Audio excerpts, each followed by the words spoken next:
in the HTGR joint laboratory collaboration between INET Tsing Hua University and ORTN-BRIN.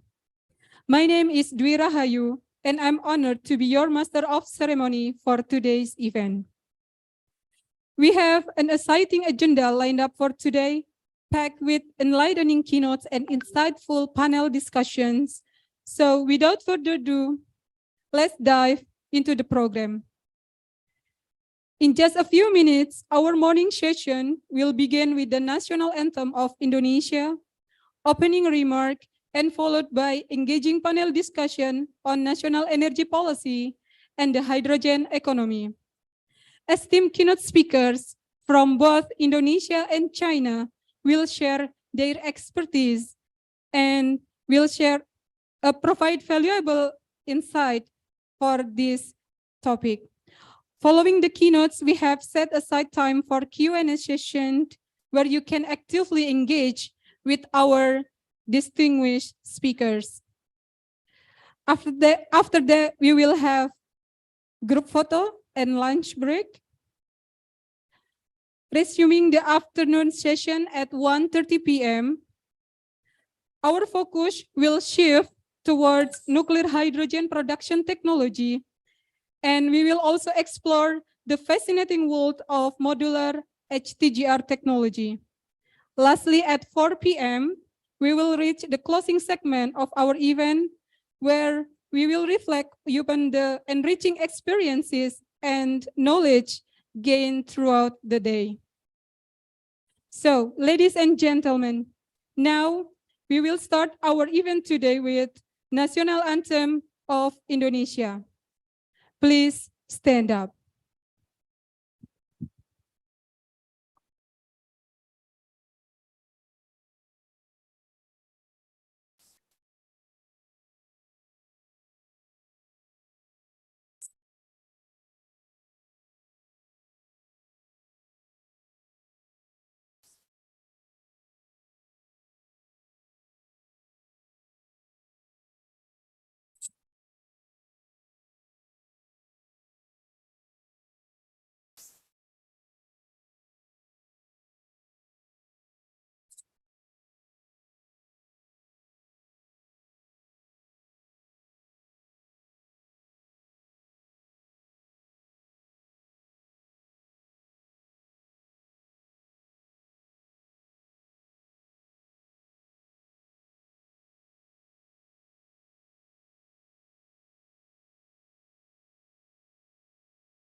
Thank you. Please sit down.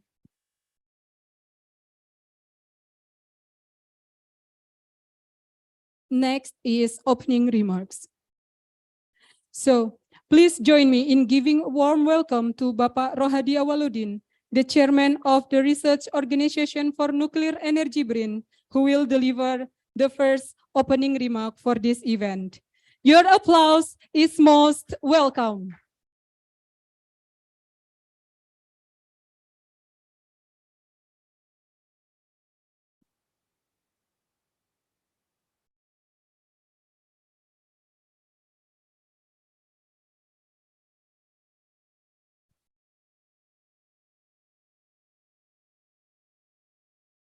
Good morning, everyone, ladies and gentlemen, distinguished guests and speakers. First of all, I would like to thank Mr. Yi Fanping from the Embassy of China. I also like to thank our guest from INET Tsing Hua University and other institutions from China. And I want to welcome our Deputy Chairman of BRIN, Deputy for Science and Technology Policy. Thank you, Bu Asti. And I would like also to thank all participants today. We are excited to share our insights on energy economy toward neutrality, the role of nuclear power with all of you today. The introduction of net zero emission policy from the government of Indonesia in 2021, 2 years ago, and the roadmap released by Ministry of Energy and Mineral Resources shows that nuclear energy is expected to contribute to the energy mix supply by 5 to 7 gigawatts in 1949 and 35 gigawatts by 2060. While renewable energy resources such as wind, solar, and hydroelectric power are crucial components of energy mix transition, we must acknowledge that they alone cannot meet the energy demand. This is where nuclear power comes into play. Nuclear energy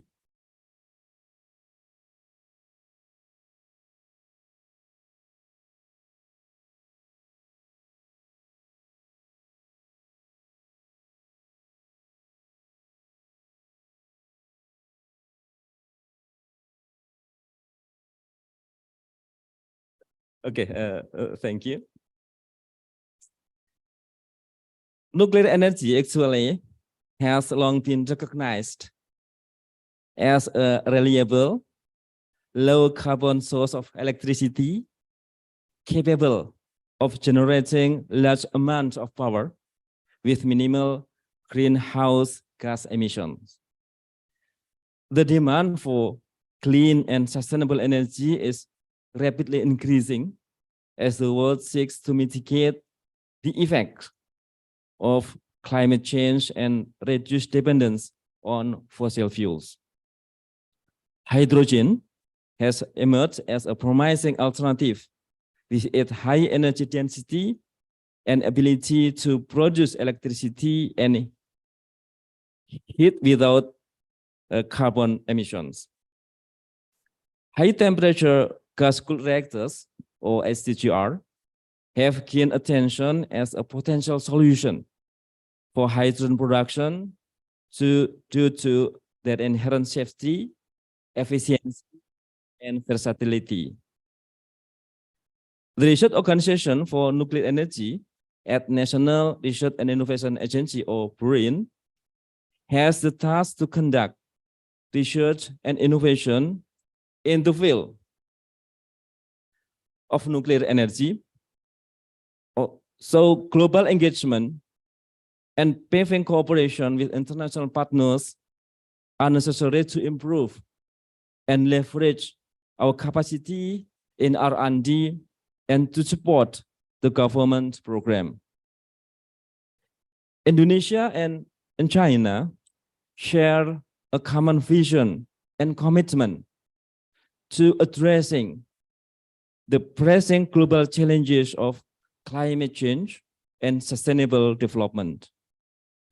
With increasing energy demands and urgent need to reduce greenhouse gas emissions, it is imperative for nations to come together to exchange knowledge and work hand in hand to find innovative and efficient solutions. The establishment of this joint laboratory, STGR Indonesia-China, marks a significant milestone in our bilateral cooperation.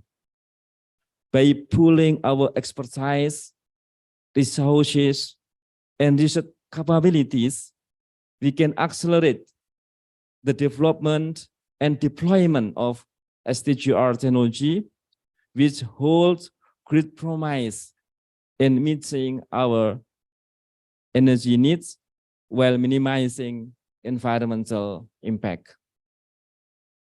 So we really appreciate the INET and other institutions from China in this dialogue forum. I hope that this forum will be beneficial to all of us. Last but not least, I would like to thank the Joint Laboratory SCGR team for organizing this event. Thank you very much.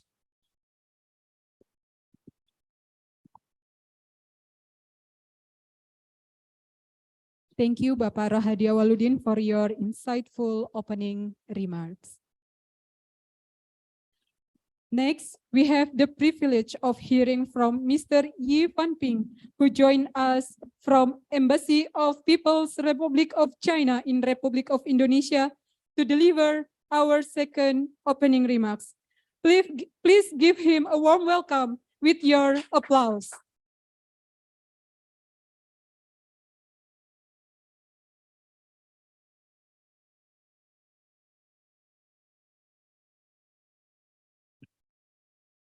Good morning, and dear distinguished Dr.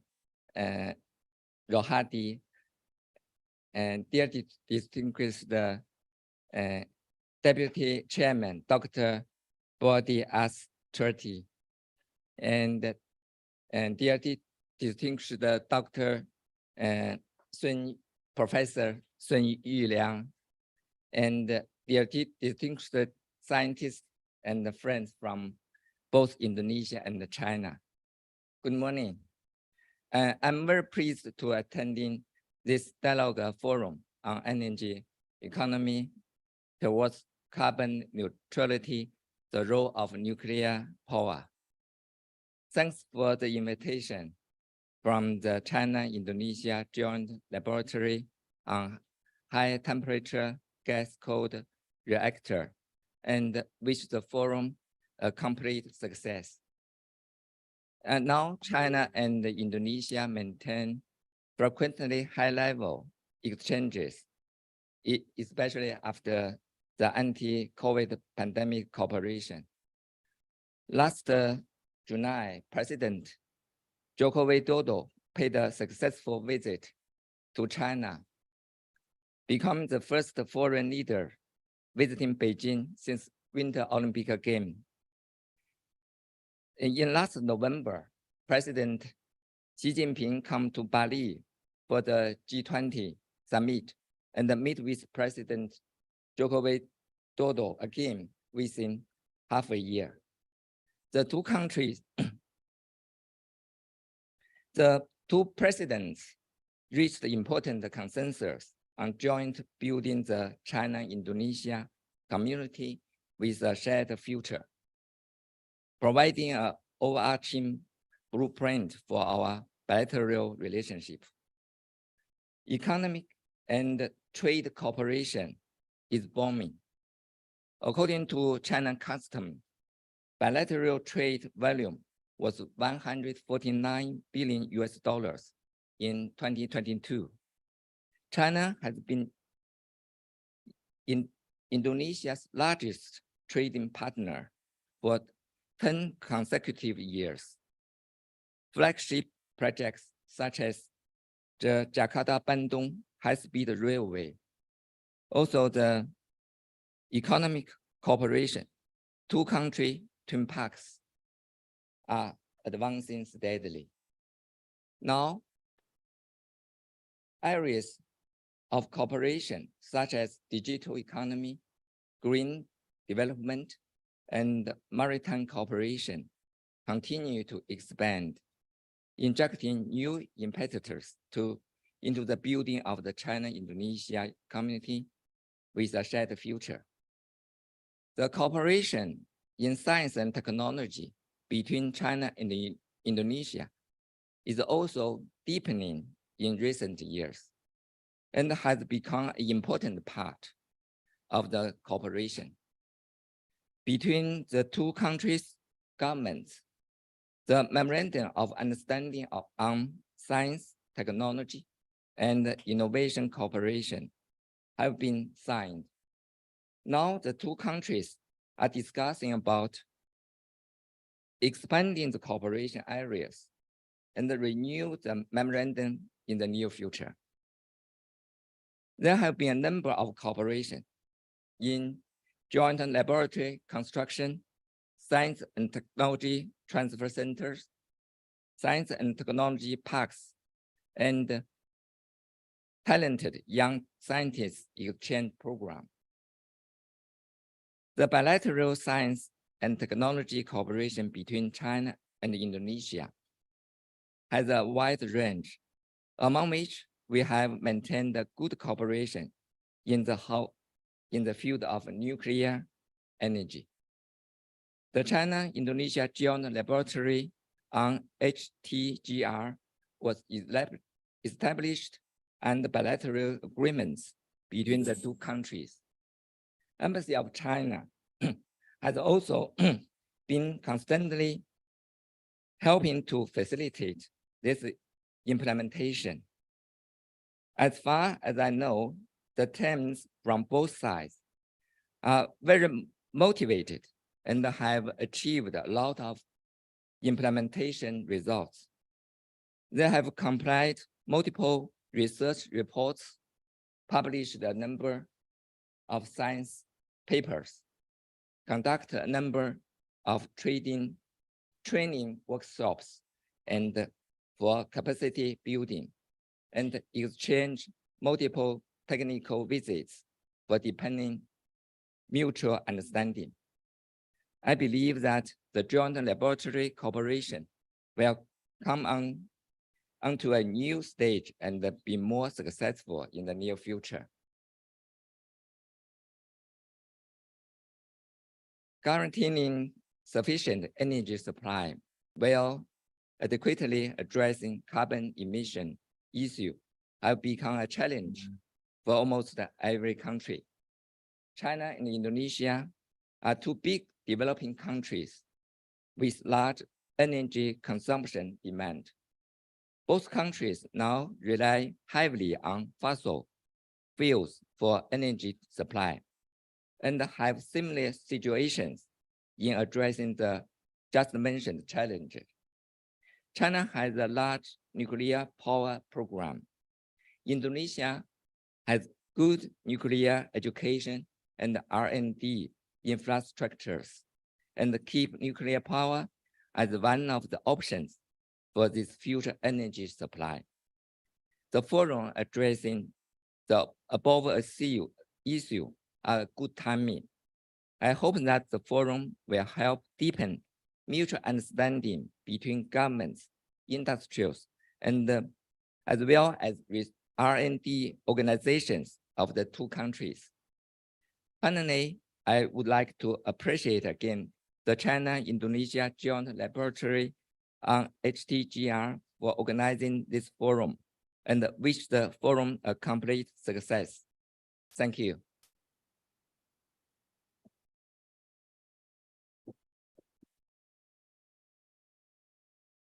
Thank you, Mr. Yi Van Ping, for sharing your profound opening insights.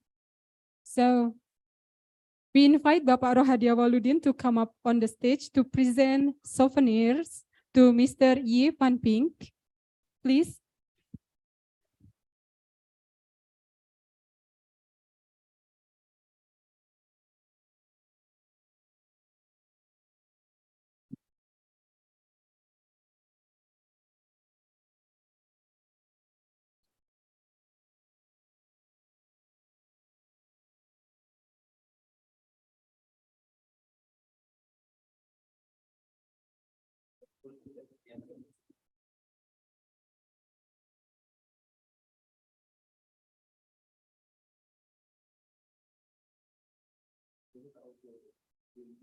Thank you.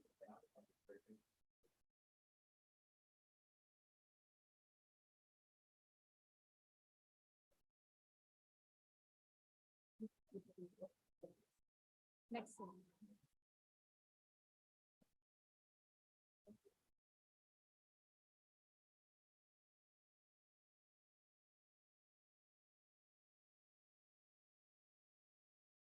Well, thank you so much. So before we go to the next session, we have a link that contained attendance form, presentation material, and so on that you can see here. Please. Okay.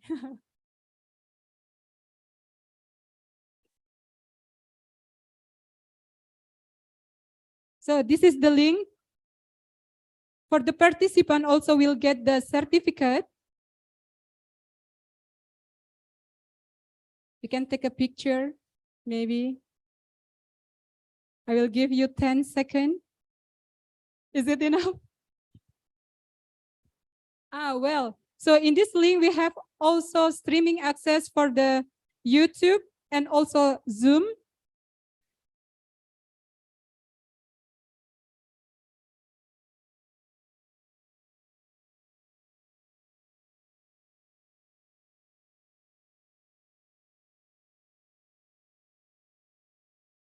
Five, six, seven, okay, 8, 9, 10. Okay. I think everyone already got the link, right?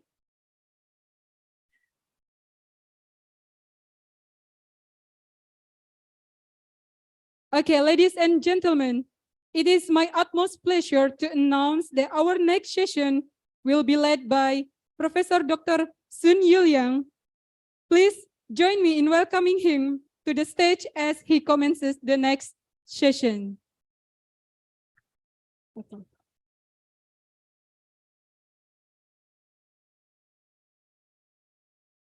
Okay, thank you.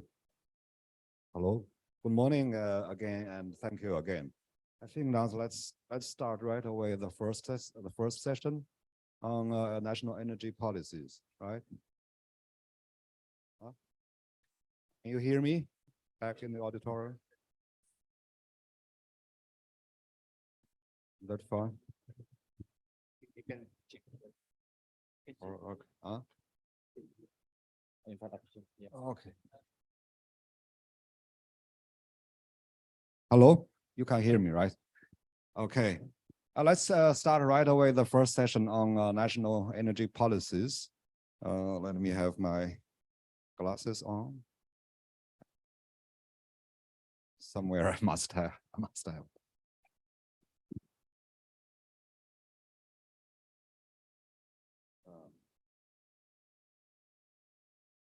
We have the agenda.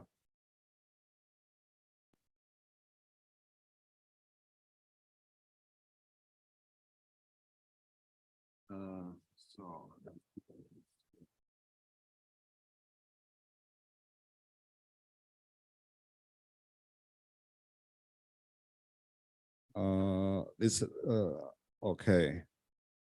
This session is about national energy policies in the context of carbon emission reduction and environmental as well as climate stability protection.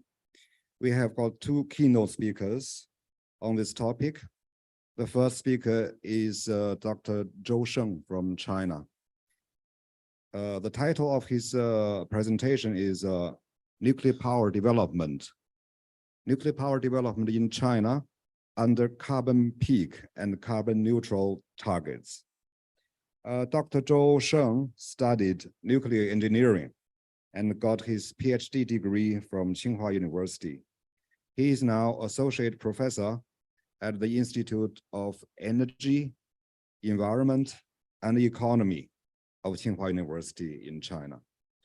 His research focuses on energy modeling and energy policy, in particular nuclear, renewable, and hydrogen energy policies, climate change, and carbon emission reduction in China.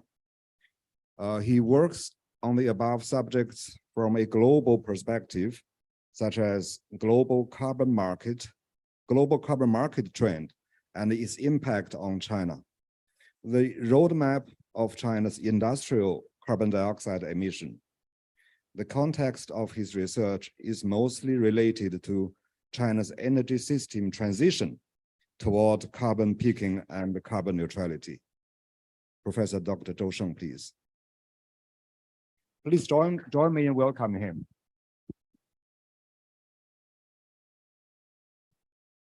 Works.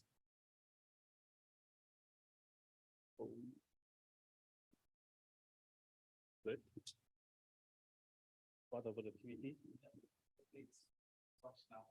But cannot say that. Yeah.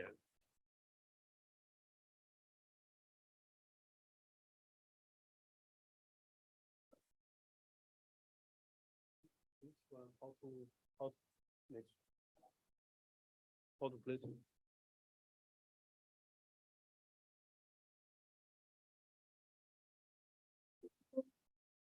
Oh, yes. Yeah. Yes, thank you for Professor Sun Xinliang to introducing me. And it's my pleasure to attend this seminar or workshop. And because I'm working for the nuclear and also for the China national and energy policies. So today's topic, my topic is for the nuclear development in China. I think I can share some experience or consideration for why in China we wanted to build the nuclear plants. That's my topic today. So there are three parts for this topic. The first is just a global background for the greenhouse gas for nuclear, for the low carbon energy transition. That means to reduce the greenhouse gas emission. The second is just talk about some energy supply and the demand. That means the national energy policy in China and what's the challenging we have facing or meeting the challenging. The third one just talk about some of the current status and how to the long-term and the future trend of the nuclear in China. So this first for the global background, that means the climate change. Because for the climate change, the world have a lot of negative effects for the world and for all the people. But the key reason is that the nuclear, that means the greenhouse gas, because this is the reason for the global warming. And you can see for this figure, you can see that in the past 30 years, the total greenhouse gas emissions has increased 50% in the past 30 years. And most of the greenhouse gas is from the fossil energy and the industrial emissions. That means from the energy system. And this is the key reason why the global energy system will be low carbon transition. This background, I think, this is the first. The second is how about in the future? This is just be based on the AR6 assessment report by the IPCC report. You can see that how about in the future? That means it's a very high uncertainty. The pathway of the global carbon emission is very uncertain. You can see that this is based on different and a lot of research work. By the end of this century, the total emission will be maybe negative emission or maybe double of current status. That also means a high uncertainty. And the global temperature will rise will be 1 degrees to 4 degrees. This is a basic record. So for this race, the global and the world has made a lot of efforts to how to decrease or how to control the global gas emissions. That means we wanted to have made a lot of effort to the carbon emission to peak or neutrality. That means zero emission in the long term. And there are several milestones for this work in the world. The first is in 1992. That means the UNFCCC was established to deal with this issue in the global world. And the second milestone is the Kyoto Protocol was issued in 1997. And this agreement was came into force by 2005.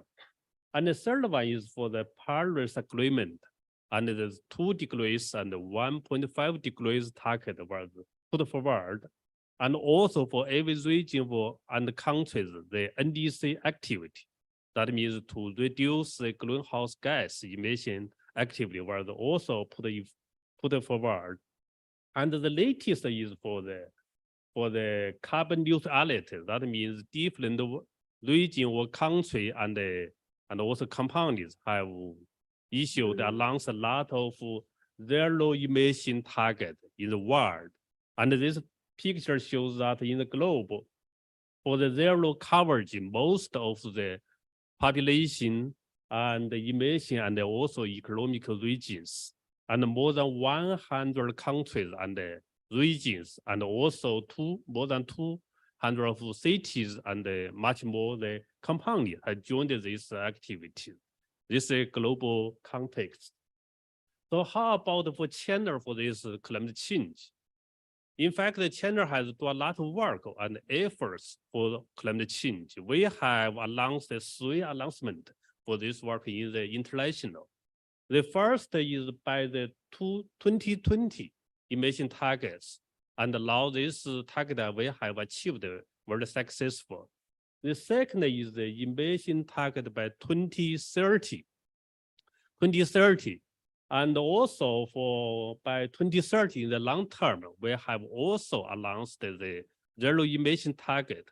That means the carbon neutrality target by 2020. And we have updated the NDC target. That means by 2030, the CO2 emission will peak before 2030. And also the CO2 emission per United GDP will be reduced by 65%. And also the non-fossil share will be increased to 25%. This is the latest. And before 26, we wanted to be for zero emission carpet. This is the latest announcement. So we have also met a lot of challenges. I think the most challenging is for the non-fossil share, because in the past 50 years, the non-fossil share only increased 8% in the past 50 years. But in the next 10 years, 2 times increase rate will be increased. That's very funny, challenging. And in the long term, in China will be more than 80% will from the non-fossil share. This is very challenging. So besides the climate change, for the reduce the greenhouse gas, China has also issued a lot of low carbon energy transition policies for this activity. Here just list the national energy policies in China. There are a lot of but you can see that the keywords for this policy is that will build an energy system that means clean, low carbon, safe and efficient and energy electricity, and also to increase the share of non-fossil share. These are keywords of the national energy policy in China. And now how about the current status? You can see that in the past 20 years in China, the total energy consumption has increased very fast. That means the double 3.6 times compared to the 2000. And most of them, more than 70% energy consumption is from the industry sectors. That means in the past 20 years, the GDP has increased very fast, increased about 6 times. So the energy consumption increased very fast. At the same time, the energy intensity per United GDP has decreased 40%. And also the population has increased a little, just 10%. So you can see that the key driver, the reason for the total energy consumption is from the GDP increase. That's a key driver. And also now in totally, the total energy consumption has increased to 4.41 billion tons. That is a very huge demand. But the per capita energy consumption is just the average world level. This is China's current status. This figure just shows the energy structures. You can see that the blue one is from the coal consumptions. That means coal more than 56 percentage. And the next one is oil, gas, oil, and the next one is for the gas. But for the land fossil share is only 17%. And most of them is also from the hydropower. So now in China, the land fossil share is just a small percentage in China. This is a challenge. So now in China, we have also meet a lot of challenges. I think the first challenge in that is the energy supply security, because in China, more than 50% of the oil are imported, and it's very dependent on the imported of the international. And also the natural gas, more than 40% is also imported. So this is the first consideration in China, the national policies. That means the supply security. So this is also the reason why we build the nuclear, because if we build the nuclear, we can reduce a lot of oil consumption in China. This is the first reason. The second reason is the domestic environment, because more than 57% of coal consumption is from the coal subsidies. And now this has resulted a lot of environmental pollutants, such as SO2 and soot emissions and some local pollutions. So in the left figure, that means more than 1/3 regions from China suffered from ancient rain in 2005.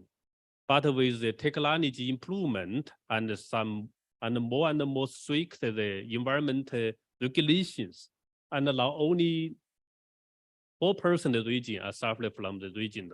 But at the same time, the coal consumption has doubled in the past 20 years. This is the second reason. The third reason is the energy demand increased very fast. In the past 30 years, you can see that the installed capacity has increased about 18 times in the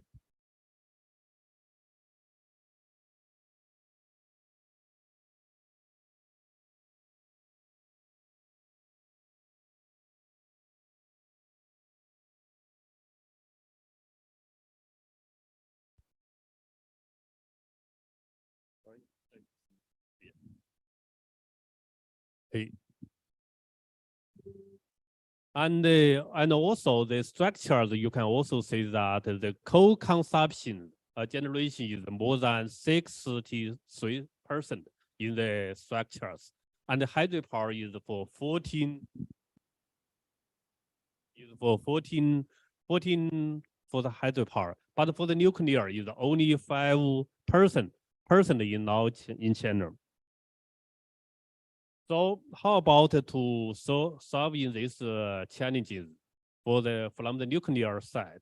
The first for nuclear side is very high energy intensity.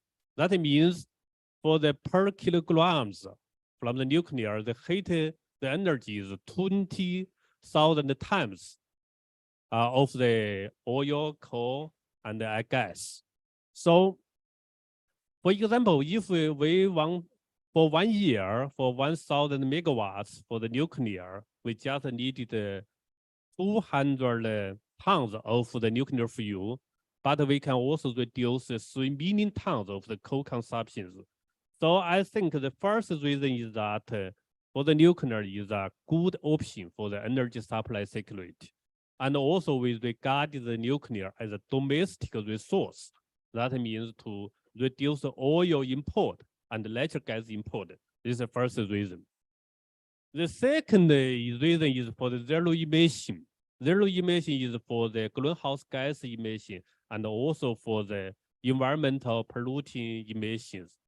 This table shows the greenhouse gas emission from different predictions. You can see that nuclear emission is very little, is much less than the coal generation and the gas generation, and also less than the renewable energy.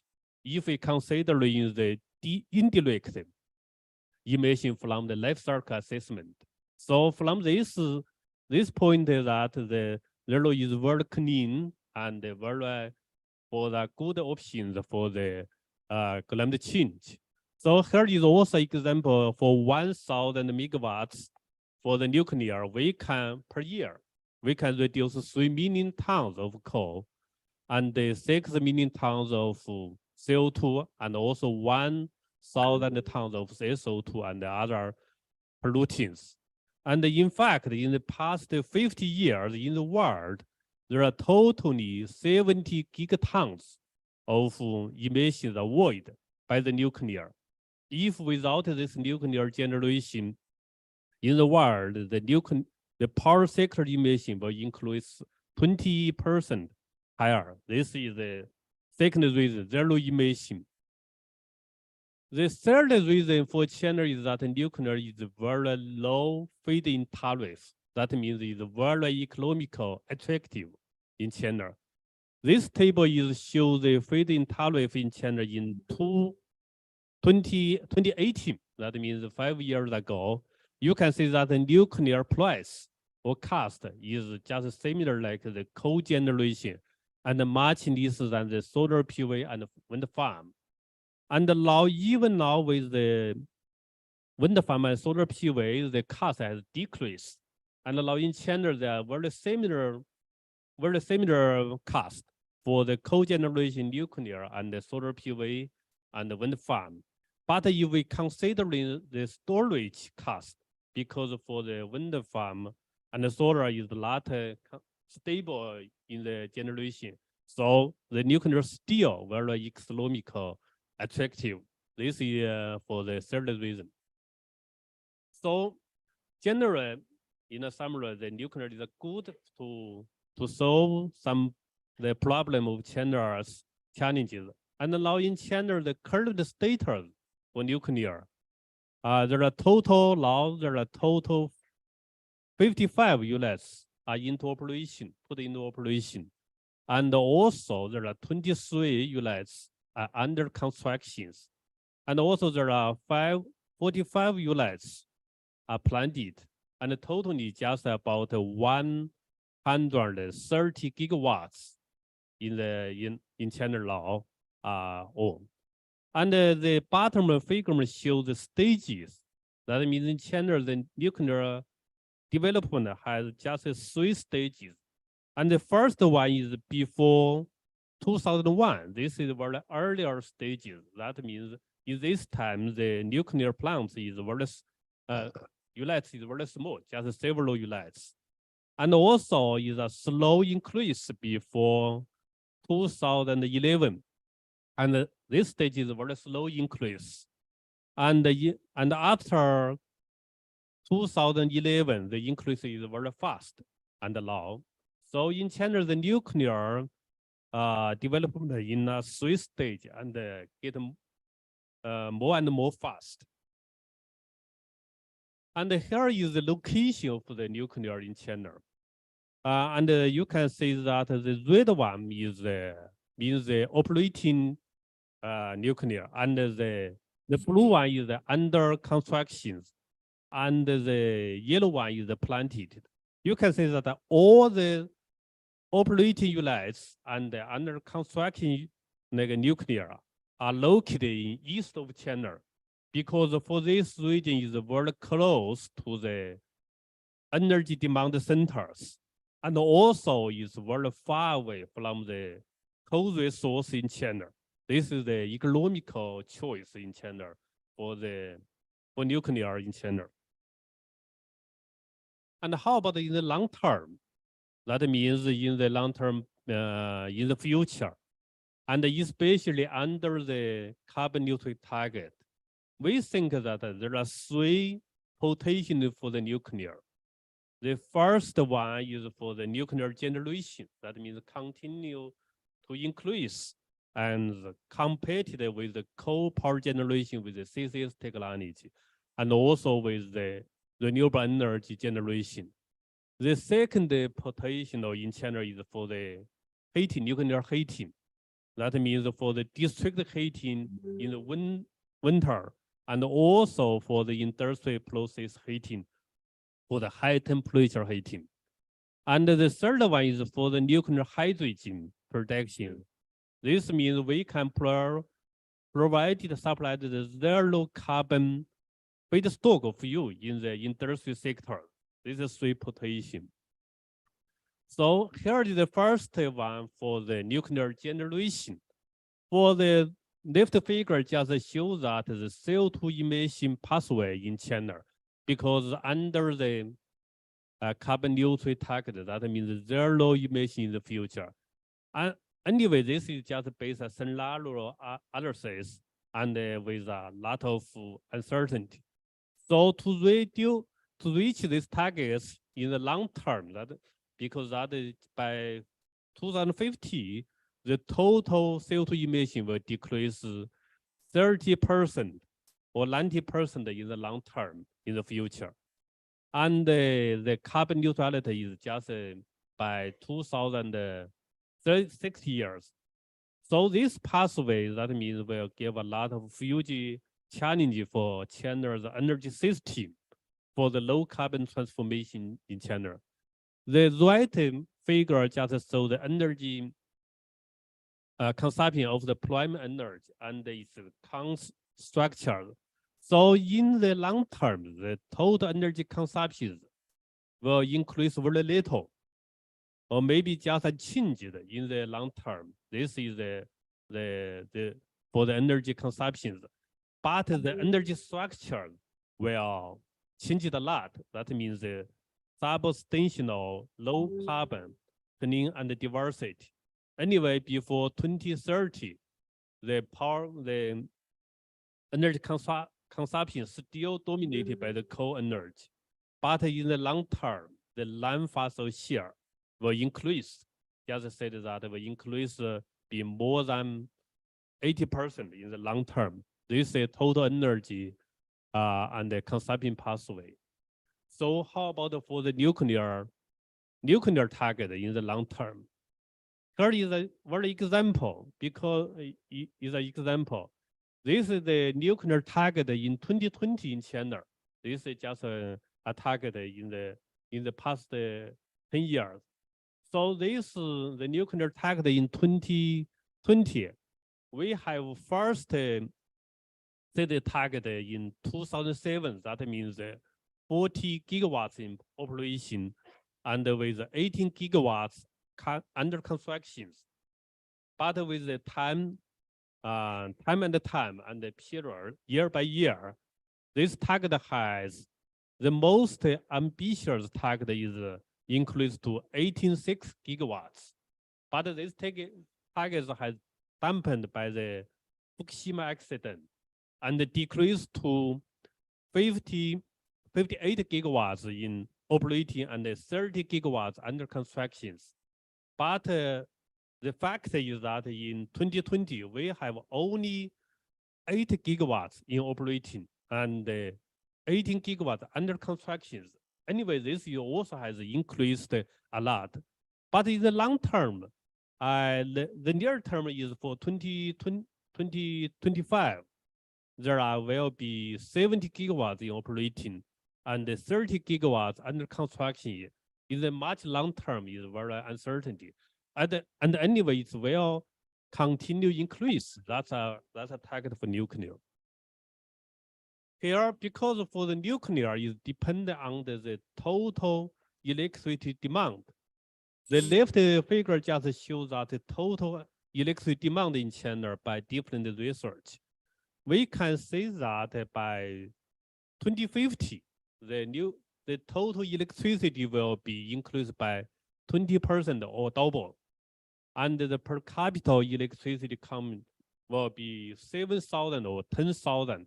That means the total electricity. And also the structures for the NDC scenario they are also dominated by the coal consumptions.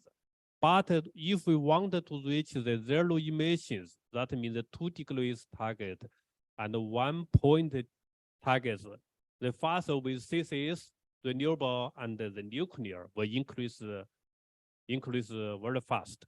The right figure just shows the nuclear scale and the nuclear share.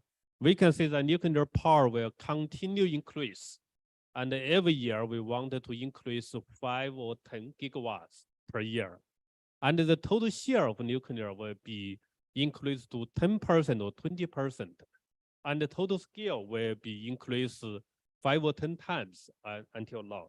This is nuclear supply. Besides the nuclear generation, for the nuclear heat, the first for the district heating, because the north of China in the winter will need a lot of fossil to produce the district heating.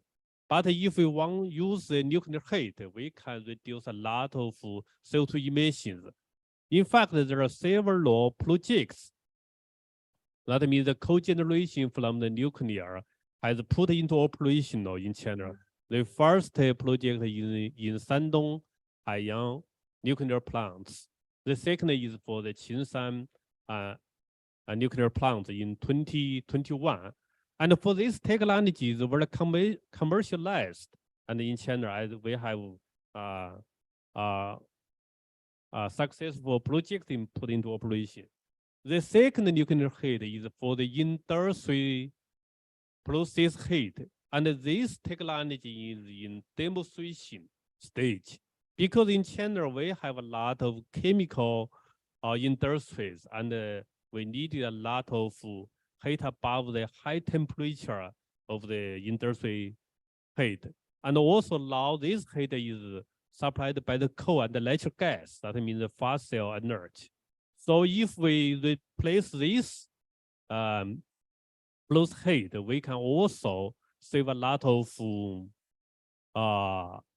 emissions and reduce. And this is third potential for the steel making from the hydrogen. And the hydrogen is produced by the HTR technology, that means the nuclear. And for this technology is very potential because in China, the steel production has emitted a lot of CO2, that means about 2 gigatons of CO2. But this technology can reduce more than 90% of CO2 emissions for this technology. And for this technology also in the research and development. I think the technology, the detailed information will be talked about next and presentation, I think. So here is just a brief summary for my presentation, I think. I just wanted to share some of the reason of China why we developed the nuclear plants. I think the first reason is for the energy supply security and for the energy diversity, because we think that the nuclear can be regarded as a domestic energy resource. The second reason is for the low carbon energy transformation. That means to reduce the greenhouse gas emissions. And this is a good option for these targets. The third one is for a good solution for the domestic environmental pollutions for nuclear, because it's a zero emission for the environmental pollution. And the fourth one is for meet the electric demand, because in China, the electric demand will continue to increase in the future. So that's all. Thank you. Thank you. Thank you, Dr. Dawson, for this keynote presentation, which provides a lot of information, very comprehensive, on the general energy economy, carbon reduction issues, and nuclear power development in China. I'm sure that his presentation has invited a number of questions, And I would like to kindly remind the audience that your questions will be, the floor will be open to questions after the 4 presentations are made toward the end of this morning's session. So thank you again, Dr. Joshi. Now please join me in welcoming the second speaker, Mr.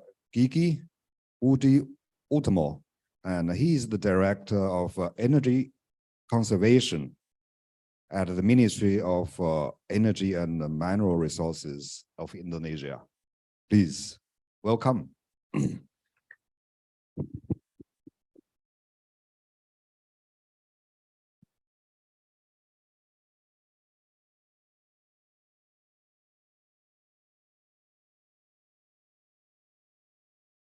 Good morning, ladies and gentlemen. Assalamualaikum warahmatullahi wabarakatuh. Yang kami hormati Bapak Dr. Rohadi, as the head of Nuclear Research Institute from BRIN, and honorable representative from the Embassy of Chinese Republic in Indonesia, and also distinguished professors, speakers, and ladies and gentlemen. This is an honor for me here today as representing the Director General of New Renewable Energy and Energy Conservation, Dr. Dadan Kustiana, that we can learn and also we can share together that we have both countries has been remarked by the representative from the embassy that we face the same challenge as two emerging or developing countries that will continue its growth, that have large populations, and as such, we will also experience large energy demands.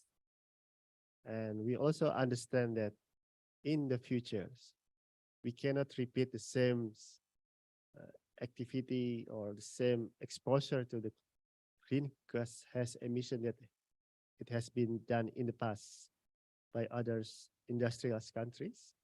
So we need to find a pathway where we continue our economic growth, we become more industrialized with a low carbon emissions approach.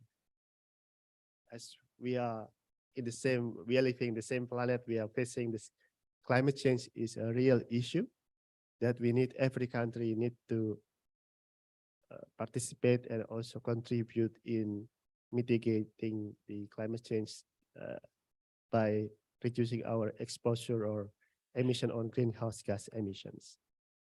So when it comes to the power sectors, as this has been a very interesting topic today, I will be presenting, in addition to that has been presented by a very interesting presentation from Tsing Hua professors on the way that how China approach and utilize various technology, including nuclears, to reduce its carbon footprints from the power sectors. So this morning I will also present how Indonesia, toward 2060, will try to achieve its ambition on the net zero emissions in the power sectors through different action, through different approach from the demand and also from the supply side. So this is our, on the next slides, this is what we are facing in Indonesia. We understand that our oil consumption will continue to rise, whereas our oil production on the contrary is continuing to decline. So if we identify where does it come from, we can explain later. But we are exposed when it comes to the power petroleum products, we are exposed to the fluctuation of price in the international market because more than around half of our consumption is imported from internationals. So likewise, but for natural gas and coals, although those two commodity are also exposed to the international price, Indonesia is quite lucky in this sense that because we can continue to produce or utilize our domestic gas or LNG productions to meet the national demand. Whereas at the moment is currently around more than 60% of our natural gas and LNG production is consumed domestically. Similarly to the coal is, although it is also energy commodity in international market, we also see that Indonesia continue, we have quite enough reserve to meet the domestic demand as well as meeting the demand of coal from the overseas, including from China and India, Japan, Korea, and other countries. So we need, when it comes to domestic policy and strategies on how Indonesia will meet its energy demand as well as others objectives. On the right hand, we can see that this triangle is very important for us, making the balance between energy security, as I explained before, that on the right, and also energy equity and environmental sustainability. When it comes to energy equity, it is very important for us that maybe it's a bit different in terms of situation that we have 17,000 more islands, around more than 17,000 islands. So we are living in a very distributed, a dispersed location in Indonesia, different economic background, different energy situation and challenges. So not all solution can be applied similarly in each island in Indonesia. And also when it comes to energy equity, when it comes to power sectors, by 2022, we have achieved 99.6% of electrification ratio. So there are still 4.5, so 0.4% of those without electricity access. It looks like a small number, but when it comes to, if you times to our population, which is more than 270 million people, so that's still a big number that we need to find a solution on how we continue to become a more 100% electrification ratio in the coming years. So because this is also in line with our SDG 7 goal to provide clean and affordable energy access, because when it comes to the power sectors, we need to provide electricity and energy access at clean but affordable price to the general people and also for industries. We also have a target on the environmental sustainability that, similar with China, we also ratify our Paris agreements that even in last year, we revised our NDC targets. I can explain later that we raised our ambition to even further reducing our carbon footprints by 2030. So that's why we need to keep a balance on how because without any carbon constraint, we can develop as many as possible the domestic resources using technology like from coal or natural gas.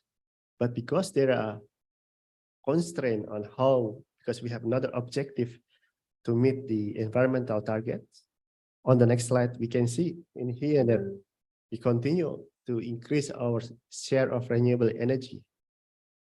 As we can see that on the left, that in our primary energy mix, that the green color is representing the renewable energy, that the share is continuing to rise. And last year we achieved 12.3% of energy mix coming from renewables. But this is still far beyond our target by 2025, where we achieving at least, we have an ambition to achieve 23% of renewable energy mix by over less than 3 years. So this is very challenging on how we can more than double our effort and our strategy to raise or to increase the share of renewable energy. Because we understand that on the right, we have large amount of potentials, more than 3,600 gigawatt equivalent of electricity that can be generated from renewable energy coming from solar, wind power, hydropowers, and other sources, including from biomass. But again, the challenge will be how we can meet the demands and also interconnecting between various location of renewable energy sources and also the demands.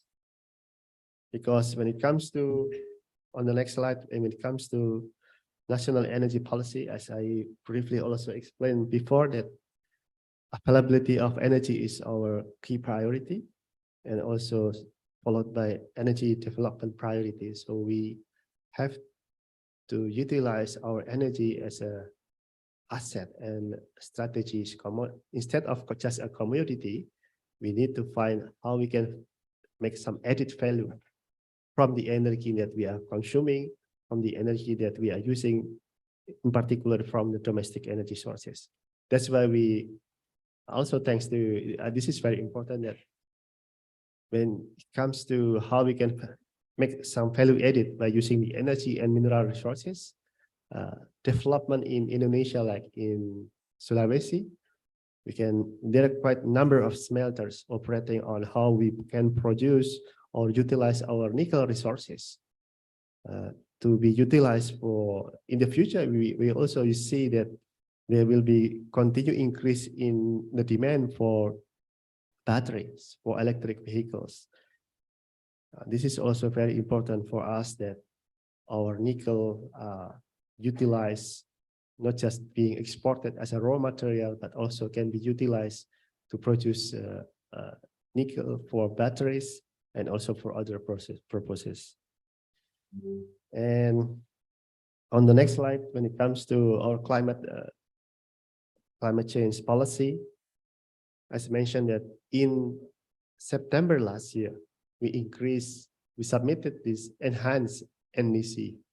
This is in line, still in line with the in between 2 degree and 1.5 degree increase scenario, whereby our counterpart from Ministry of Environment planning to keep increasing the ambition on the second NDC that will be submitted. It may be between 2024 or 2025, which is even higher ambitions. But when it comes to enhanced NDC, we can see that in the energy sectors, we increase the ambition from 29% of reduction to become almost 32%. This is equivalent to 358 million tons of CO2 emission reduction. So on the right, we can see that's how it will be managed and how strategy to achieve that by 2030. Last year, we achieved 91.5 million tons of CO2 emission reduction, which predominantly a combination between effort on renewable energy development, energy efficiency, and fuel switchings. So here, what we can see on the next slide, how we will achieve our target of emission reductions. So the first is, of course, through energy efficiency. This is very important in Indonesia, and also for, I think also for China and also other countries, because we see energy efficiency as the first fuel, the fuel that we are not using it. So this is important for us, that we keep developing policy on mandatory energy efficiency, keep implementing minimum energy performance standards. And even for in the transport sector, we also introducing what we call EV hub or EV ecosystem, electric vehicle ecosystems. As part of it, we also working together with other countries. We are looking forward with China on how we can also develop a strategy on the carbon trading between the two countries. So that's when it comes to energy efficiency. But when it comes to renewable energy, it's accounted more than 30%. So renewable energy, of course, our first priority is if we rely on a PLN RUPTL, by 2030, it will be reduce our avoided CO2 emission around 97 million tons of CO2 emissions. There are, of course, other strategies, but we are looking forward to explore together and discuss on how, as has been explained by a professor from Tsing Hua, that China has successfully implemented the nuclear power to reduce or to avoid emissions, CO2 emission around, if I'm not mistaken, around 70 million ton CO2 emissions. That's very impressive, and we will have a discussion on how it can be achieved in the future, and when also the number of deployment of nuclear power technology will continue to increase in the coming years. Because maybe we can also on the next slide, if we look beyond 2030, what will happen in Indonesia is that we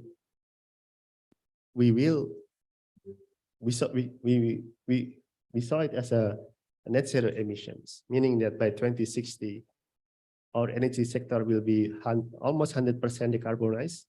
It's 93% CO2 emission reduction from the business as usual. There are still, of course, 129 million tons of CO2 emission, but it will be offset by sector from the forestry and from the follow sectors. The gray area is representing the power sectors. As we can see that power sectors, it will reach zero emission before 2060. And the peaking is around 2035 and 2040, with the peak emission is around 400 million tons of CO2 emissions. So that is very ambitious targets, because it means we have to reduce the amount of the number of fossil fuel that are currently operating in Indonesia. So that's how we need to find a strategies on the demand and on the supply sides. On the demand, I can explain later. One of the key strategy may be through electric vehicle in the transport sector, maybe through energy efficiency in the industry, maybe also another fuel and technology, including hydrogen and also ammonia. On the next slide, when it comes to power sector specifically, we will see that beyond 2030, our strategy is how we can utilize or maximize our, on the bar chart, we can see that our potential renewable energy resources, solar PV, we saw some very high increase in the solar PV installation, followed by wind power, hydro, and also bioenergy, and also likewise in the geothermals.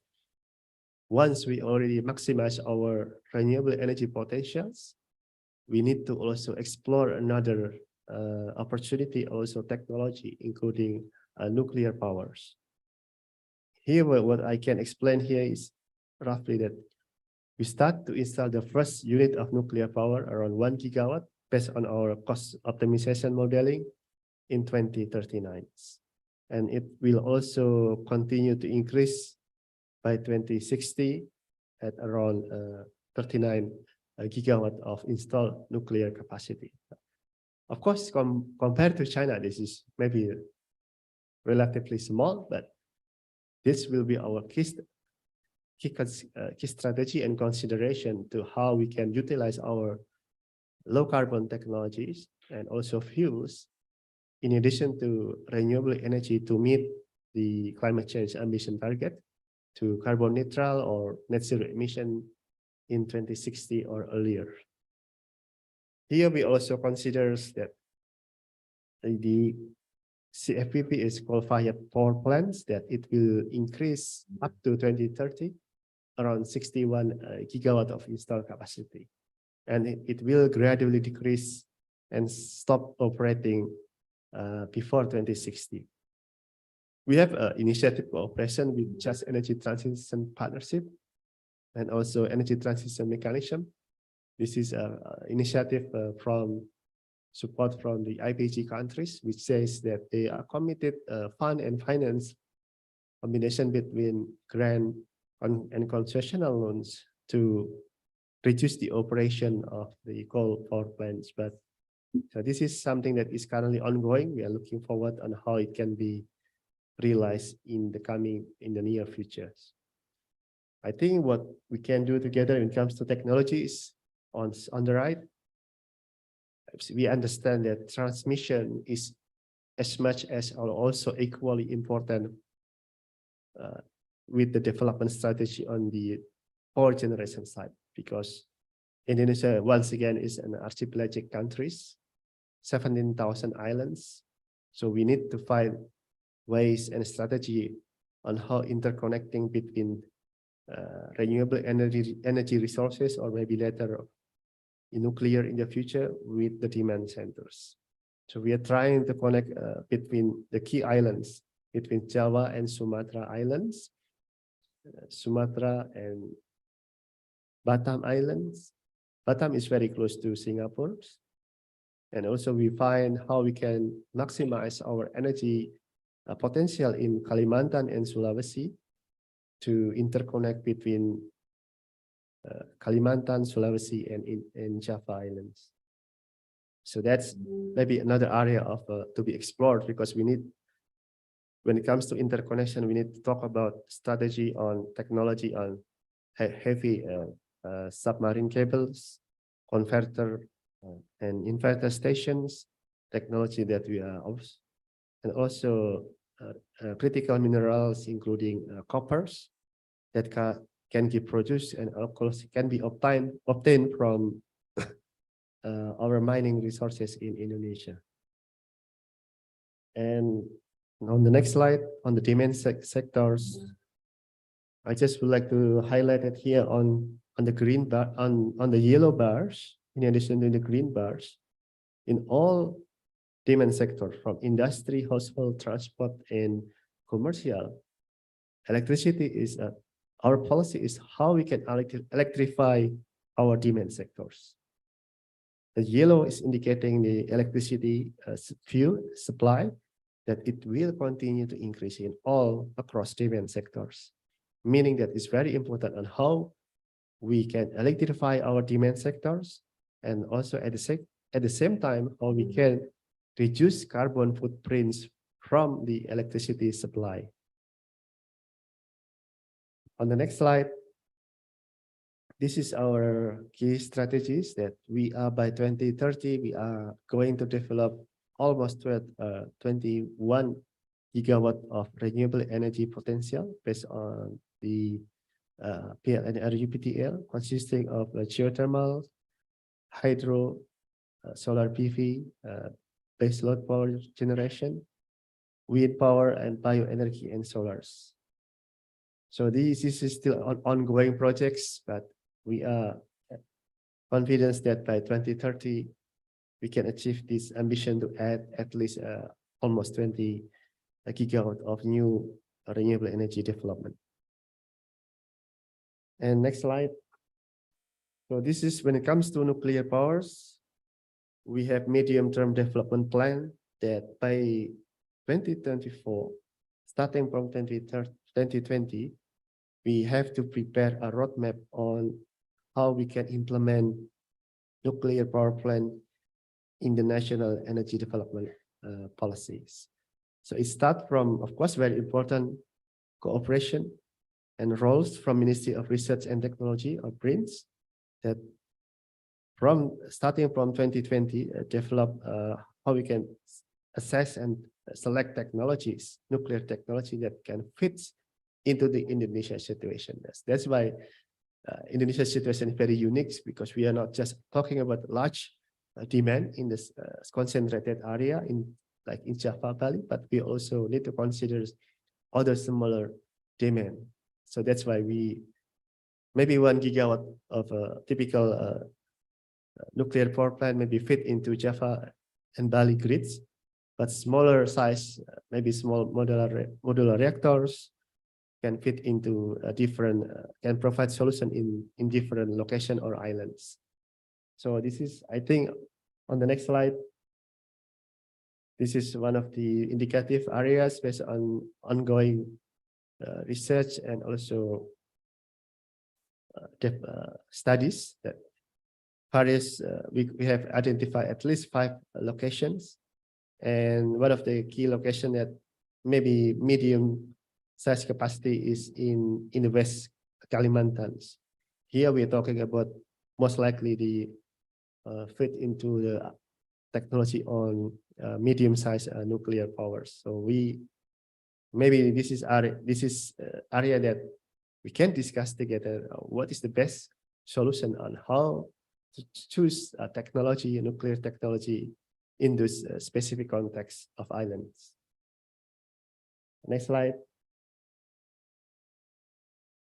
And we just, in last year, there are presidential regulation, number 112, 2022, that of course is all about, mostly about renewables, but interestingly, as I highlighted in number 3, that's also support the integrated management of nuclear energy from the construction based on the proven technology.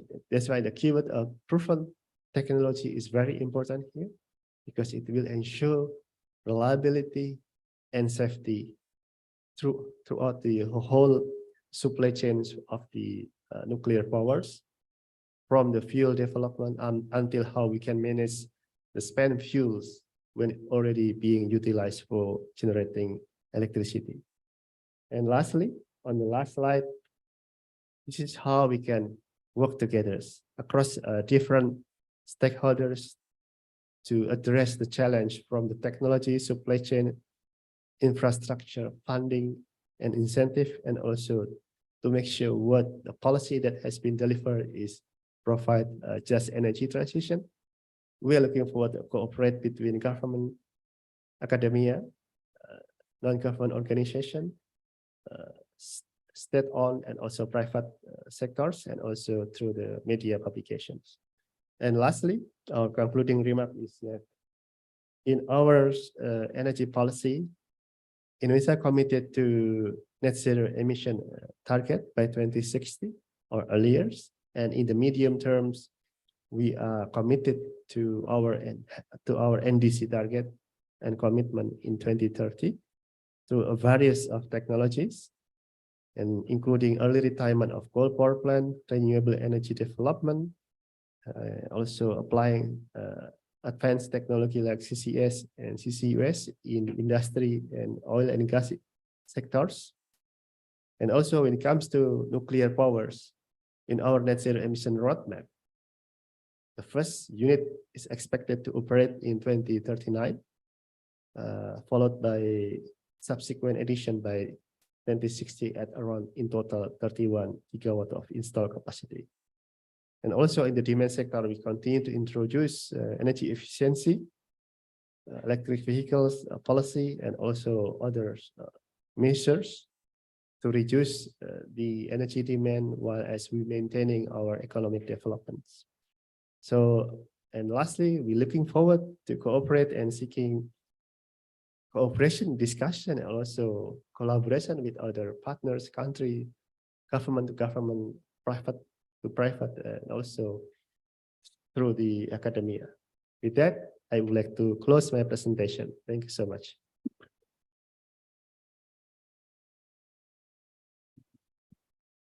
Thank you, Dr. Bigi.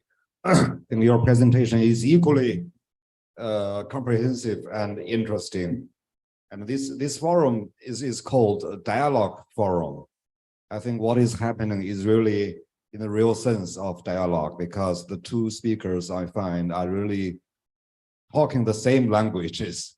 And I think there will be a lot of room for further discussions. But at this moment, I learned that there will be a so-called souvenir session or ceremony, and I would like to leave to the master of ceremony, please.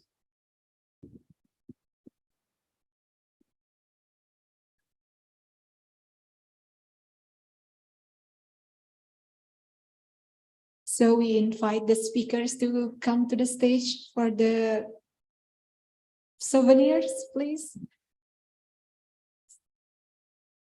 All the speakers are only Only two. only two speakers Yes. who have to present it. Okay.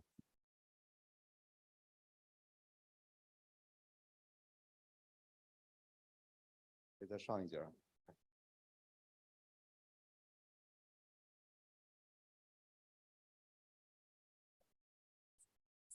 We'll take a photo.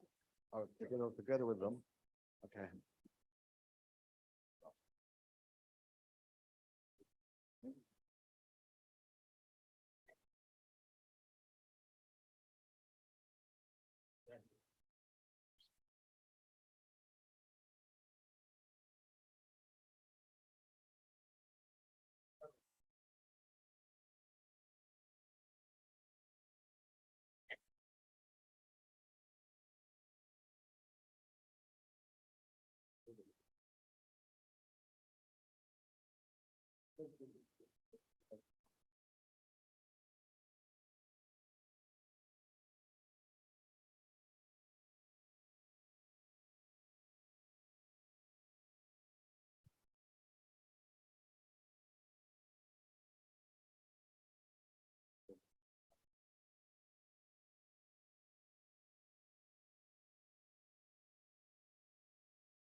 OK, thank you。你先不要走，谢谢您走了啊，下回咱们再见啊。OK， 辛苦了，好，注意哈。好嘞，小心哈。Well, let me have my agenda.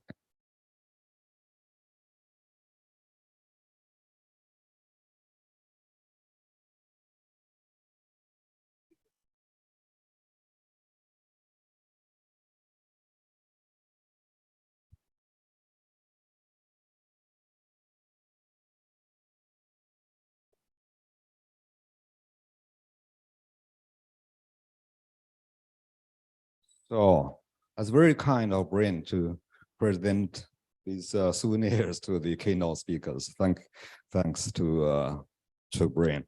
Now let's move on to the second session on hydrogen and energy. Our first speaker will be I've got the new name. Our first speaker will be Mr. Aldi Nugroho. And he is the Vice President for Technology Development at PLN, which is a power utility company, I understand, right? Let's welcome. Yeah. Thank you.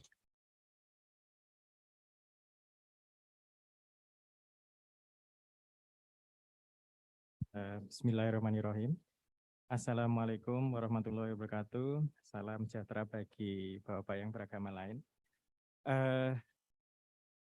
Good morning, ladies and gentlemen. I guess it's my pleasure and my honor for me to participate in this dialogue forum of the energy economy toward carbon neutral and the role of nuclear power. Today, at this moment, I will present about the hydrogen economy in electricity sector. But first, I will. It's my honor and welcome Mr. Rohadi Awaludin as head of nuclear energy research, and also in here we have Mr. Kiki Udi as Director of Energy Conservation of Ministry of Energy and Mineral Resource. And we have, there is others, PLN Nusantara Power College. We have from BRIN, Mr.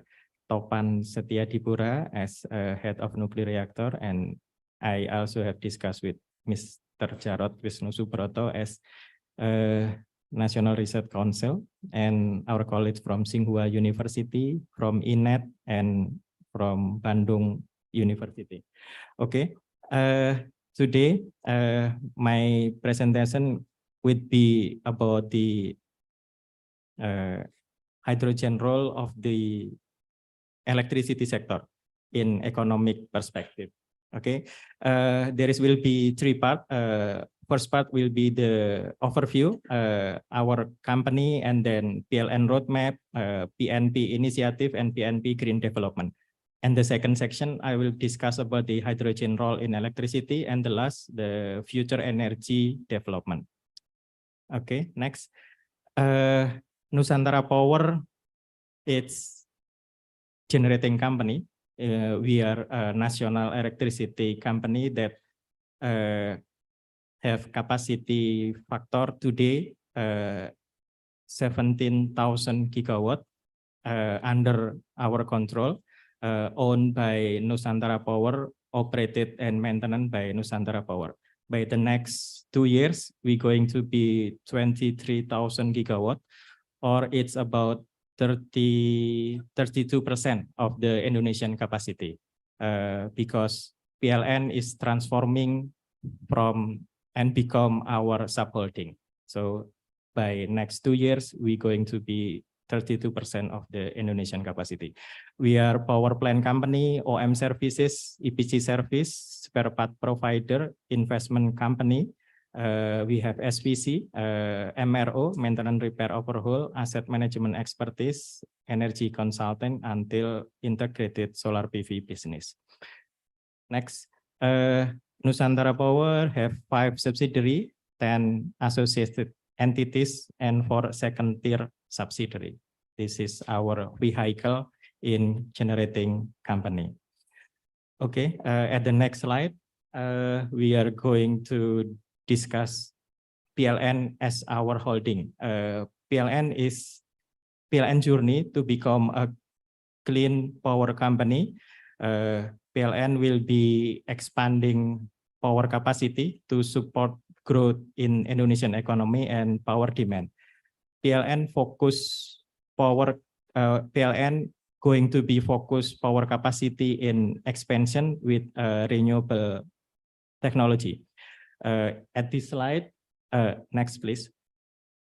As this slide, we going to be see that we have national determined commitment, and we already have national net zero emission plan, zero emission by 2060, and the roadmap is, as you can see in the slide here.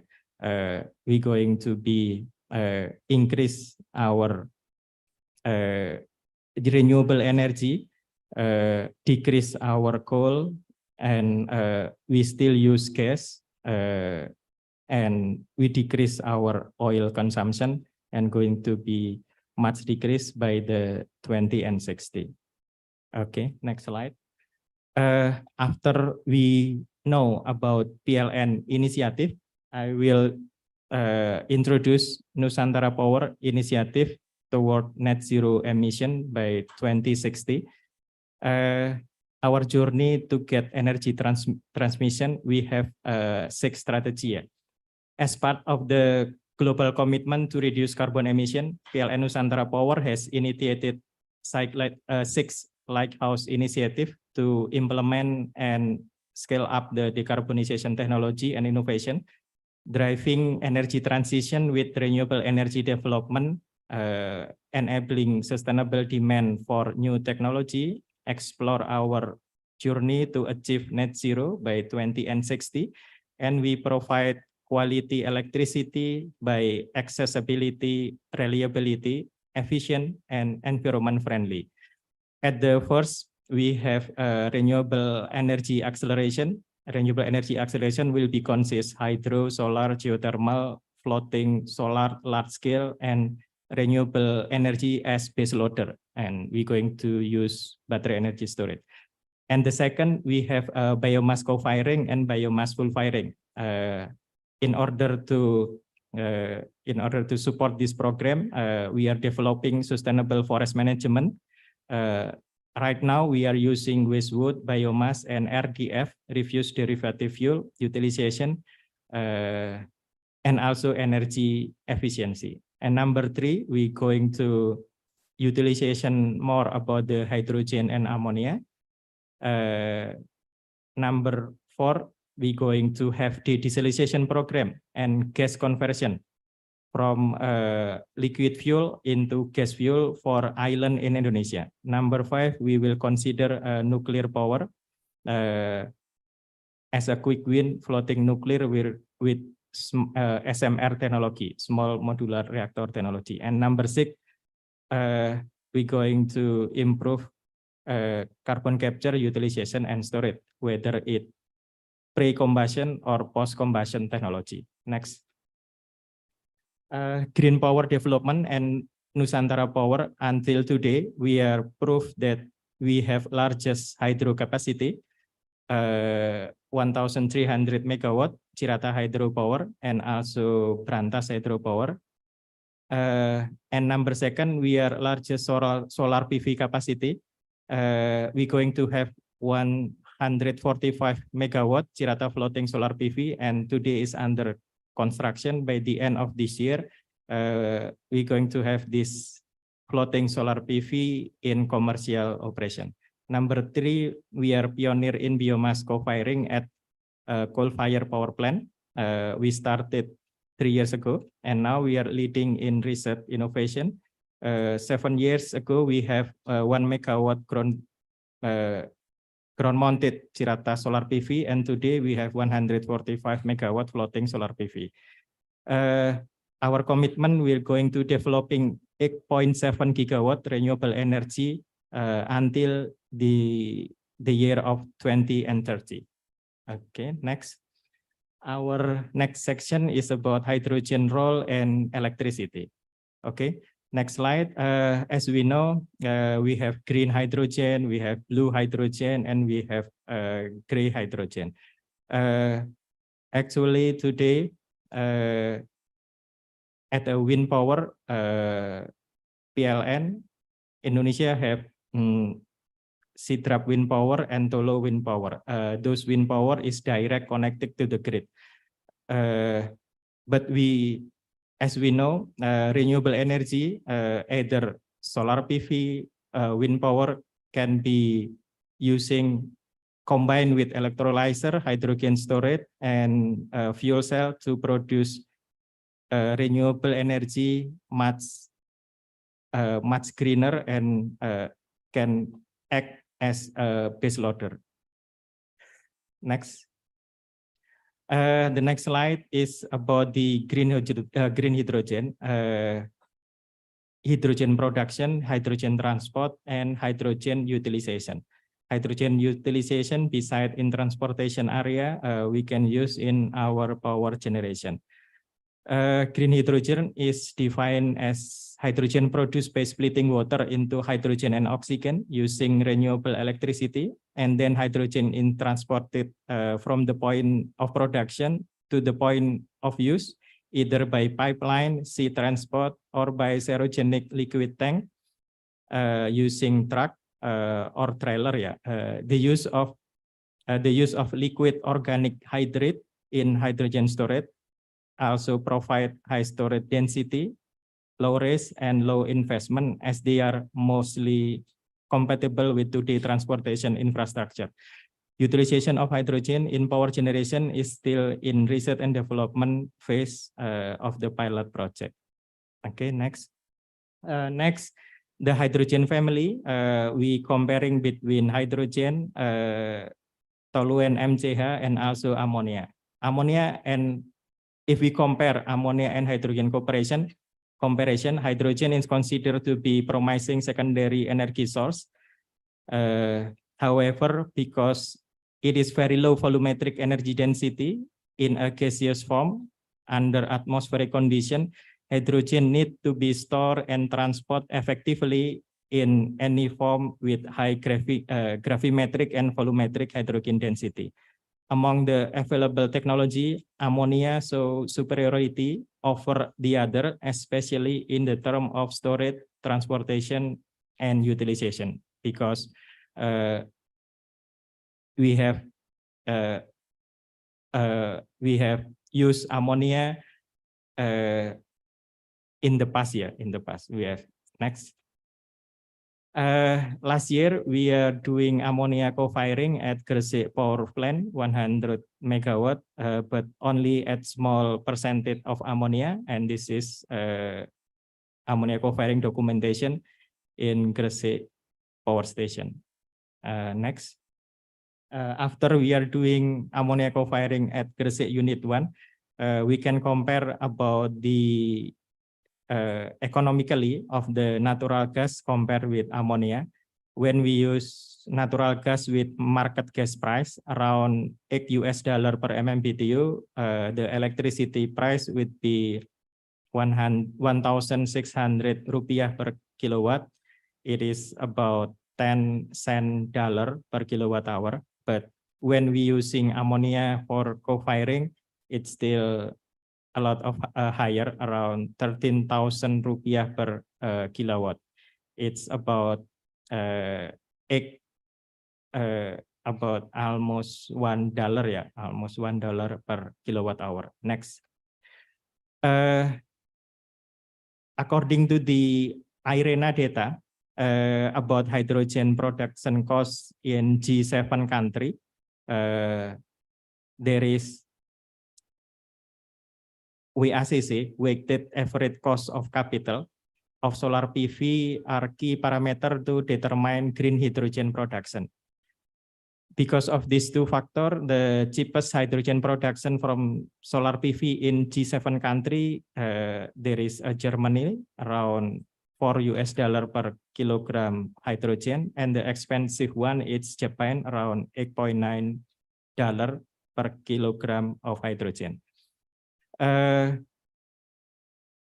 Between the 7 countries, German is the cheapest compared with the Japan, because the generation cost of solar PV in Japan is higher than in German. In Japan is about 1,600 per kilowatt, and German is less cheaper than Japan. Hydrogen production cost in Indonesia officially higher than Japan and other G7 country as a technology owner. Result simulation of hydrogen family co-firing ammonia in Gresik steam power plant, so production cost of ammonia for power generation is still high today, around 0.8 until $1 per kilowatt hour.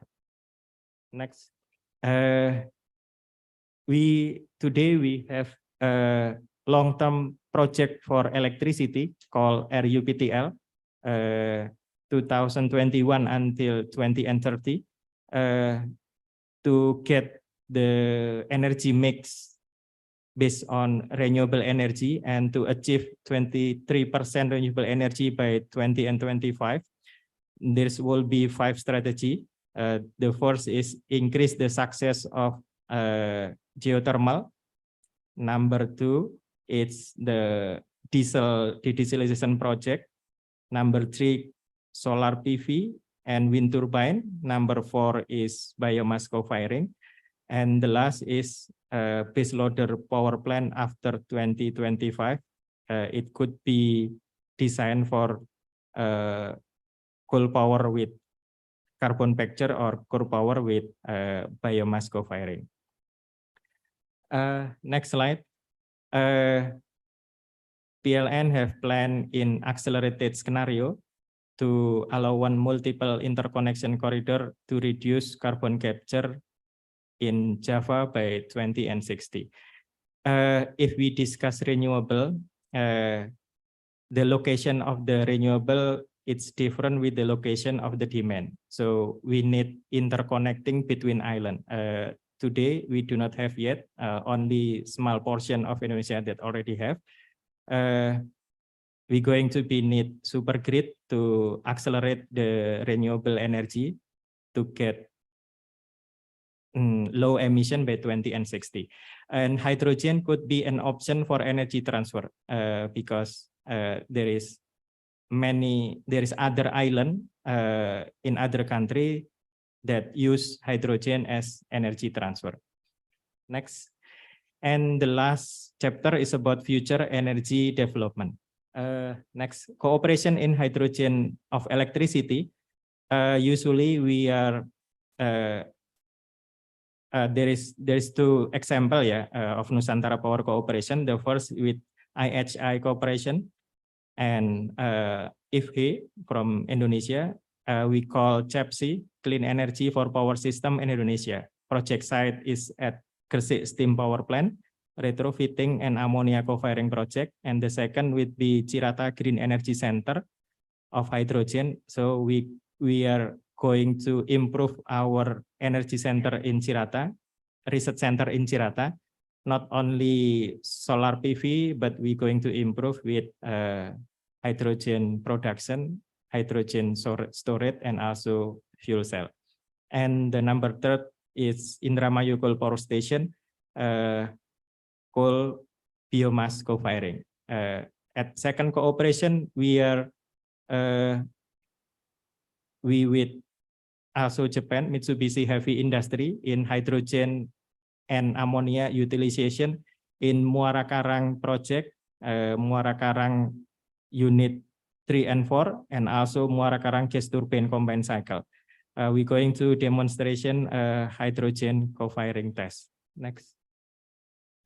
And this is our collaboration with IHI documentation. MOU signed ammonia co-firing last year in April, and at 2023 we have signed cooperation between Nusantara Power, IHI, and IFHI in Tokyo. We call Clean and Green Energy Development, or CEPSI project with IHI. Next.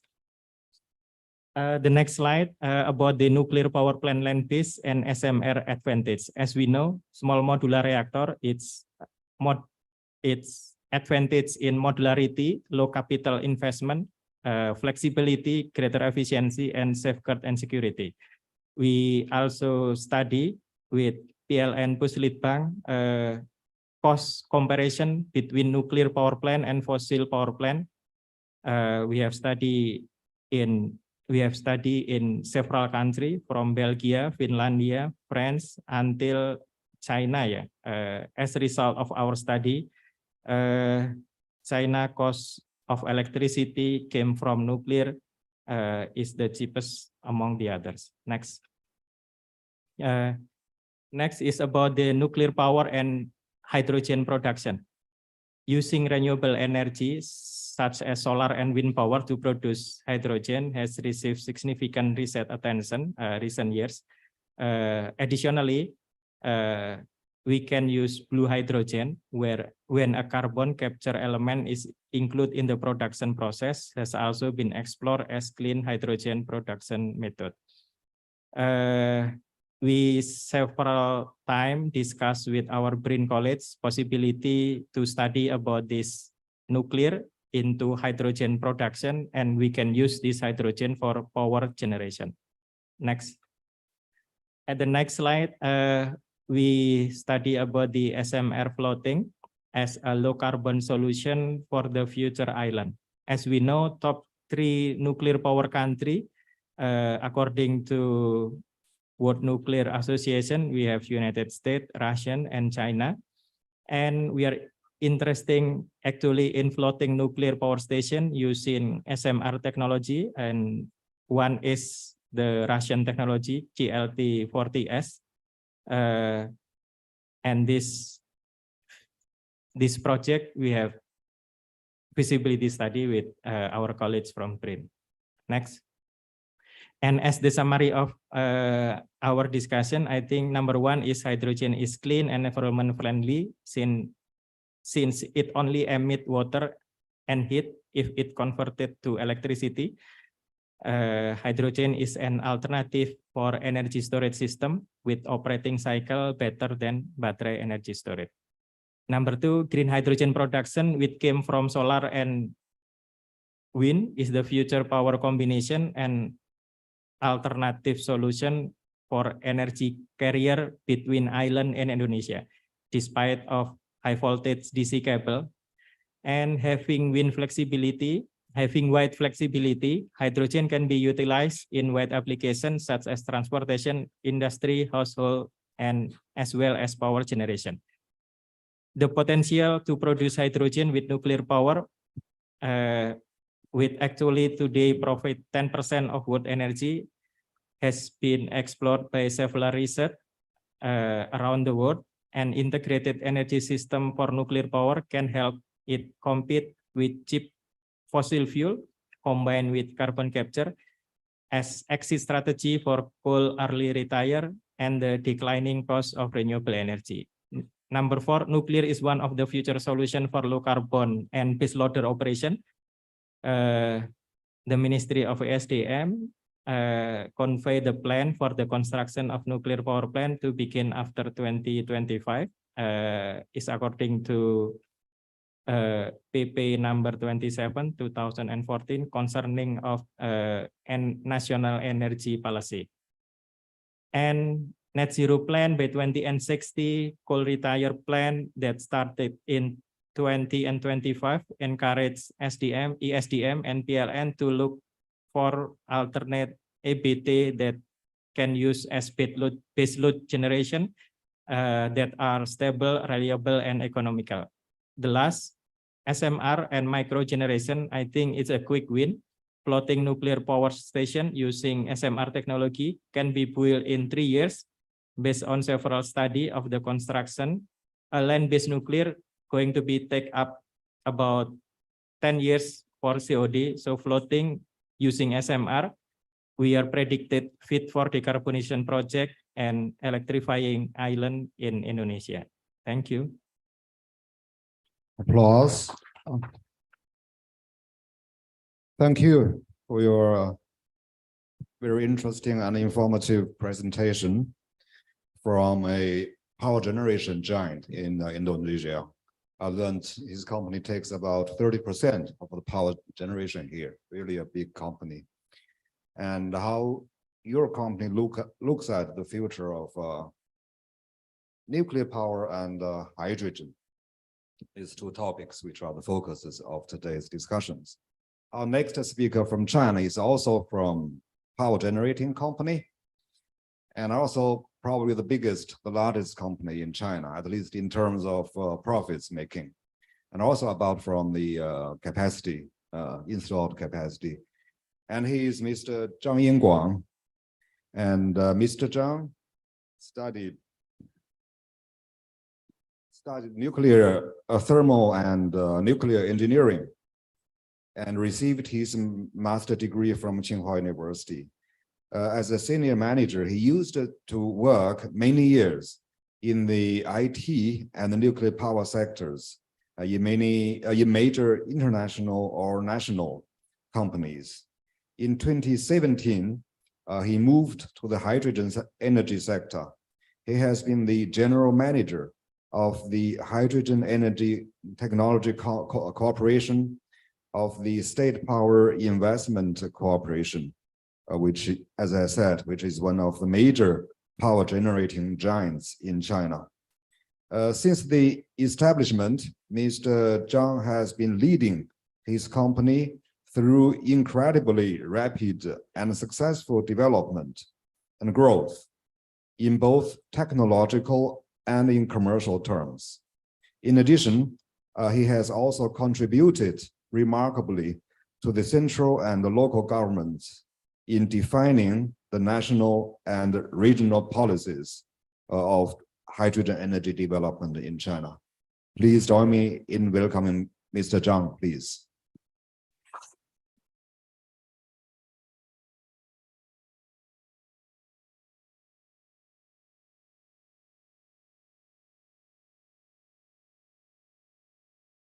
Good morning, everyone.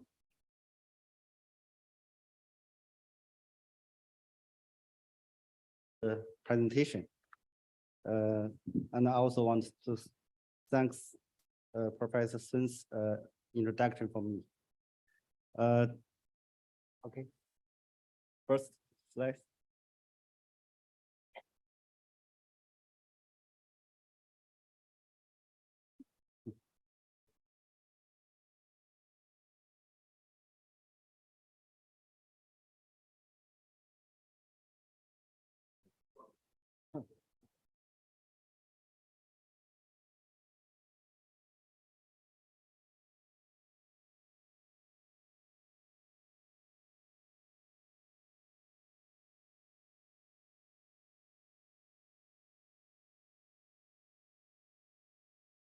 The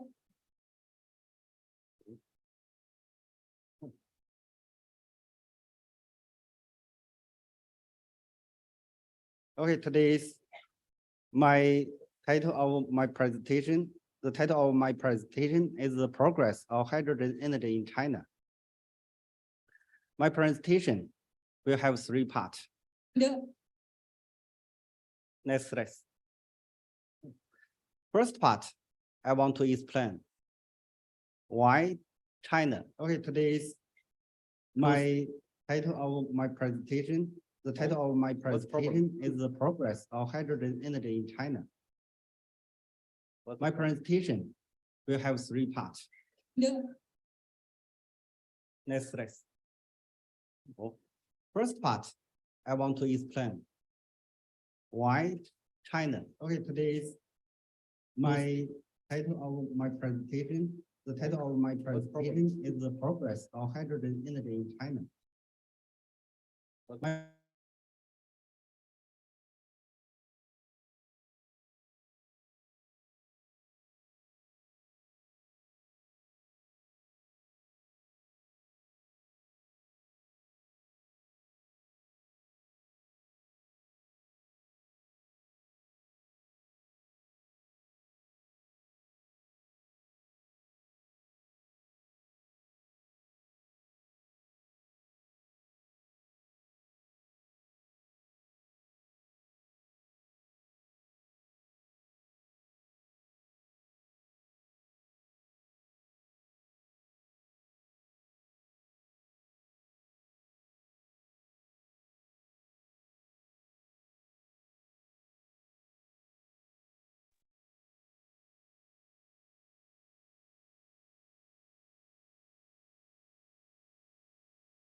It's okay.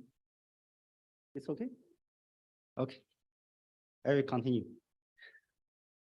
My presentation will have 3 parts. First part, I want to explain why China choose to develop hydrogen energy. Second part, I will introduce the progress of the technology and industry of hydrogen energy in China. Third part, my presentation will have 3 parts. First part, I want to explain why China choose to develop hydrogen energy. Second part, I will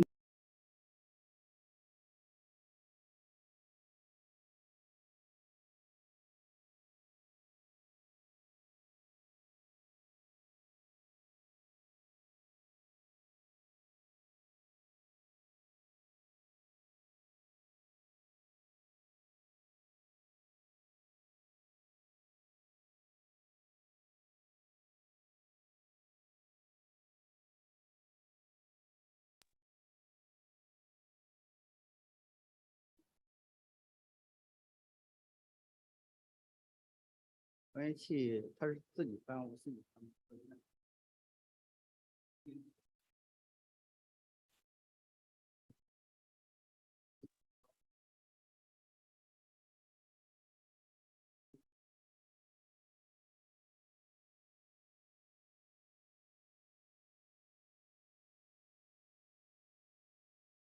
关键器它是自己翻，我自己。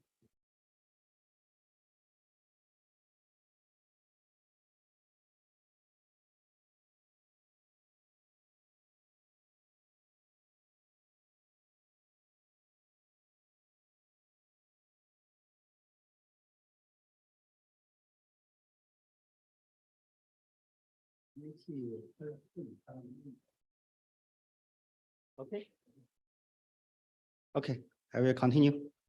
The third part, I will talk about what to do in next step in hydrogen industry in China. Okay, next slide. From this slide, we can see some figures of the this. Okay, this chart shows the final energy consumption structure of the world and the major countries in 2018 in China. Okay, from the date, we can see the fossil fuel is still the primary energy in the world.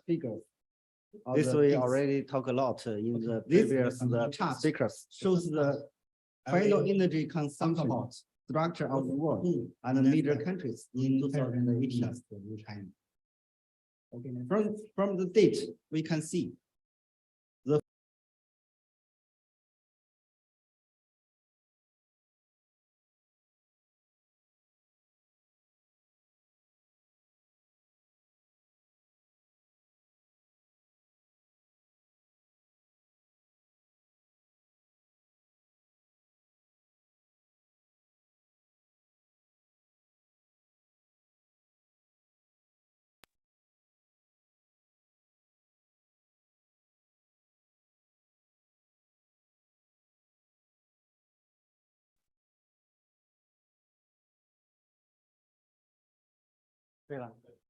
okay.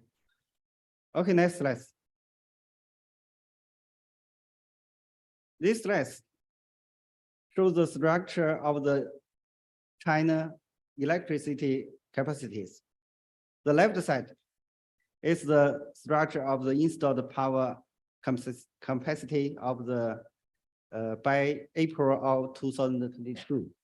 The right side is the power generation structures.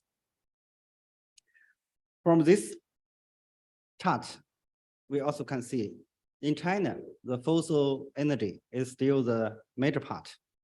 And also we can see a good trend. That means the renewable energy grows very fast, very quickly in recent years. Next pages. Today, all over the world will face the energy problems and the environmental issues. I think this is our common understanding. And also the previous speakers also talk a lot. I will not go to detail. Next page is how to solve the energy issues. This slide shows the trend of the energy evolution, the directions, and the path. Always, the human energy utilization has been developing in the direction of hydrogenation and carbon reduction. So the hydrogen, from this point of view, the hydrogen is so-called final energy. Next, it is.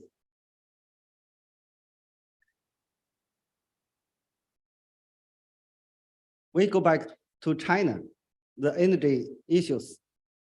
In China, we are facing the three major issues in energy areas. First one is the carbon emission issues. Second one is the import dependency issues, especially for the oil and natural gas. The third one is the wind power, solar power consumptions. How to increase the share of the renewable energy. How to solve these three problems? There are some options. One option is development of the new energy storage technologies. For these storage technologies can improve the share of the wind power and the solar power in the total final energy. Second one, also I think is the most important one, is the development of hydrogen energy technologies. If we move fossil energy to a clean, renewable energy, not only to improve current technologies, we also need to find a new kind of energy, especially to replace the current fossil fuels. Why hydrogen is the potential candidate for this new energy? This slide shows the properties and the characteristics of the hydrogen. To be a potential candidate for the new energy, the first should be have the character is have enough sources. It can be serve the large scale applications. That means it must have enough sources. Second one, it must be clean. It's the direction of the energy evolution. The third one is can be storage.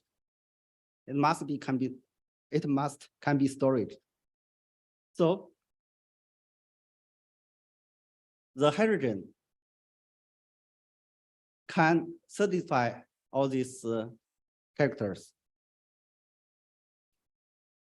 Next page.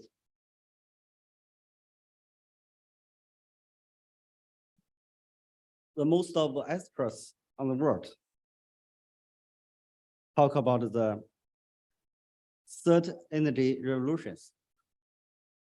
Today, we all step in a period of energy revolutions. What is the new energy structure looks like in future? From my point of view, it should be renewable. Another point is should be clean, low carbon. Third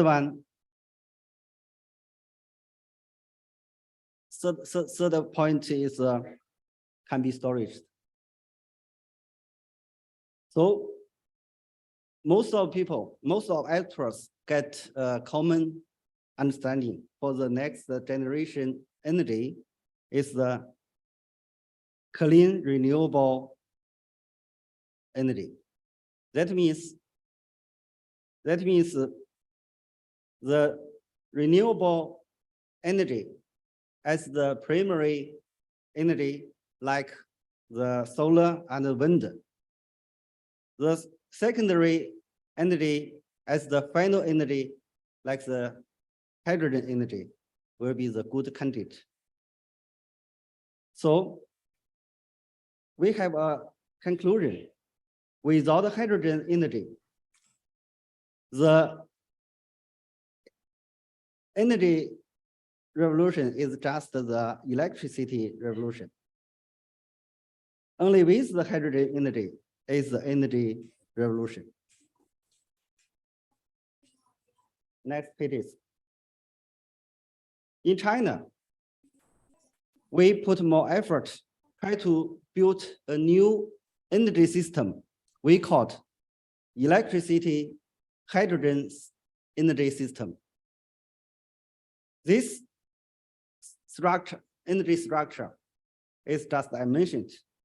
The primary energy will come from renewable energy, like wind, solar, and hydro. And I also think today's mainly the topic is nuclear. I think the nuclear also will be the source of the hydrogen.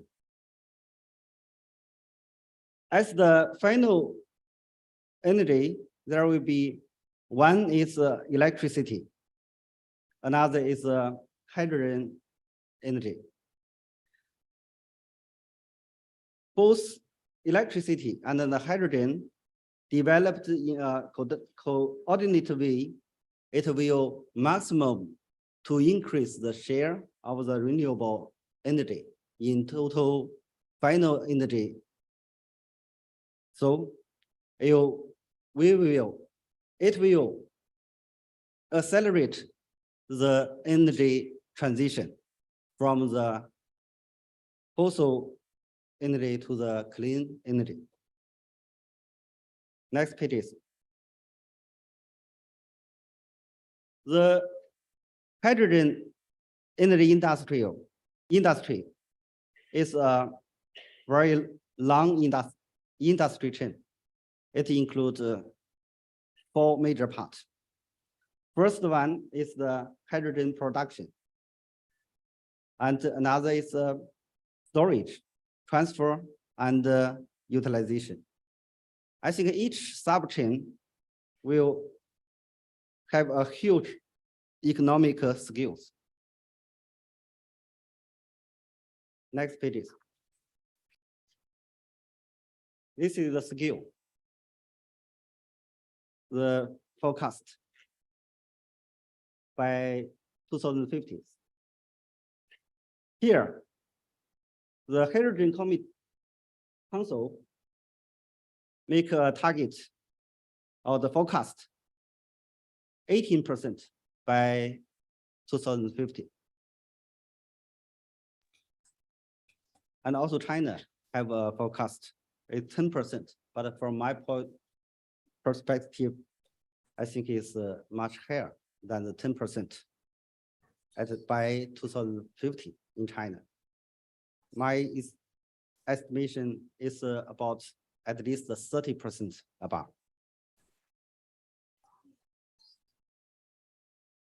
Next page is. This slide shows the major countries in the world, the status of progress in hydrogen industry, such as Germany and Japan and South Korea, America, USA, all put much more effort on the hydrogen energy industry, and also declare the aggressive plans in this area. Next page. Come back to China. China also raising hydrogen energy to national strategies. Last year, the China government published the plan, middle and long-term plans for the development of hydrogen energy industry, 2021 to 2035.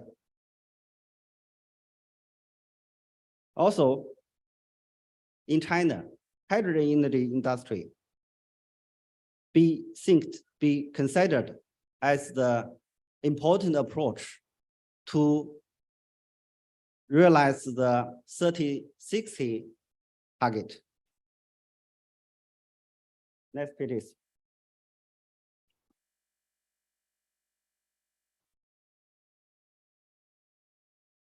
This slide shows the current status and also show the short-term target. Until up to now, China already built 356 hydrogen refilling stations. From this number, ranking first in the world. The operation vehicles, the number is 5,000 hydrogen vehicles are already in operation. Based on the plan released by the government, in 2025, the hydrogen vehicles should reach 50,000. And the green hydrogen, the production 100 to 200 kiloton per year. This is the short-term target in China. Next page. For the hydrogen energy industries, not only get the central government the attention, also many local government put much more attention on this area and invest a lot, such as Beijing, Tianjin, and many other cities. And in those areas, much more focus on the hydrogen production. The east and the south, much more focus on the hydrogen fuel cells and the manufacturing and so on. Next page is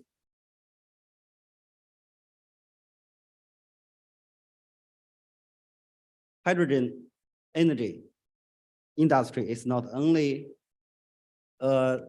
energy transformation, but also it will upgrade the current industry. This is the logic behind for the China to develop the hydrogen industry. In order to achieve the 30-60 carbon peaking and carbon neutrality goals, we must develop the hydrogen energy. Hydrogen replaces the oil and natural gas in the end user, at the end user side. Also, this new energy transformation will upgrade the technology and the industry get upgrade. So that's why I explain why China put much more of effort on the hydrogen energy industry. The next page is the forecast for the skills of from the economic point of view. Next page is what is the piece of the development of the hydrogen energy industry? From this chart, this chart is our forecast for the hydrogen energy, the developed progress in China. We think the inflection point of the large scale of the development will happen at 2025. Before that, there will be the technical and the manufacturing chain improvement. After the 2025 until 2035, there will be the high-speed development period.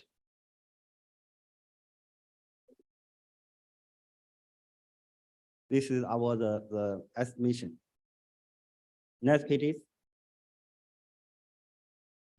So the development of hydrogen energy is not only to solve the energy issues for China, but also will great contribution to the economy. That's why we put much more effort on the hydrogen energy industry. This is the first part. Second part, what is the progress currently? Next page is, this is the introduction about my company. The SPSC is a large energy provider. We have 166 million kilowatt power installed.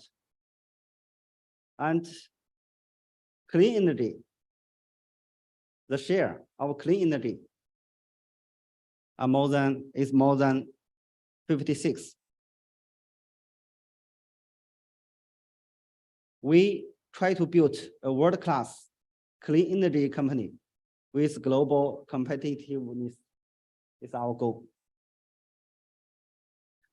For hydrogen energy, the SPSC have an overall layout.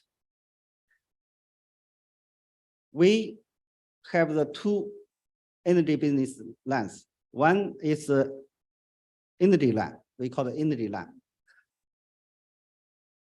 This business is mainly for the hydrogen production and the distribution. Second line is the technical and the manufacturing. Mainly focus on the fuel cell and the PEM electrolyzer, the technology, and also the manufacturing of the two kind of the equipment. And to promote the product applications. Next page. We already done. For the fuel cell and the hydrogen electrolyzer, the technology, we almost covered all the from materials, components, and the equipment and the system integration. All the technologies was completed by the SPSC. And also important part for all the China technology, the progress. Next page is, this is all the technologies related fuel cells.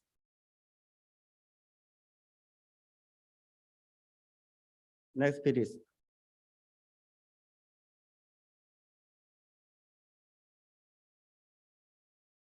For the fuel cells, we finished all serial the product development. It can equip to the vehicles and ships and also the UVA. Next page is.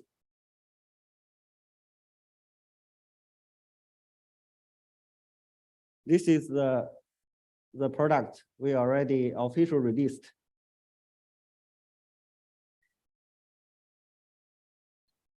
The power scope can cover all kinds of vehicles.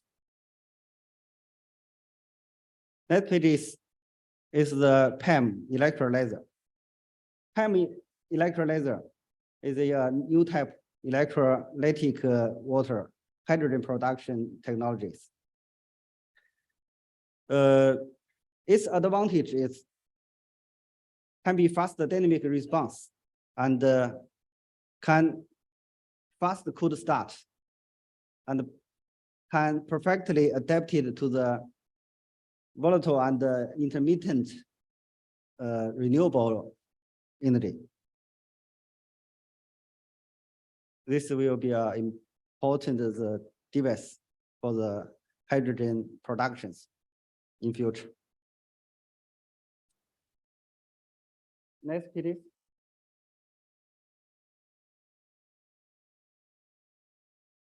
The PEM equipment will also cover all input power scope, ranging from 10 to 2,000 standard cubic meters per hour. Next pages.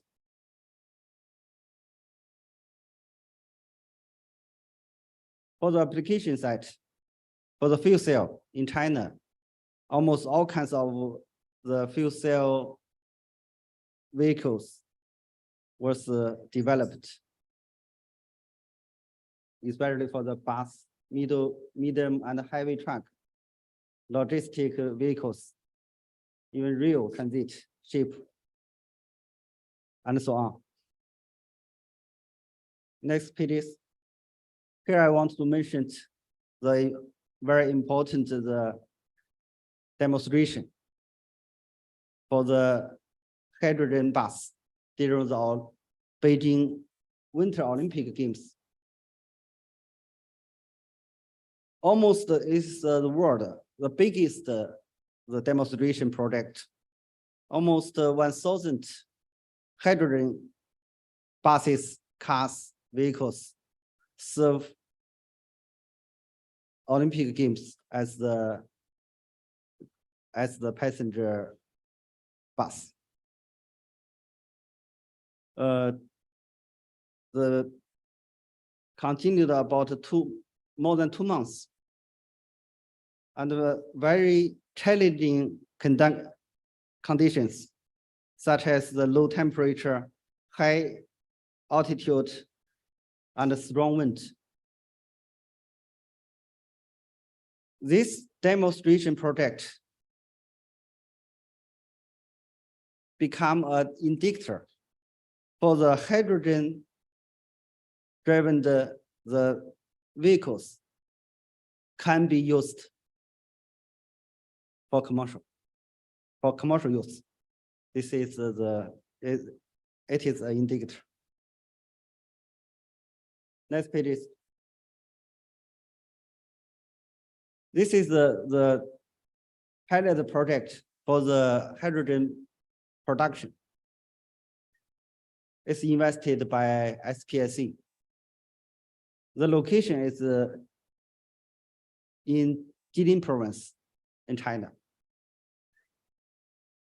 We use the 7 megawatt wind power and 100 megawatt solar power as the primary energy, input energy. The annual hydrogen production is about 32 kiloton per year. It's also the biggest the pilot hydrogen production projects in China at the moment. From this year, many companies invest the hydrogen production areas. This is the second part for the hydrogen energy industrial status and progress in China. Last part. We'll talk about the cost down. At the moment, for the pilot project or demonstration project, we still need the special policies from government, subsidy policies. When can be running operation in commercial without the special policies? Here is our forecast. For the first fuel cell, the cost down in recent years is very quickly and rapidly, almost the current the cost almost the 20% of 2 or 3 years before.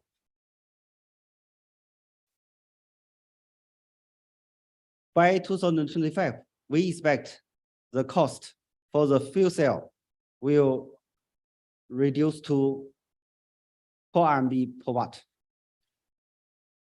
By 2030, the cost will be same like the current electricity cars. Next page is for the PEM. For the hydrogen production equipment, the PEM, the current price is still high. We expect in 2025, the price will down to similar price like a alkaline electrolyzers. Then the PEM electrolyzers will be deployed in the hydrogen production projects in large scale. Okay, last page is last slide. What to do in next step in China for the hydrogen energy industries? First, we try to establish an autonomous technology system.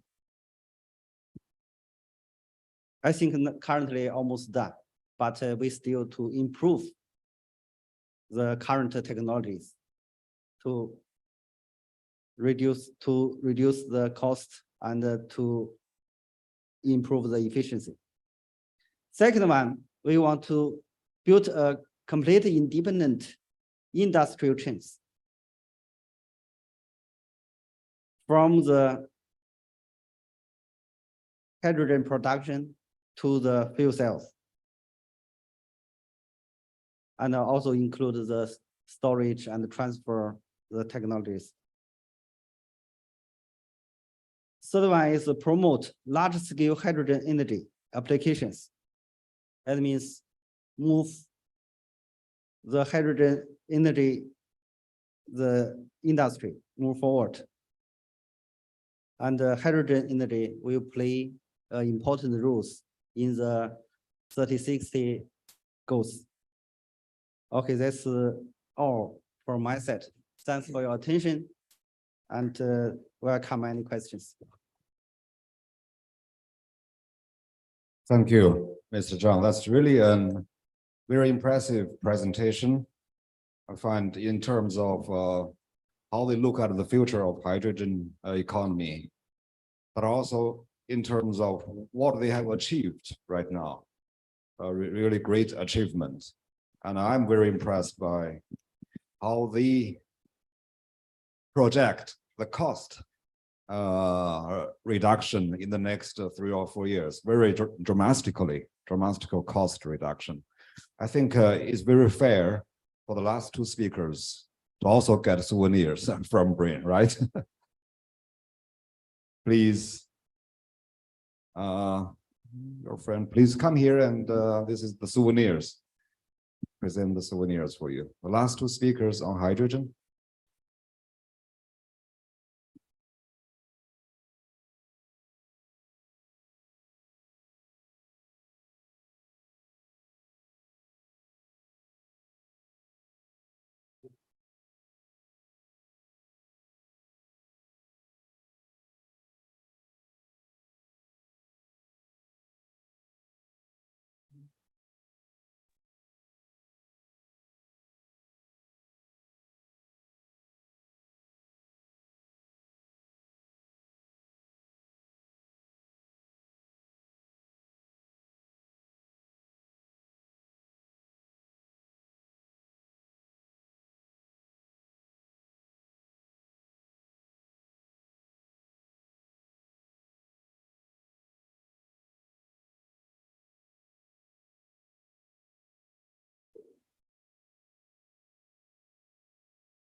Thank you. Thank you again.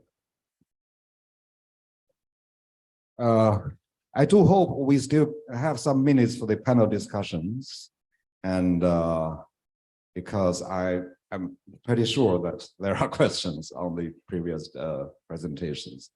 May I have some chairs coming to the stage? to the stage.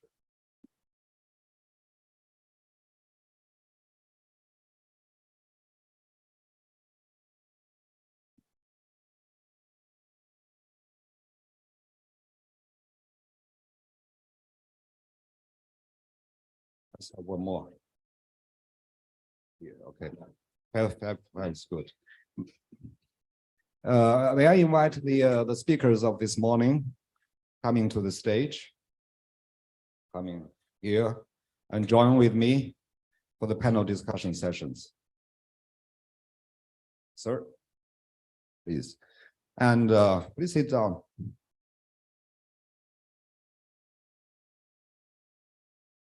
I would like to invite questions from the audience. And as far as I know, the forum is also taking, probably there will be also questions from online. And I would like to kindly ask our master of ceremony to help me if I or my guest cannot understand the question. Okay, now question please. Yes, Dr. Jenny, my friend. Thank you, Professor Sung Yung Liang. And thank you so much for the four speakers for very comprehensive presentation today. I'm having the three questions. The first one is relating with the China policy on the what is the China policy on the existing coal power plant. As I know that the China has a very very aggressive one to build the nuclear power plant. And the second one is related with the human resources. How is the China government plan on developing the human resources and then focus on women? Because I'm the activist of the International Women Council, so I want to ask about that. Do Chinese government have a special plan or focus how to develop the woman young generation on supporting the Chinese nuclear power plant? And the third one, my question is related with which country contribute the emission carbon? As I know that the Indonesia is not a big country who contributing the releasing on the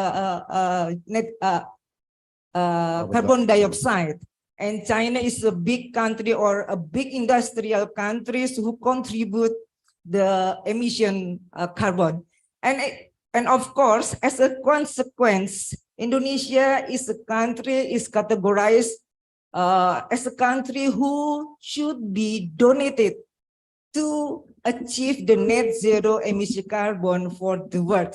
And my question is, how is maybe China has the policy or a plan on committed to contribute to donate Indonesia for achieving the net zero emission carbon? Thank you, Professor. Okay, your first question is China's policy on coal power plant. What will you do with the existing coal power plant? Coal power plants. Okay, policy on coal-fired plants, education, resource development, in particular in the context of human resources, and the third is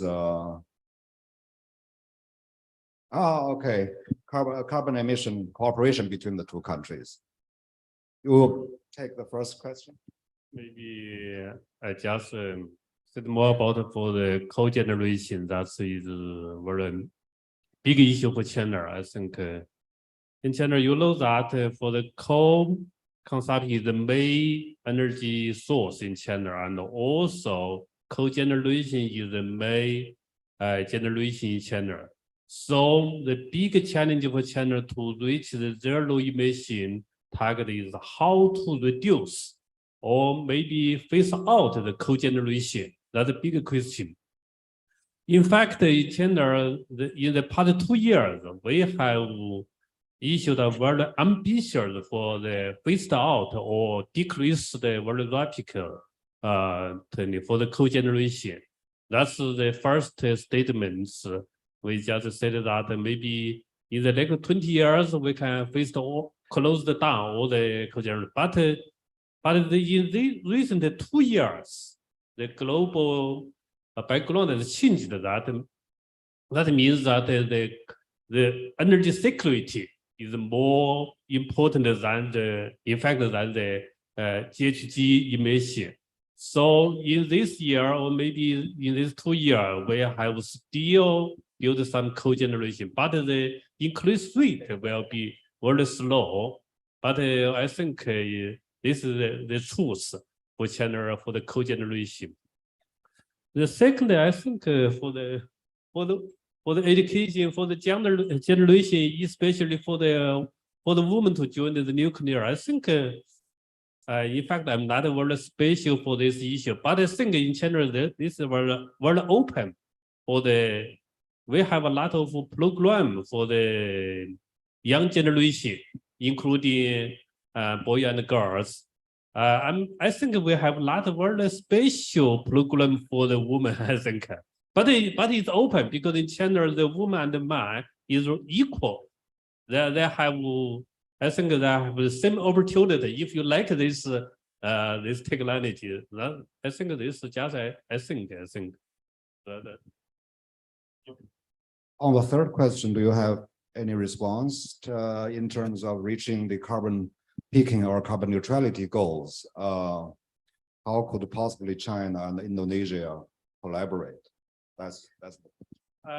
I think the special cooperation is not very clear, but I think we have some program for the South and South cooperation. That means the developing countries cooperation between China or other cooperation for the energy or maybe for other program. This is because these are large program in China. The second is for the One Belt and One Road. That's also some program. But we have some cooperation in the research, which is sponsored by the Ministry of the Science and Technology, and also some other channels for this cooperation. That means the South to South cooperation, and the One Belt and One Road cooperation. Besides this nuclear or maybe other topics is also involved this cooperation.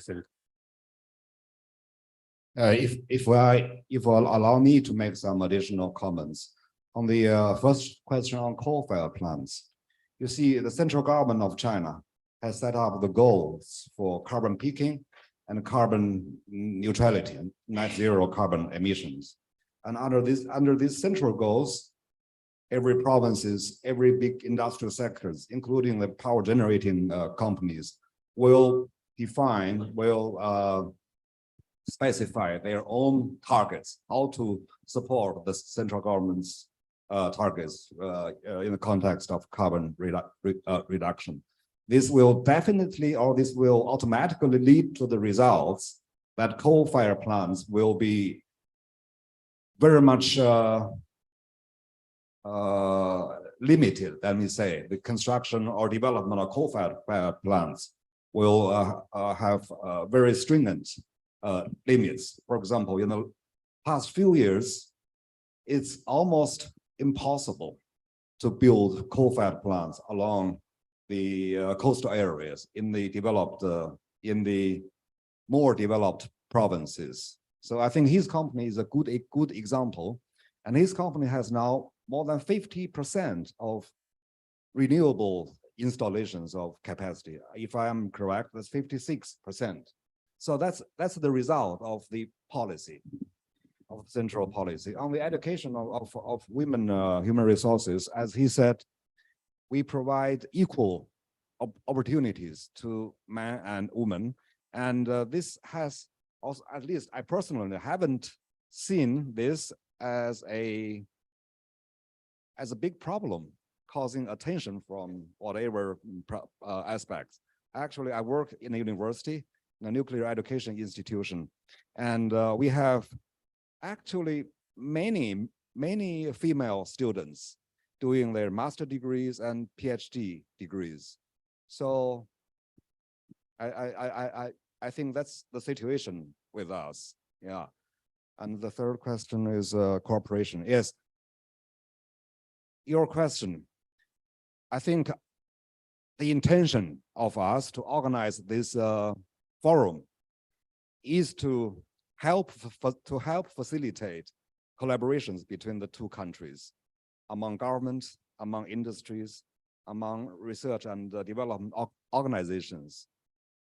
In the context of carbon dioxide emission, in the context of cooperation of hydrogen production, renewable energy cooperation, nuclear power sector, I think we need to start to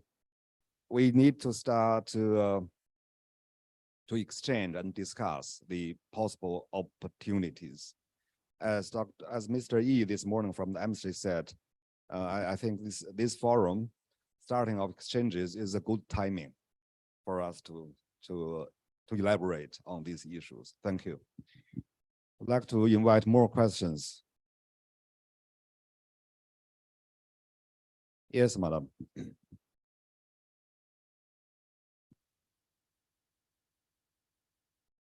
Yeah, thank you.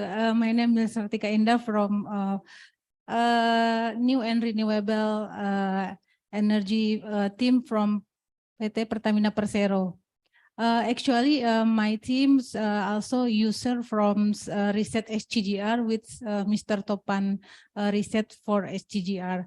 And last year, we also have a forum with Mr. Sunjun. My questions after this event, can you describe how Tsing Hua University can support Mr. Topan and us here to make understand about SGGR for hydrogen, because SGGR also a little people understand about that. Maybe my boss also not understand about that technology and expensive also.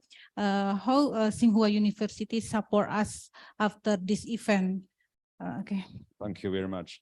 If you allow me, I would kindly ask you to hold your question to the afternoon sessions, because in the afternoon there will be talks about HGGR, about hydrogen production using the HGGR as an energy source. So I think that question would be better addressed in the afternoon. That okay for you? Okay, thank you. So we have one raised hand from the Zoom meeting. We can allow. Yeah, please. Question from Okay. online. That's an online question, right? Yeah, one question, Okay. I think.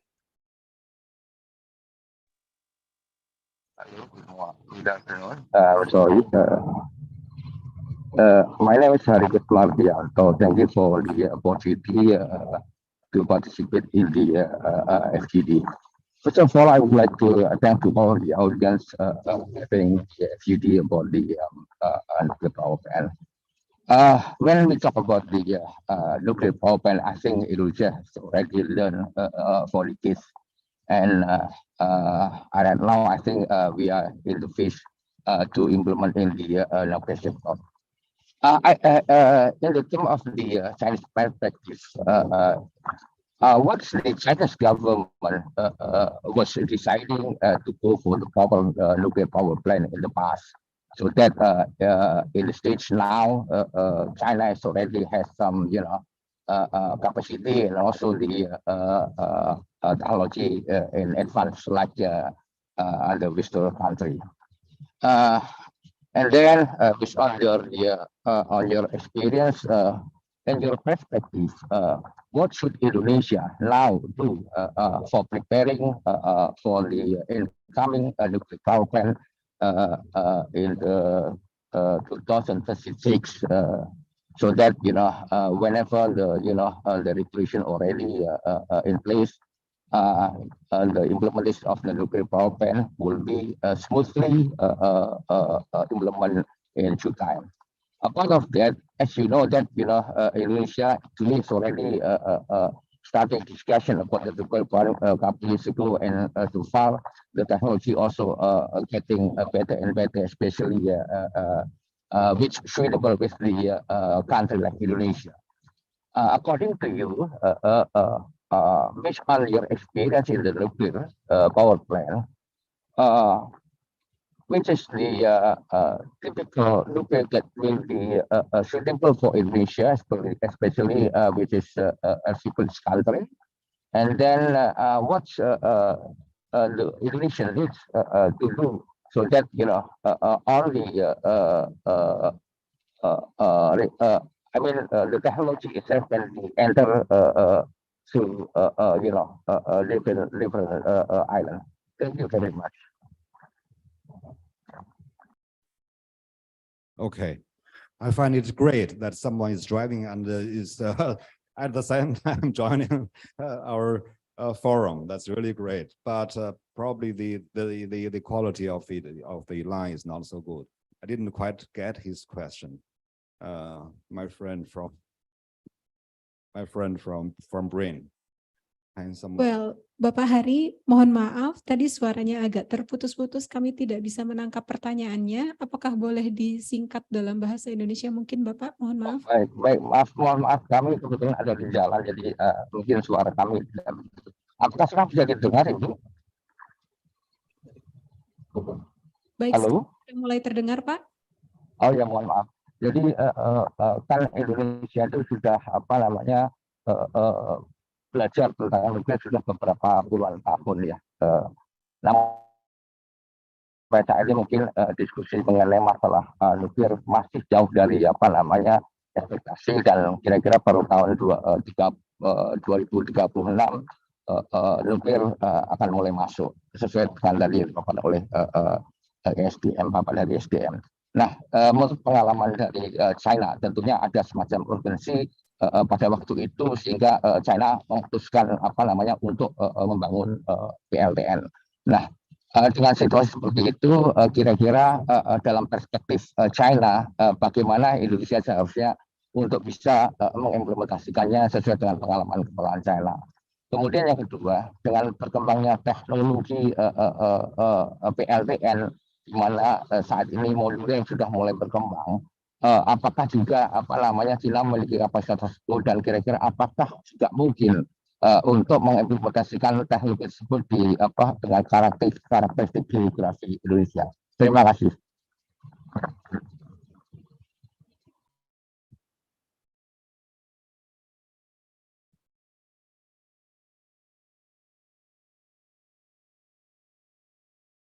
Bapak, karena kualitas suaranya agak terputus-putus, untuk yang pertanyaan pertama tadi tentang dengan target Indonesia membangun PLTN di tahun 2035, kalau tidak salah Bapak sebut tadi ya, apa yang harus 2030, apa yang harus Indonesia lakukan?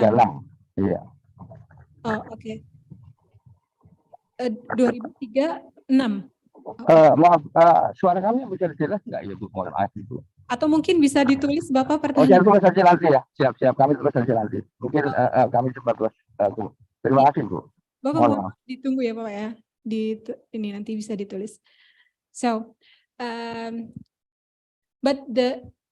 he will write the questions. So this is there is another question from the Zoom. So here the questions. The first, yeah. How is China's policy on knowledge transfer for high advanced technology to Indonesia? How important is the implementation of autonomous technology for hydrogen production? Can the technology reduce the hydrogen production cost? To Mr. Zhang Yingguang. Maybe, yeah, Mr. Zhang, you can address this question. 就是说，中国和印尼之间的这个合作关系呢，如果是知识产权知识或者是技术转让，这个事情，中国这方面怎么考虑的？就是关于氢能生产这方面的这个自主知识或者自主技术这方面的转移，中国有什么考虑？第二个呢是 ，Is the technology can reduce the hydrogen production cost？ 第二个问题，关于 hydrogen production cost， 我觉得你刚才已经讲得很细致了，这2-3年之内，刚才给了很明确的数据，所以这个question number 1 I think is directed to Mr. Zhang, and I would like to ask him to address this question.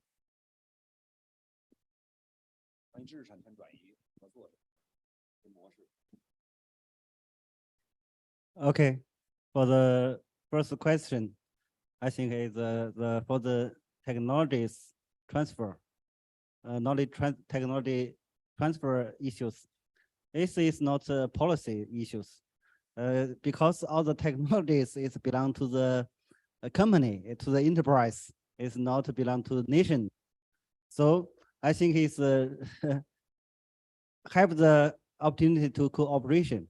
If, for example, if we invest some branch in Indonesia, and I think it's for the technology, the internal transfer is there is no problems. I'm not sure if we already answer your questions. Mr. Zhang is from industry. He's a general manager of a hydrogen production, a hydrogen technology company. I think his view is more from the industrial point of view, and technology transfer, know-how transfer can always be conducted on the commercial, in commercial sense, in commercial terms. But my personal opinion on this question is, Dr. Guinea also raised this question actually. I think technological, industrial, commercial cooperations between China and other countries almost always led, or let's say guided by the Chinese central policy. This has happened, I mean, in the past. My personal opinion is that at least China is open. China is open to this technology transfer, know-how transfer, and so on. And second, my second feeling is that China attaches great importance to the cooperation within Asia, within ASEAN area, ASEAN countries. So I would very optimistically look at these kind of issues. In particular, the carbon dioxide issue or hydrogen issue or energy issue is not only a national issue, it's a regional and international issue. I think for the topics we discussed today, there are big and open windows for cooperation between the two countries, not only technology transfer. I mean, there are many models, there are many possibilities. So that's the answer to the first part of the question. The second part is the hydrogen production cost. If you allow me to remind you to look at the slides that Dr. Zhang provided, he looks at a very dramatic cost reduction in the coming few years of hydrogen production and consumption. Okay. That's the question number one. There is a question number three. We hear that China also developed floating MPP, how to regulate the floating MPP in China, especially in the marine regulation. You want to respond to this question? Yes, floating nuclear facilities is under development. I think it's by the Guanghe, China, Guanghe CGN, Guanghe集团. It is not just in the process of development under engineering and construction, I think. I don't know exactly where they are, the current status, but it is under the how to say, regulation of the Chinese National Nuclear Safety Regulator. We are not informed about the details of the regulation process and the requirement, but this is certainly also areas that we can exchange and learn from how they have done this regulation process. Yeah. Okay. Please tell me, Master, when we should finish the panel discussions.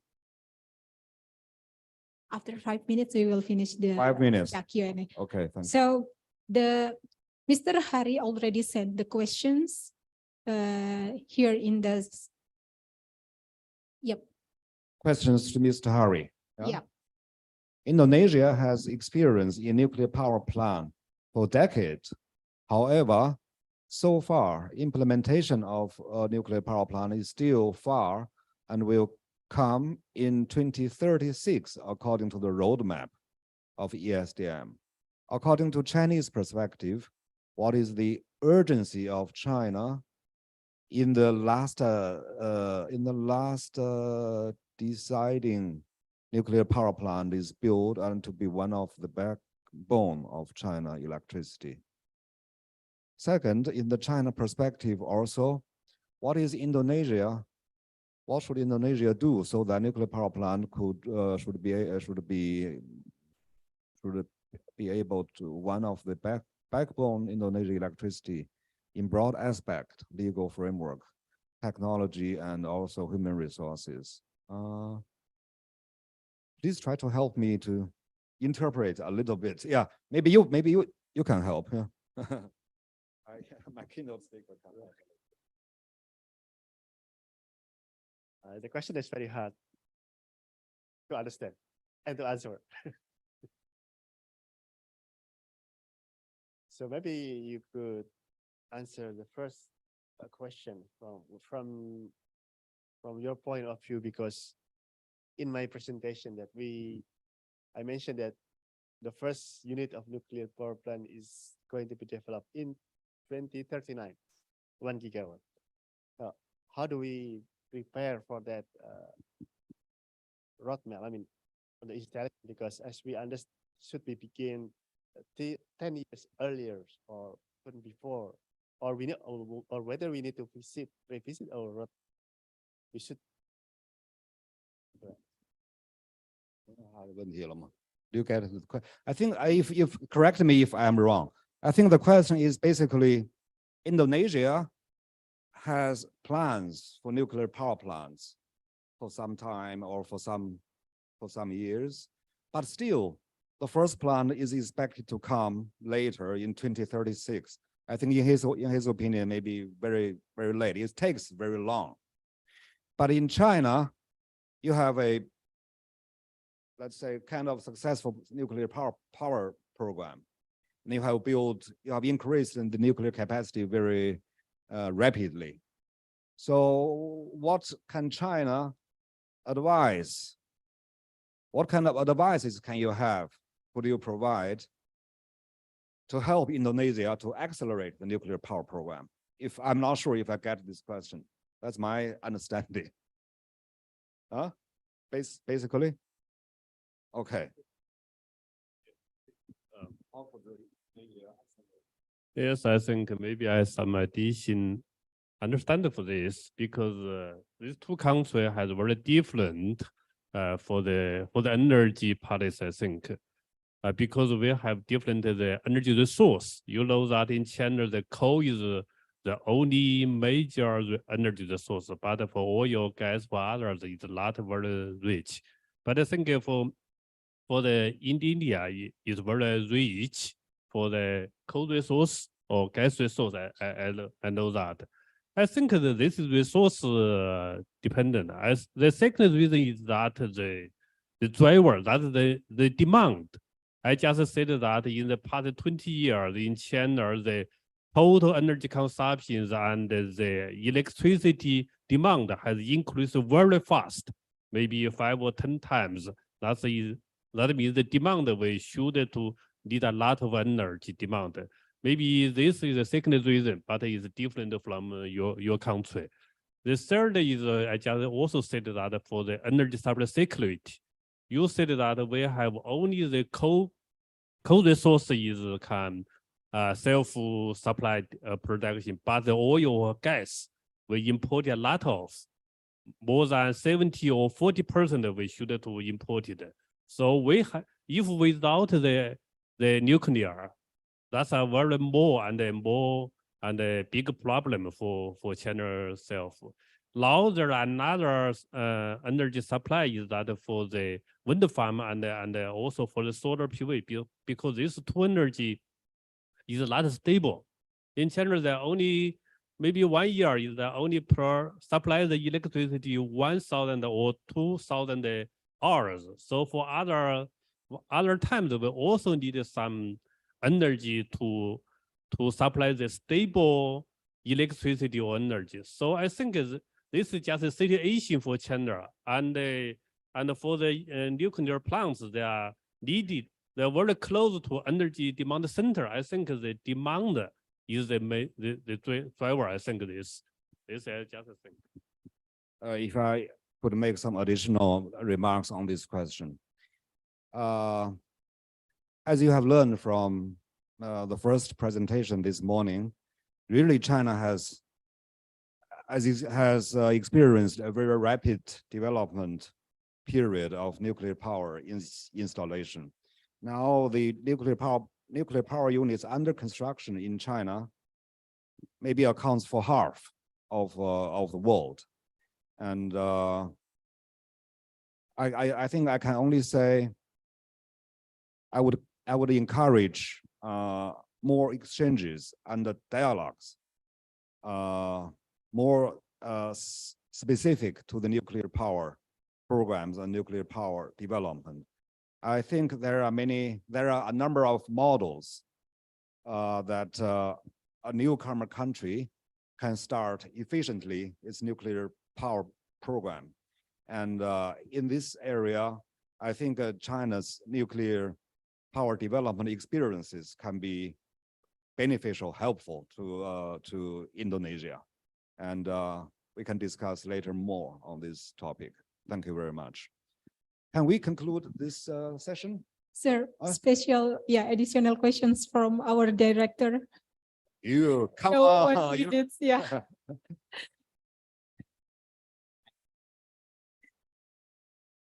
Sorry, because we have another great guest, even it's not from China, but from Indonesia. So I need to ask them. So we are a nuclear community and also co-generation nuclear community. So how can you suggest, Pak Director and also Pak VP, Pak Ardi and Pak Gigi, how can you suggest to us, nuclear community, doing research on nuclear, designing and try to implement, what is the best way for us while waiting for the 2039, for the first one, for the commercial one? So what is the best thing we can start to effort and to implement while waiting for the commercial? So maybe to Director Gigi and so Pak VP Ardi. Thank you. So that's a very fair question. For the first, I rather question to the government. Okay, I'll try to answer that. So it is true that based on our current roadmaps, so this is current roadmaps. This roadmap is dynamic. We sometimes, this is already 2 years, we also now in the process of revisiting the roadmaps. So any input from experts, from nuclear community also are very welcome. That's the first thing. When we develop our roadmap, it is based on the cost optimization, supply and demand balance, based on the GAMS programming anyway. So we found from our modeling solution that the first unit, because we only consider the large scale nuclear power plants, so 1 gigawatt scale of power plant, which of course there are, when it comes to linear programming, there are so many constraints. So if we put 1 gigawatt, it doesn't fit into some islands which only has a moderate demands. So that's why if we could receive any information that's quite efficient technology of nuclear power plant with medium scale or even smaller scale, which may become commercially viable and safely can be deployed at the commercial scale, maybe less than 1 gigawatt, even smaller, that can meet demand in other islands in Indonesia. That's maybe part of the solution to meet electricity demand. When it comes to other demand like heat or hydrogens, we also put in our roadmap. Hydrogen is one of the key strategies in our transport sector, particularly.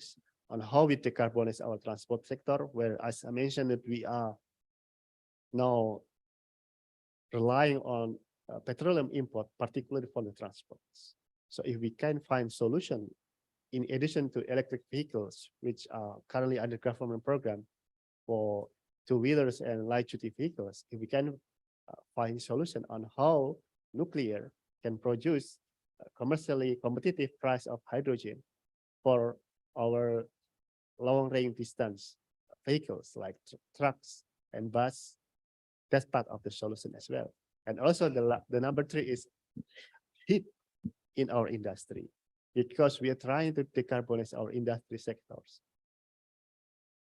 You know that it's now becoming constraint in the world in some regions, that the demand for low carbon content of their products. We can find strategies on how to decarbonize our industry, in particular for high sub-industry which require high temperature heating, or like iron and steel or smelters. This may be part of the solution, but we need to be convinced this is solution that be available before 2039. Thank you. Any response from the industry? Thank you. Thank you for the question, Mr. Topan. I think we are generating company. Nusantara Power is Genco. We are executing Ministry of Energy strategy. I think I need Mr. Kiki Udi blessing gitu ya. I think we're going to be need PLN head office blessing also. How do we start? I guess today Indonesia already have 3 research reactor. I think we have to enlarge this study, enlarge this research by more intense discussion between National Electricity Company and also BRIN as research facility. Until when we going to still study and research without implementing? I think implementing is one of the key. How do we get next step from the research into more reality? I think there is other issue, legal issue and also commercial issue. We need to fix it. I think our colleagues from BRIN already research about 19 infrastructure aspect for nuclear development, and there is only 2 homework for Indonesia. The first is national policy, and the second maybe our society, our people that could be accept nuclear as one of the solution. We also need, that's the point. The second point is we need to fix about our national policy about future energy and also nuclear. And I think the good news is we have the still in discussion new and renewable bill. If our government decide to approve this new and renewable bill, I think it's a good for nuclear development, because in new and renewable bill that still in discussion, we have nuclear supervisory body. That nuclear supervisory body could be consist of our government, our expert, our society, so we can more, and new and renewable bill also accept nuclear as a part of the low carbon solution for electricity. I think if we have a new and renewable bill accepted by our government, it's going to be a booster for Indonesia future energy development. Thank you. I hope you are satisfied with the answers, right? We can conclude? Yes. Okay. I would like to appreciate the the keynote speakers for their excellent, very comprehensive, interesting presentations, providing a lot of information and views, opinions.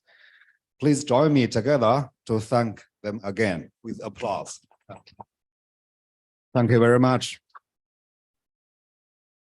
As a moderator, of course, I would like to thank all the audience, offline and online, for your great interest and participation. Thank you. The morning session are concluded now. Concluded. Okay. For the next event, we will take a photo, group photo. For the first part is external guests to stand up in the podium. All the external guests, so all the Chinese college, please come to the podium to take a photo here. Dan sesi kedua nanti Bapak Ibu kita akan foto bersama setelah sesi yang foto bersama ini. Jadi jangan kemana-mana dulu ya. Okay, let's go.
Baik.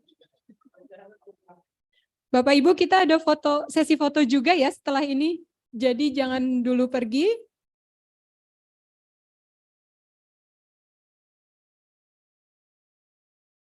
Baik, Bapak Ibu silahkan berdiri, kemudian maju ke depan sini, kita akan foto.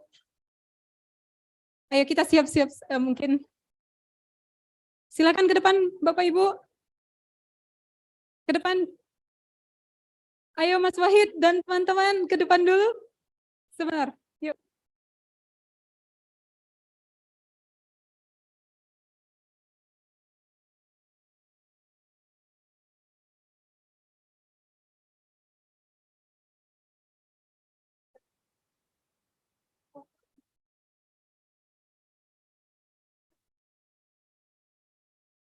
Ya, Bapak Ibu silakan maju ke depan.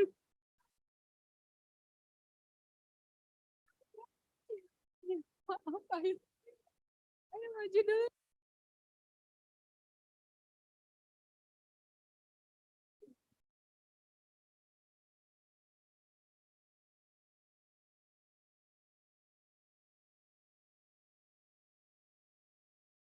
Baik, kita akan menghadap ke podium, Bapak Ibu. Jadi nanti fotografernya dari sebelah sana.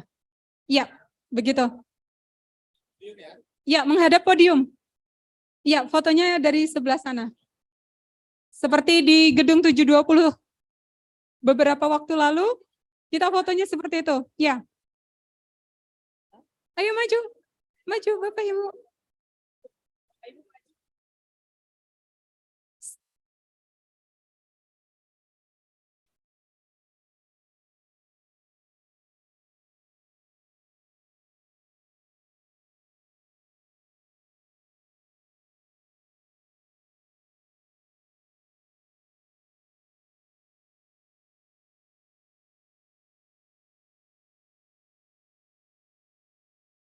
Tes.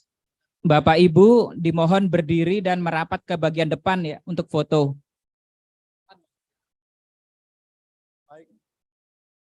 Bapak Ibu semuanya maju ke depan biar masuk foto. Iya. Ya. Iya, semuanya mohon berdiri. Please all the participants stand up. Oke. Fotografernya Pak bisa naik kursi Pak biar kelihatan semuanya Pak. Biar lebih tinggi Pak, naik kursi. We are all stand up for the photo group session. khusus depan tidak perlu berdiri. Ya.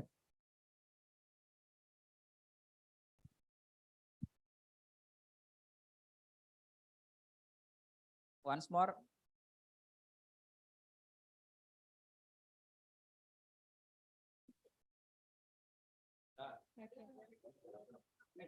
Okay, thank you.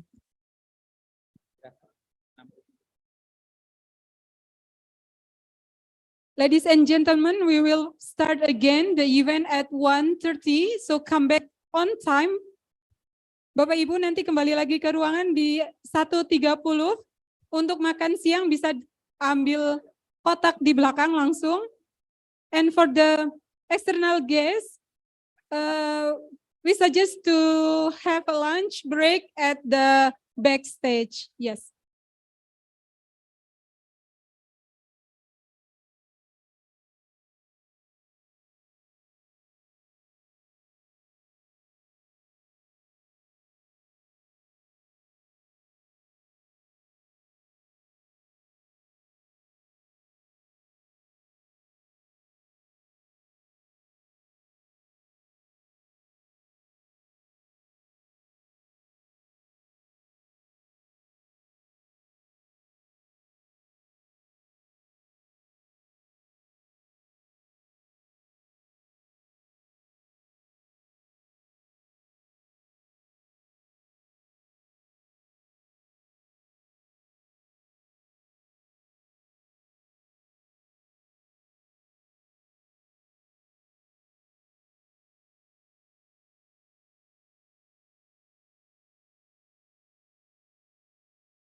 I'm sorry. Well, the afternoon session will be on nuclear hydrogen production technology and modular HTGR technology.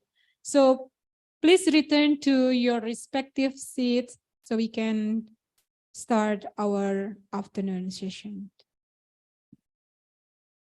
Bapak Ibu boleh kembali ke tempat duduk masing-masing sehingga kita bisa memulai acara untuk sesi siang.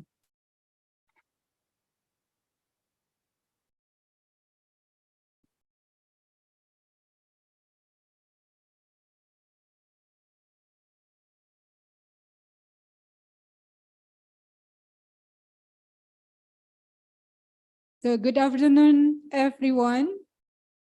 We are delighted to inform you that the afternoon session will be guided by Professor Dr. Jarod Wisnubroto. Let us all extend a warm welcome to him as he takes the stage to commence the next sessions. Give your applause. Terima kasih. Assalamualaikum warahmatullahi wabarakatuh. Good afternoon. This is very difficult time for you, for us, for me to restart the afternoon session because two reasons. First, you feel sleepy after lunch. Second, because BRIN implement the work from anywhere. So maybe you participate this this meeting, dialogue forum, maybe not in here, but in Zoom. But anyway, we have to start this session because this is dialogue forum. It means we should have plenty of time for the interactive communication or activity. That's why I would like to ask every presenter, not 30 minutes for the presentation, but 20 minutes. 20 minutes. The moderator have authority to set up only 20 minutes. Okay. So we have time or enough for the discussion. So for the first, because this is very more technical session rather than the morning session, I would like to ask Professor Dr. Zhang BRIN.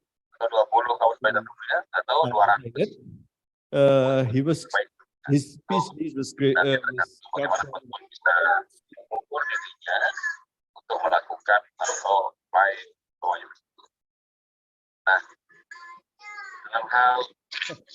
Okay, wait, please.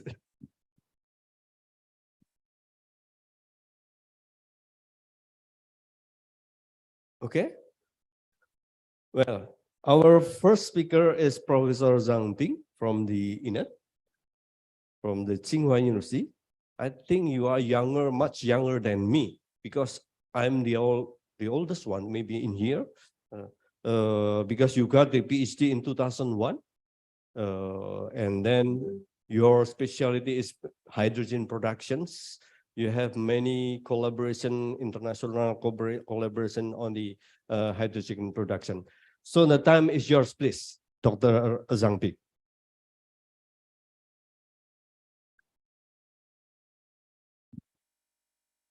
You may use this one or that one.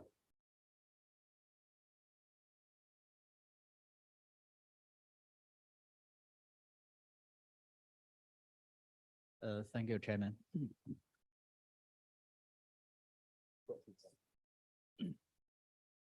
Good afternoon, ladies and gentlemen. It's my honor and pleasure to be here to give this presentation. As you know, during the past 4 decades, INET has been developing the high-temperature gas-cooled reactor technology. And with the proposal of the new carbon peaking and carbon neutrality, HTGR will play an increasing role in the decarbonization of industrial sectors. So today I would like to talk about the nuclear hydrogen production and its potential to decarbonize the industrial sectors. This is the outline of my presentation. First of all, I would like to give some information about hydrogen and its nuclear production. And next, I would let you know the progress of R&D and nuclear hydrogen production based on HTGR in China. And next, I would like to talk about the coupling and the safety issue of HTGR to hydrogen plant. And then I will talk about the potential of nuclear hydrogen production and heat for decarbonize in the industrial sectors. And finally, concluding remarks will be given.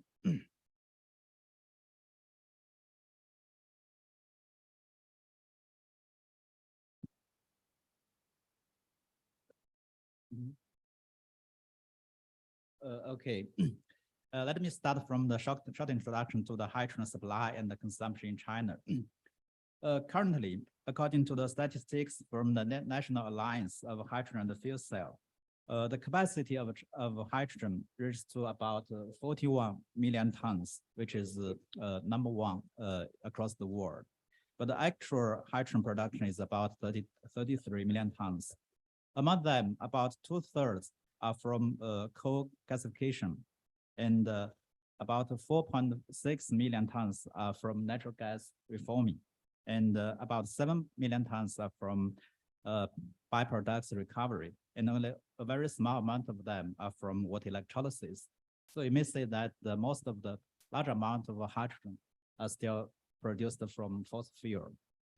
So how about the hydrogen consumption?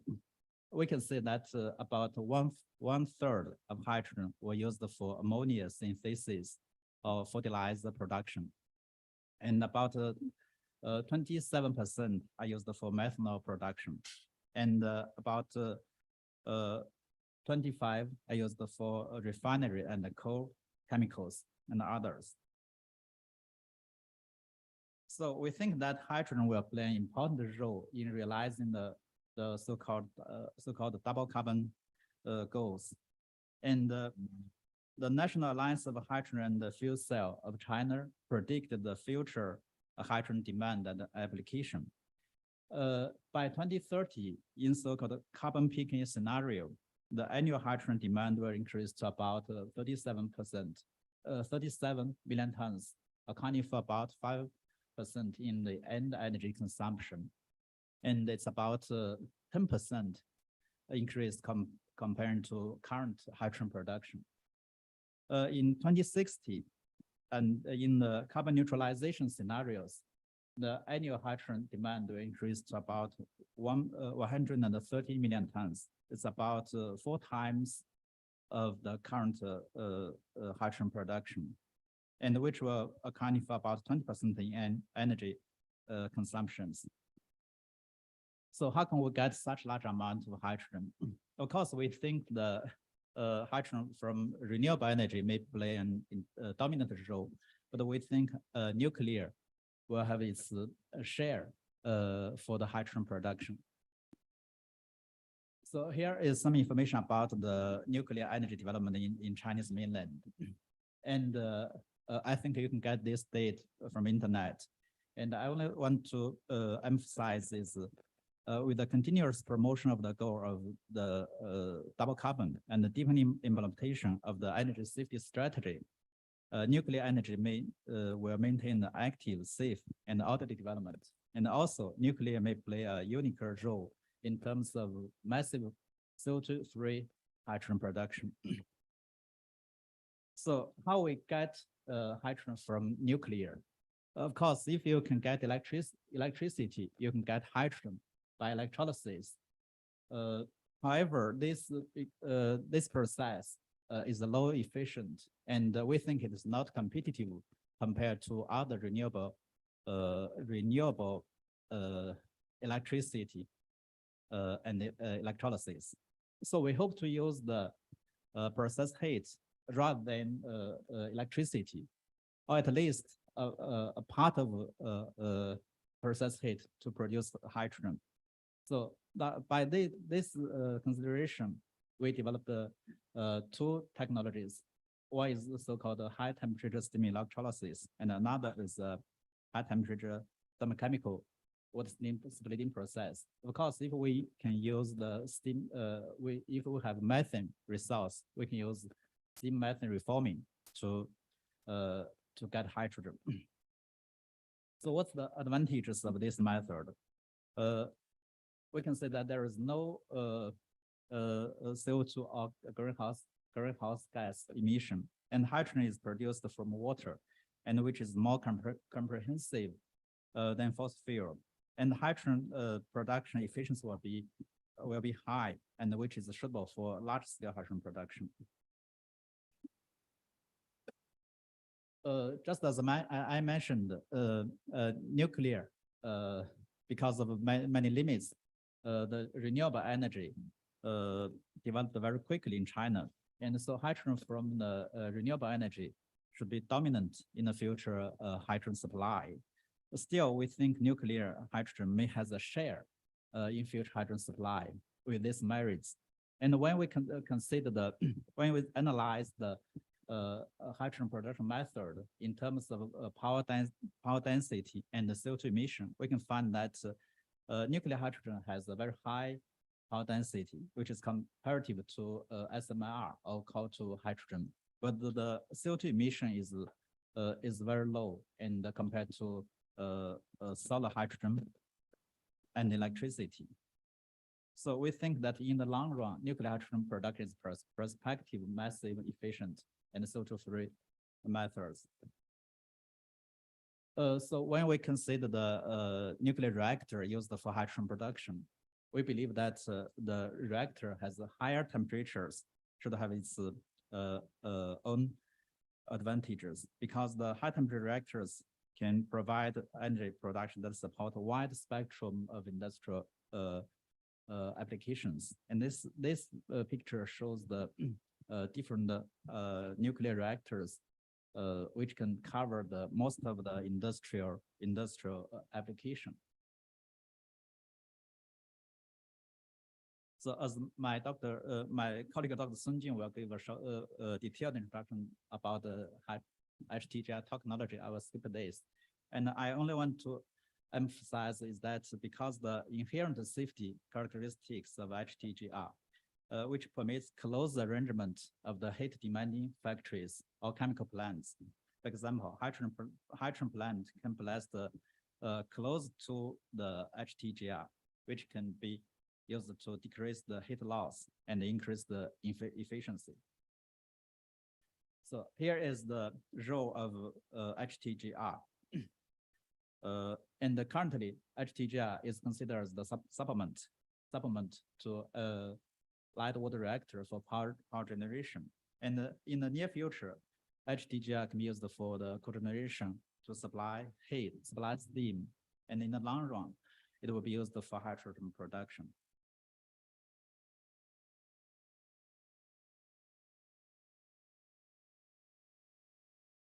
So next, let's move to the progress of R&D and nuclear hydrogen production based on HTGI in China. This part, I think maybe involves some technical details. I hope it will be not so boring. So as for the technical options of nuclear hydrogen production, we select the two kinds of technicals. You can say that that include the two kinds of thermochemical water splitting process and also the high temperature steam electrolysis. And thermochemical water splitting process usually consists of 2 or 3 chemical reactions. The net reaction of this cycle is to decompose water into hydrogen and oxygen with the heat supplied by HTGR. And these two chemical cycles were selected from more than 100 cycles, and was considered the best process for nuclear hydrogen production, especially based on HTGR. This is the R&D roadmap of nuclear hydrogen in ANET. Actually, we started this work about almost 20 years ago, and we conducted very fundamental studies, and we developed the simulation softwares, and we developed engineering materials and developed some chemical reactors. And currently, our work is on the scaling up of the of the facilities. And our goal is about by 2030, we hope to demonstrate the pilot scale nuclear hydrogen production with the hydrogen production rate about 1,000 normal cubic meter per hour, which is equivalent to the HTR tank. And here are some progresses. In about 2009, we erected the first proof of concept IS facility and closed operated the cycle. And about after that, we built various models and we developed a software to simulate the whole IS process.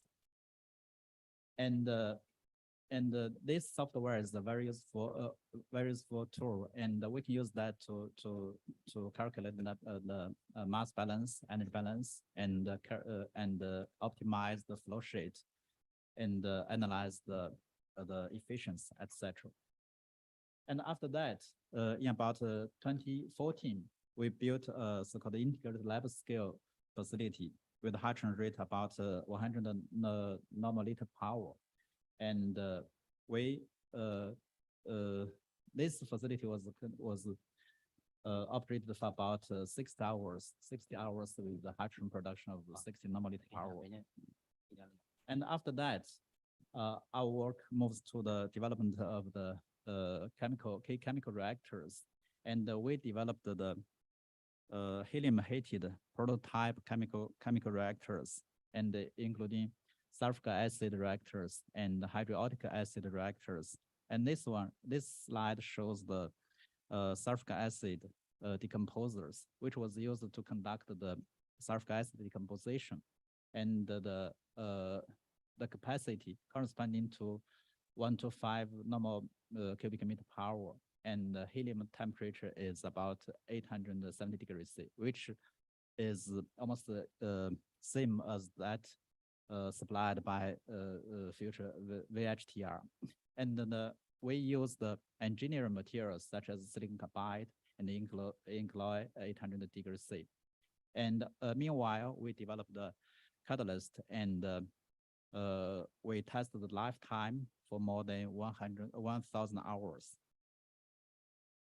And this is another chemical reactors which was used to decompose hydroxylic acid into hydrogen and iodine. And this is the adiabatic reactor, and we finished the manufacture and the test of the facility, and started the heat transfer characteristics. And finally, we conducted the HI decomposition experiment with a hydrogen rate of about 1 normal cubic meter per hour. And meanwhile, to supply the process heat for these two chemical reactors, we developed a high temperature helium loop, and which can be operated about 900 degrees C, and with the hydrogen, with the helium pressure of 4 megapascal. And these parameters are equivalent to, corresponding to that of HTR. And we finished the manufacture of the main components, including helium blower, helium electric heaters, etc. And this is the main progress of IS process. And at the same time, we developed another process, hybrid sulfur process. And as for that process, the sulfuric acid decomposition step is totally same as that of IS process. And besides, we develop a so-called sulfur dioxide depolarized reaction. And just because the voltage for this process is very low, which is about half to 1/3 of that of water electrolysis. So we conduct fundamental studies, and also we do the works on SD stack and its scaling up. And this give a performance of SD cell after our optimization. And we can say that the cell voltage can be lowered to at about 1.2 volt with the current density reached to about 1.3 ampere per centimeter square. And because electrolysis technology becomes a very hot topic across the world. So here I compare the SDE, that is just I mentioned the SO2 depolarized electrolysis with other electrolysis technologies, including the conventional alkaline electrolysis and PEM, proton exchange membrane electrolysis, and also solid oxide electrolysis. And in terms of cell voltage efficiency and energy consumption, and we can find that SD has the lowest cell voltage and almost the highest efficiency, and energy consumption is about only half of that of a conventional water electrolysis. So also we do the scale up of the SD stack and the test facility, and from the mini stack, and currently we can build a stack with about more than 200 centimeters with hydrogen rate of 1 nanocubic meter per hour. Next, in the next several years, our work is focused on the pilot scale demonstration of thermochemical water splitting technology. So work including the scaling up and the manufacture of key components, coupling and the control technology, design of nuclear hydrogen plant. And meanwhile, we are conducting a feasibility study on the application and the design of nuclear hydrogen and the cogeneration in industrial sectors such as steelmaking, ammonia synthesis, refinery, etc.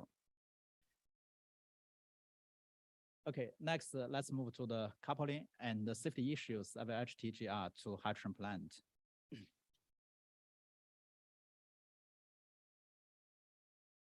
As for the coupling strategy, we adopted the cogeneration of hydrogen and electricity. And besides, we hope to produce steam. And this slide shows the a case. By hydrogen and electricity generation coupled with the VHTR, we can achieve the efficient utilization of the process heat through energy cascade utilization, and thus improve the energy efficiency and also improve the economics. And this picture shows the VHTR coupled to ice process and also coupled to power generation. And we did the thermodynamic analysis and we got some models. And this one lays a theoretical foundation for the optimization of hydrogen and electricity generation. As for the safety issues, we're not focused on a reactor, safety issue of a reactor itself or chemical plant itself, but focus on the safety issues raised by coupling of hydrogen plant to HTGR. And there have 4 kinds of safety issue. First is hydrogen diffusion and explosion. Second is the toxic chemical diffusion. And the third is the material affecting of HTGR and the chemical plant. And finally, the tritium diffusion. So the first is hydrogen dispersion. So when we think about hydrogen, we usually think it is very hazardous and it is explosive. So with the potential risk of explosion, hydrogen is assumed to have potential threat to the safety of a nuclear reactor. So we have to analyze the threat, and we use CFD to simulate calculate the hydrogen dispersion in a micro size space. And we designed some scenario based on pilot scale as hydrogen plant coupled to HDR10. And with some assumptions, including the inventory of hydrogen, release mode, etc. And the influence of those key factors, including the leakage position and size, wind speed, wind direction, spread angle, etc., and the dispersion of hydrogen was simulated. And with some conservative calculation methods, and we take a 10 kilopascal peak over pressure as the safety standards. That is the commonly used standards. And the most dangerous case is the combination of near ground leakage, a big leakage opening, and tailwind leakage. The safety distance between the leakage point and the reactor building is about 280 meters.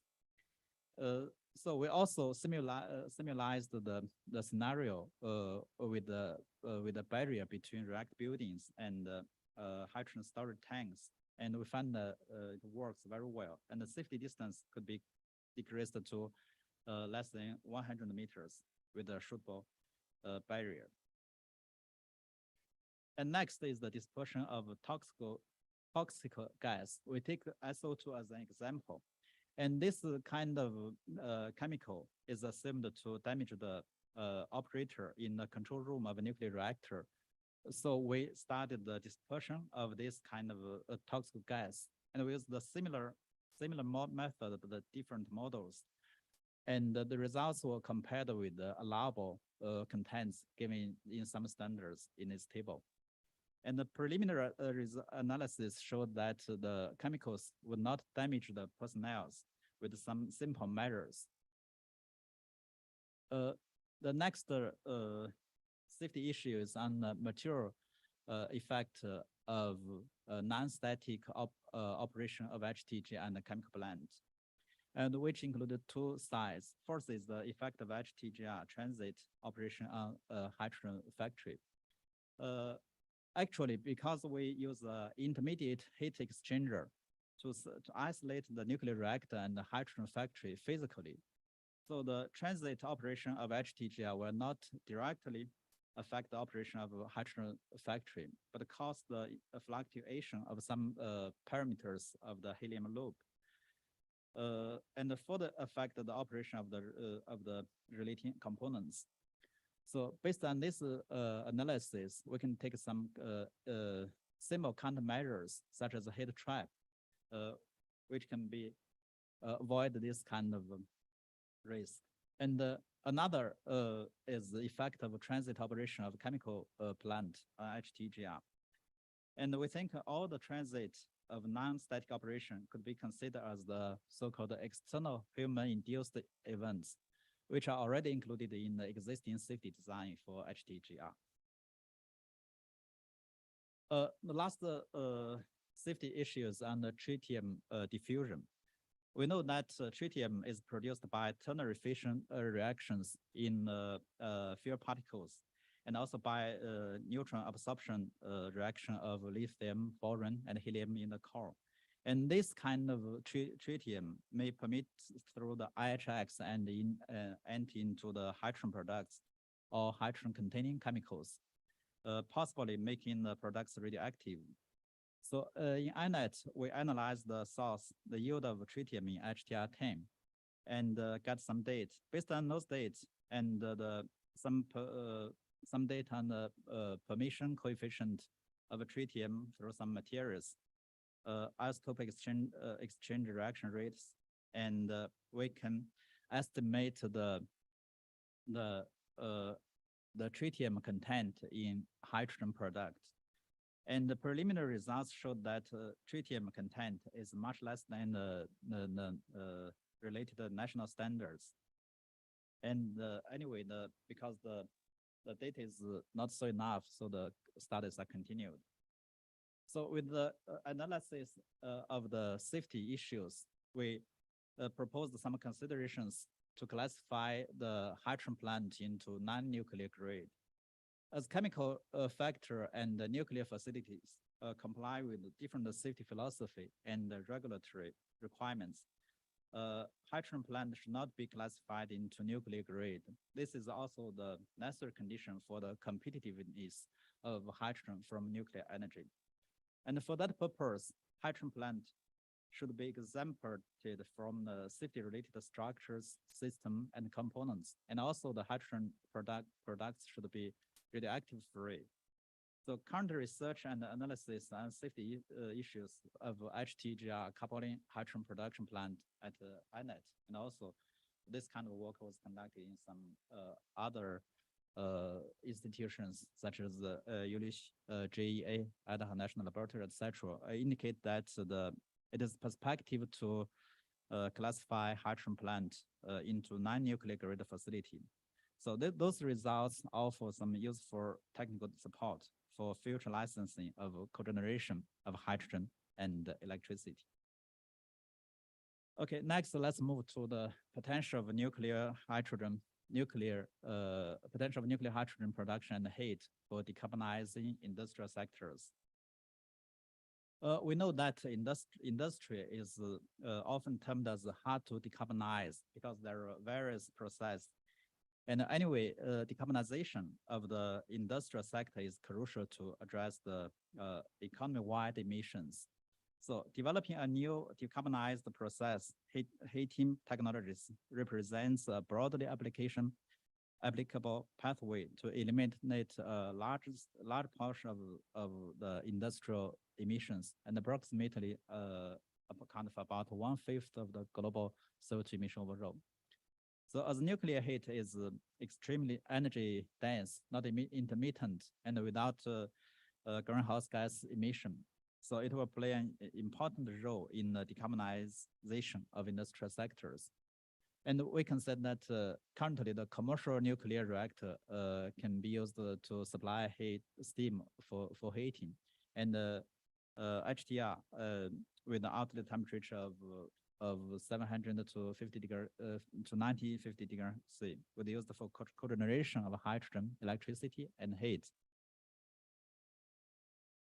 Here I list some potential near-term application of HTGR in industrial sectors. We can divide this application into two kinds. First is the so-called fundamental application. That means this kind of HTGR can be used without any further R&D. And for example, district heating and others. And another is so-called advanced or long-term application. That means there is much R&D were needed.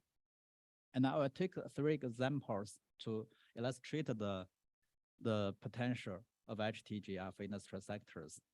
First is the district heating.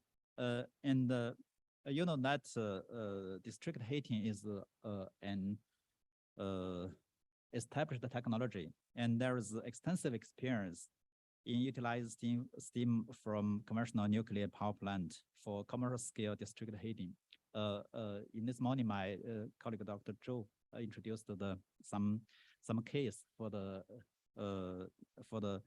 district heating, and this one we called mature technology because we can use the existing pipeline, and it's a well-established technology, and it is suitable for near-term deployment.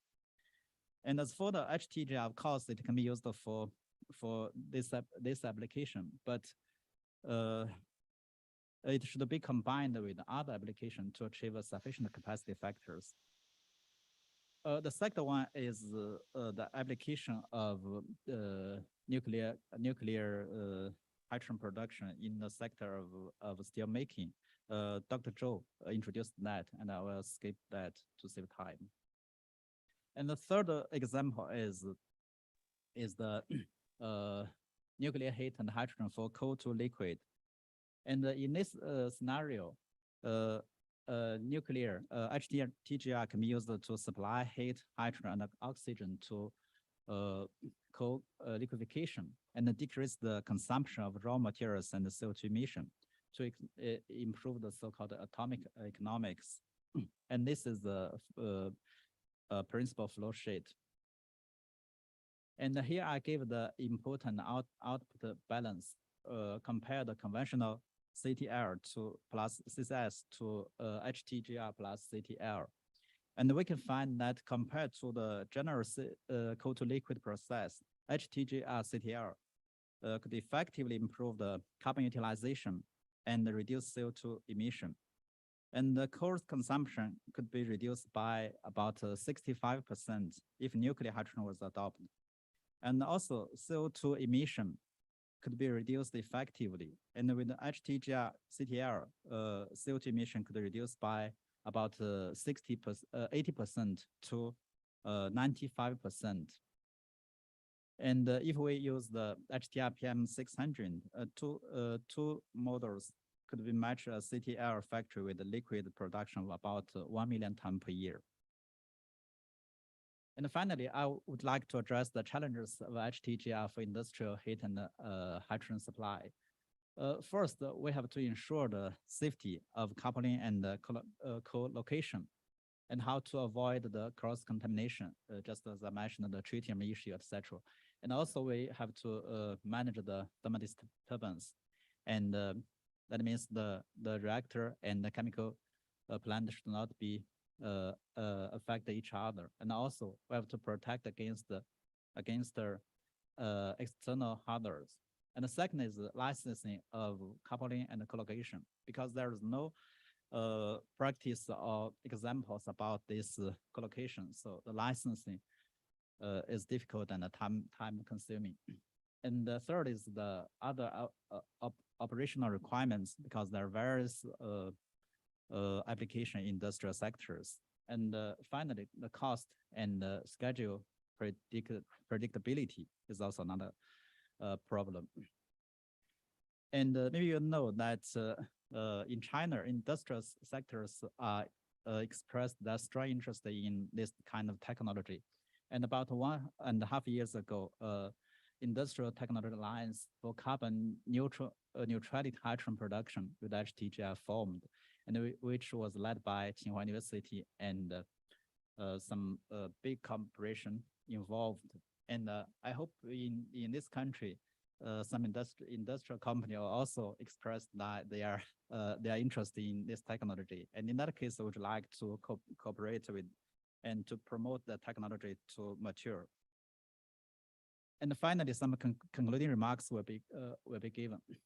First, HTGR could be we think is a competitive technical solution for industrial sectors decarbonization through a low carbon hydrogen and heat supply, as well as electricity generation. And secondly, HTGR technology has been intensively developed in China. The demonstration power plant will put into service, and this strong background of HTGR provides unique support for nuclear hydrogen production technology, and also as well as the comprehensive application of nuclear heat, hydrogen, and electricity. And thirdly, China put enough attention to the technology of nuclear hydrogen production, and R&D and thermochemical water splitting process and HTSC has been conducted for more than 15 years, and some key progresses was made. And the pilot scale demonstration of nuclear hydrogen is on the plan. And at last, we would like to strengthen the collaboration with the domestic and the international partners to promote the technology to industrial application. That's all.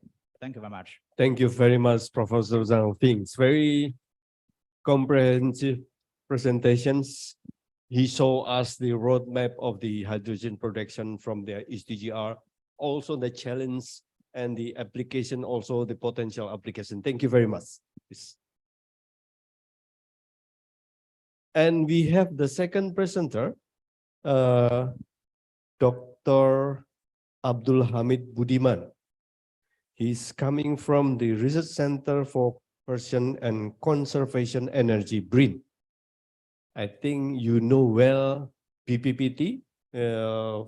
Formerly, he was coming from BPPT because BPPT in Indonesia is a leader organization on the development of hydrogen production. Please, Pak Abdul Hamid Budiman. Oh, Pak Abdul Hamid Budiman, the bachelor's coming from UPN Yogyakarta.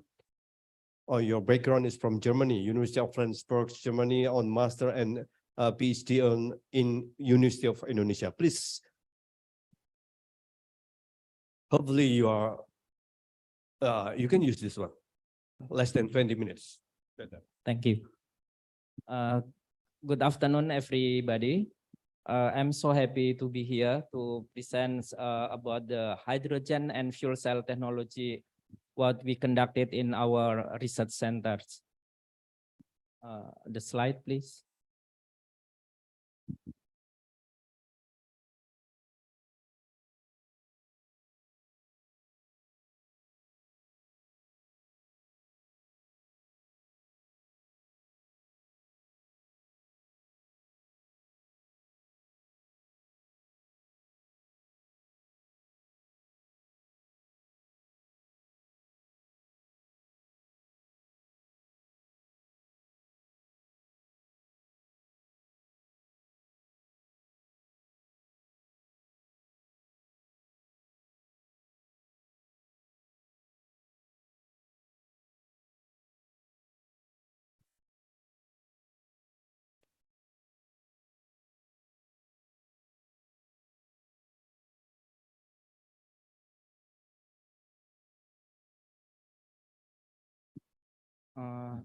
The second slide, please.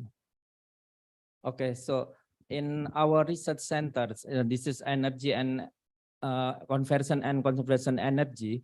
Our research is related to low carbon technology.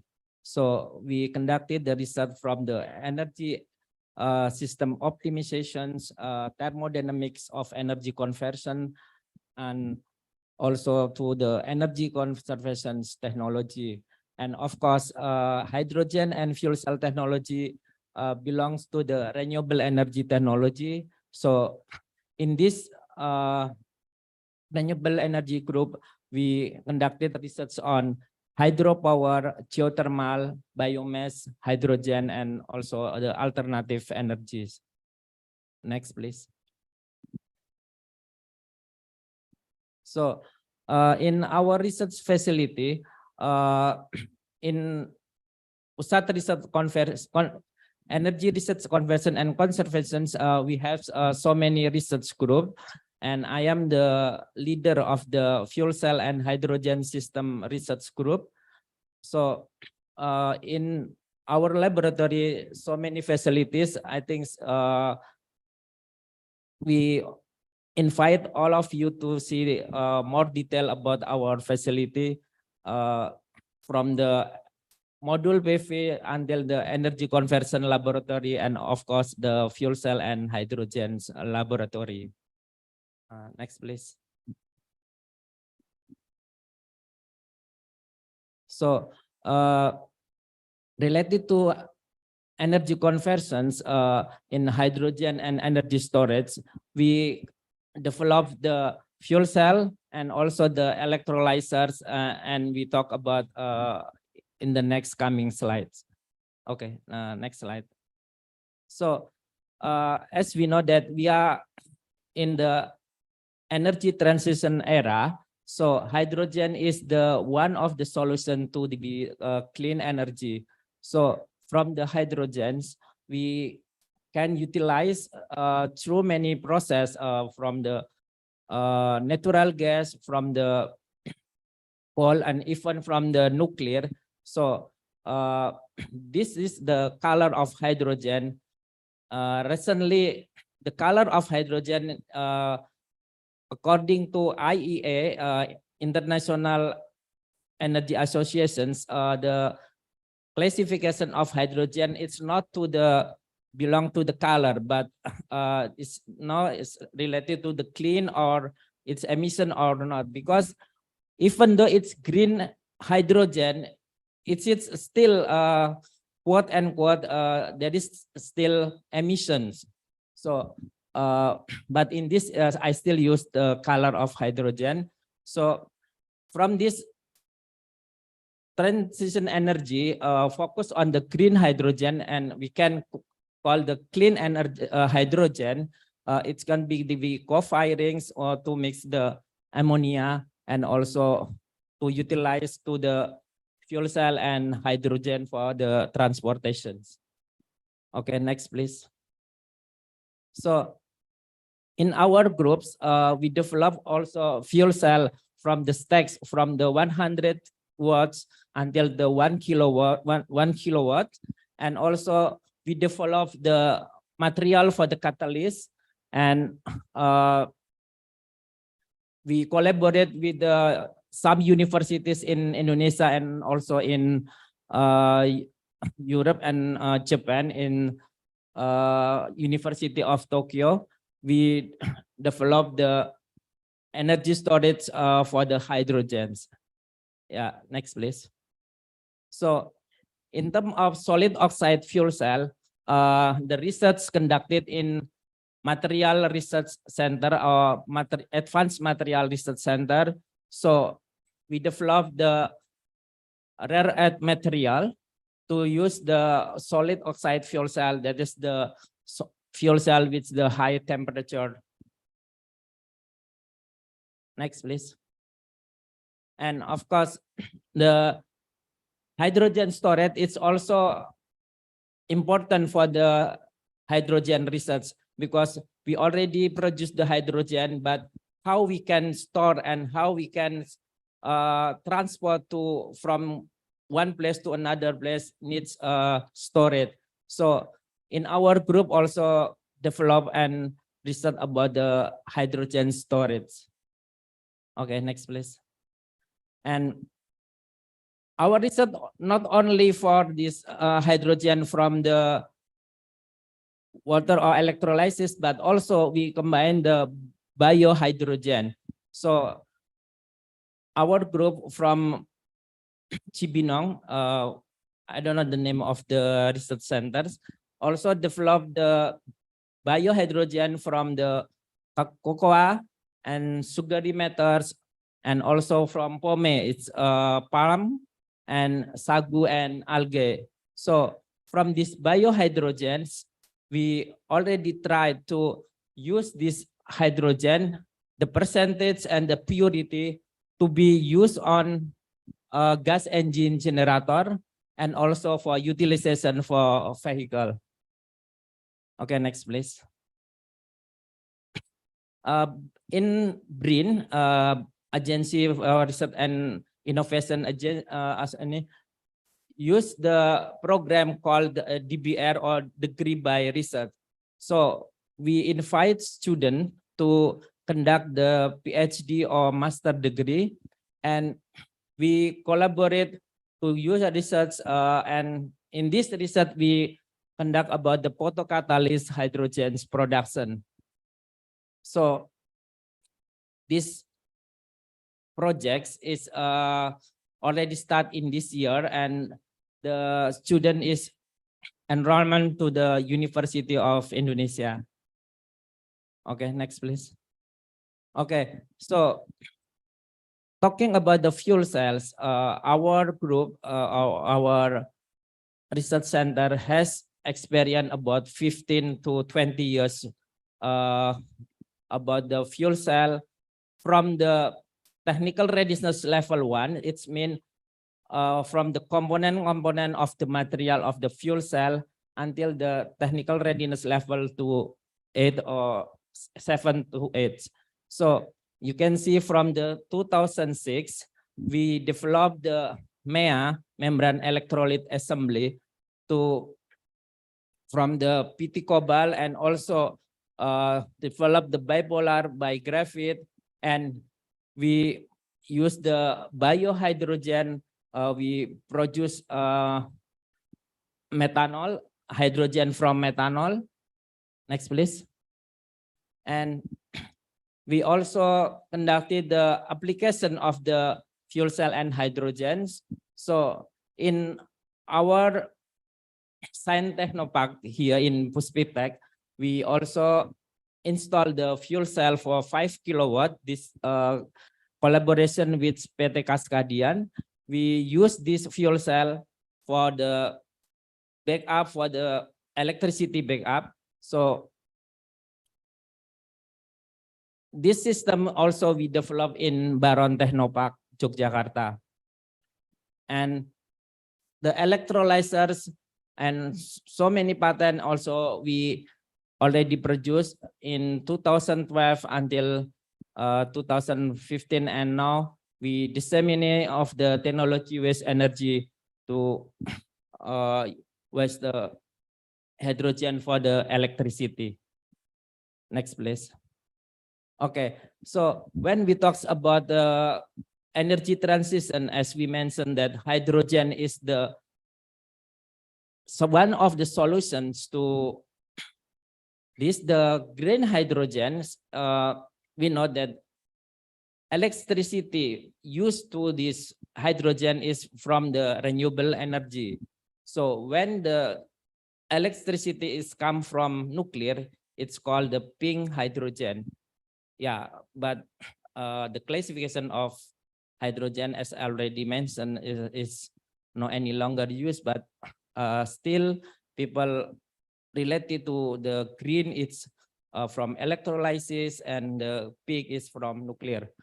So the green hydrogen through electrolysis is consistent with net zero road. So it's mean that the decreasing technology cost and providing flexibility to the power system. Okay, next please. Okay, so what is the driver of why people use the green hydrogen? First one is because the green hydrogen is low variable electricity cost. And this is that the major cost of the green hydrogen is the cost of electricity. So when use the electricity from renewable energy, it's cheap. That's why people want to green hydrogen. The second one is the technology ready to scale up.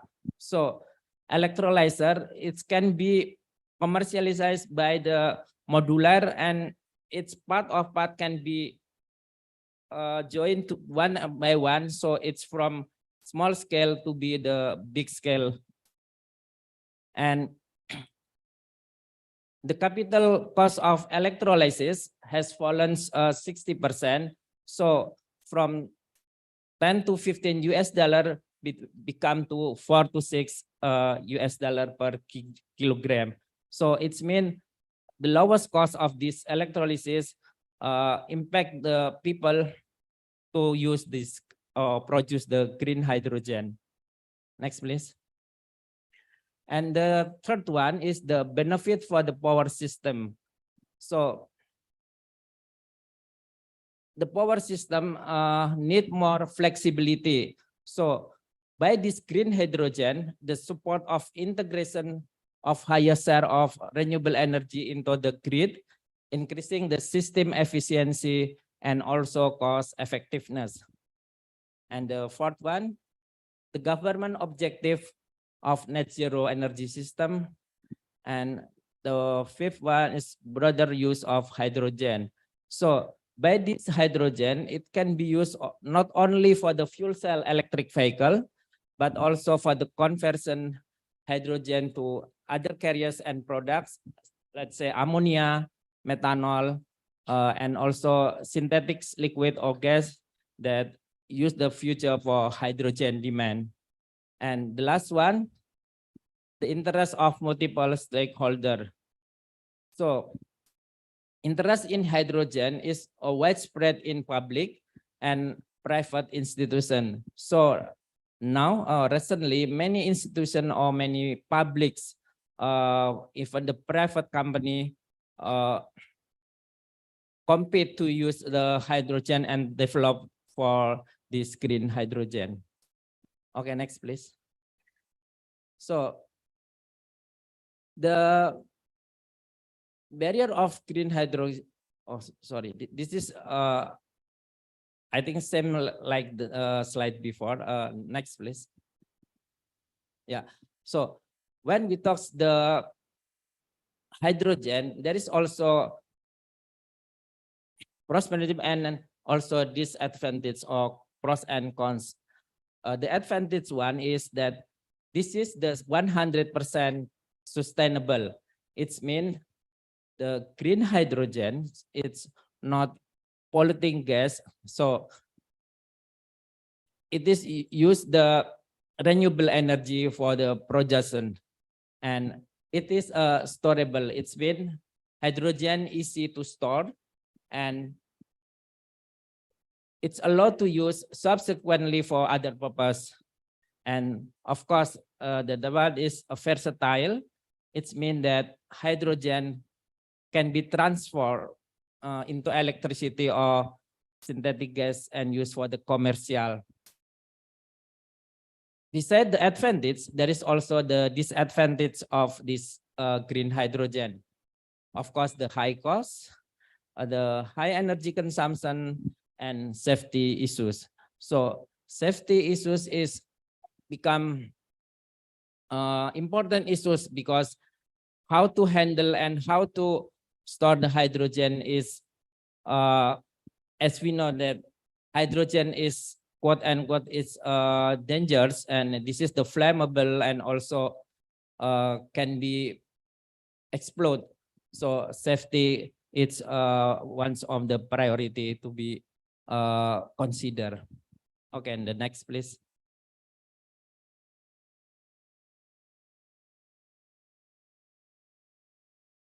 Next please. Okay, so of course, as I mentioned before, the cost of the green hydrogen also is important. So you can see in the picture that the electrolyzer system cost will be decreased and cheap in the next coming year when the operating hours and also the capacity is higher. Okay, so next please. So talking about the green hydrogen, we also consider about the application of its green hydrogen. So from this green hydrogen, as you can see in the picture, this by using the electrolyzers or the hydrogen produced from the water can be used to transport for the trains, for the aeroplane, for the marine and also vehicle, and use also for the chemical industry and other industry. So the productions and the formation is related to the transport and for the industry and heatings are also power generations. Okay, next please. So talking about the green hydrogen, the process is called electrolysis. I think everybody knows that electrolysis is splitting of water to be hydrogen and oxygen. Okay, next please.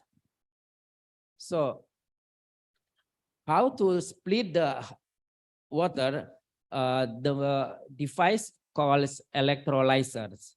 So recently there is 3 types of electrolyzers, but now some producent has combined and also makes the new one of the electrolyzers. The first one is called alkaline water electrolyzers. This is the established technology and also using the alkaline solutions. So it's since it's established, so it's cheapest electrolyzer compared to others. And PEM electrolyzers now is growing and using the pure water. So this is expensive because the metal, noble metal used for the catalyst. So compared to the alkaline and also the solid oxide electrolyzer cells, this technology is not yet commercially. It's still on the prototypes process. Okay, next please. This is the explanation about the every electrolyzers. So alkaline electrolyzers, it's as I mentioned before that this use the potassium hydroxides and also the hydrogens produced in cell is consisting just like a normal electrolyzer. There is anode and cathode and also membrane, and this has been used for more than 100 years. So in this electrolyzer, we don't need the noble metal. So the purity of hydrogen and the very flexible in operations. That's why this is cheap, because they don't use noble metal as a catalyst. Okay, the next please. The common use of the electrolyzer actually is proton exchange membrane types. This is the electrolyzer that best way to match the variability of renewable energy, and this is very compact and produce high purity hydrogen. But the other hand, this is more expensive because on the membrane we use the noble metal for the catalyst. Okay, next please. And solid oxide electrolysis fuel cells. This the electrolyzer same like fuel cell, because the solid oxide fuel cell can be used also for the solid oxide electrolyzer. It's require the high temperature. So as Pak Tovan said to me that this workshop is related to the high temperature because to be honest, I'm not really familiar about the nuclear technology, but since Pak Tovan said that you can explain about the high temperature uses for the solid oxide electrolyzers. So yeah, in this solid oxide electrolyzer, use the ceramic for the electrolyte. So it needs a high temperature. So the the gas from the reactor can be used to ceramic because it's need a high temperature. And this technology less develops compared to other. I think since many theory and also exercise for this type of a solid oxide electrolyzer, I think in the next coming year, solid oxide electrolyzer will be also famous and popular in this compared to others. Okay, next please. So the electrolyzers alkaline and also proton exchange membrane, there is the advantage and disadvantage. So based on two types of that electrolyzers, one of the industry in Europe called Enapter produce this new type of electrolyzer. It's called anion exchange membrane electrolyzer. So in 21st and 22nd of June, we will conducted the hydrogen summit in Jakarta. So many industry related to hydrogen will come and participate on this event. So personally, as a member of this research center, I invite all of you to come to the hydrogen summit in June 21 and 22nd. And you will see so many industry related to hydrogen on and after also confirm to attend this event. Okay, next please. Yeah, you can see the type of these electrolyzers. As general, the process is almost similar because electrolyzer is splitting the water to be hydrogen and oxygen. But the difference is on the electrolyte use. In solid oxide, use ceramics or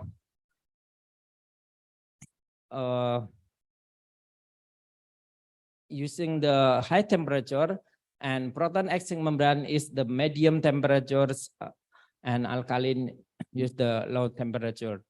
Okay, next please. So this is the summarize of the status of electrolyzer. So the solid oxide, as I mentioned, is still on the prototype, and proton exchange membrane is pre-commercial, and advanced alkaline. There are three types: commercial alkaline large scale, alkaline high pressure, and advanced alkalines. For the commercial one is alkaline large scale and also high pressure. But for the advanced alkaline is still on pre-commercial. And if we compare the advantage and disadvantage, the solid oxide electrolyzer is high efficiency. Actually, this is what we need, because we need the high efficiency, but the disadvantage need high temperature. Okay, next please. So the characteristic of electrolyzers, I try to mix a summary that the alkaline, proton exchange, anion membrane, and also solid electrolyzers. So when we talk about the high power and response, proton exchange membrane and anion membrane is good, but alkaline water and solid oxide electrolyzer, it's poor. Talking about the installation cost, so the good one or the cheapest one is alkaline, and proton exchange membrane is the expensive one. Meanwhile, the anion and also solid oxide is an average. And for the efficiency, alkaline is average, but the proton, anion, and solid oxide electrolyzer is good. And for the catalyst, since the protons using the metal, so it's expensive and it's not related good. But for the alkaline and so anion, it's good for the catalyst. Okay, next please. So some countries has produced the electrolyzer, let's say France, Germany, USA, England, Norway, and the most popular is Nel electrolyzer. It's from Norway, and also from France, McP electrolyzers. They produce this alkaline and PEM.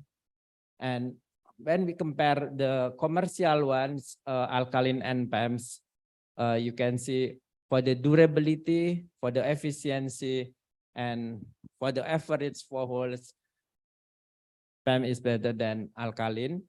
And for the lifetimes, alkaline is relatively longer, 20 to 30 years. But for the water quality for alkalines, it's good, but the PEM is not so good. Okay, next please. So in our laboratory also develop the PEM electrolyzer. So we collaborate with the YPTI. This is the one of the industry in Yogyakarta. So we already made a roadmap. So in 2025, we will use the proof in green hydrogen production system. So based on our PEM electrolyzers, we try to make by a local, and for the stacks and also for the membrane, we collaborate with this industry in Yogyakarta. Okay, next please. Yeah, this is the process that we use for the produce the electrolyzers. It is the some equipment in this YPTI or Yogyakarta Presisi Technology in Indonesia, I think. Next, please.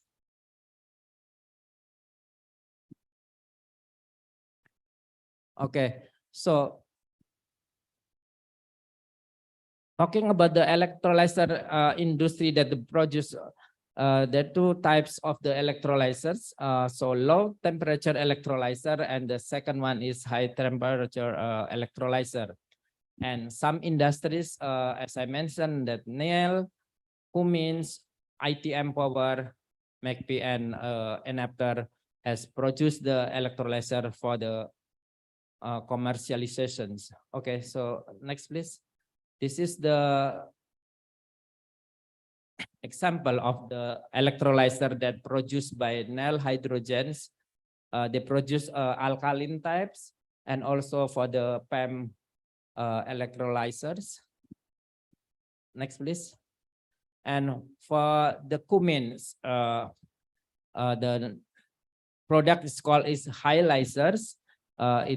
There's some electrolyzers can produce 200 and 250 meter cubic per hours, and for the McP, there's so many power needs for these electrolyzers. Next, please. And this is for the solid oxide electrolyzers. It Sunfire High-Links. Next, please. And this is the Enapter, the new one that the combine two electrolyzer. This is from the small scale to big scale, and it's compact, so you can put in one modular and make a series or parallels. Okay, next, please. Pak, could you please accelerate your presentation? Okay. Okay. This is that we have done in our laboratory. So we already produced the hydrogen fuel cell, as you can see in the left sides, and we combine this to mix the mini station of hydrogen. Next, please. So this is the hydrogen vehicle that we produce or we install in our laboratory. It's a motorcycle. It's a vehicle with the 1 kilowatt fuel cell, and the third one is 2.5 kilowatt fuel cell, but we put solar module or photovoltaics in the top of this golf cart. Next, please.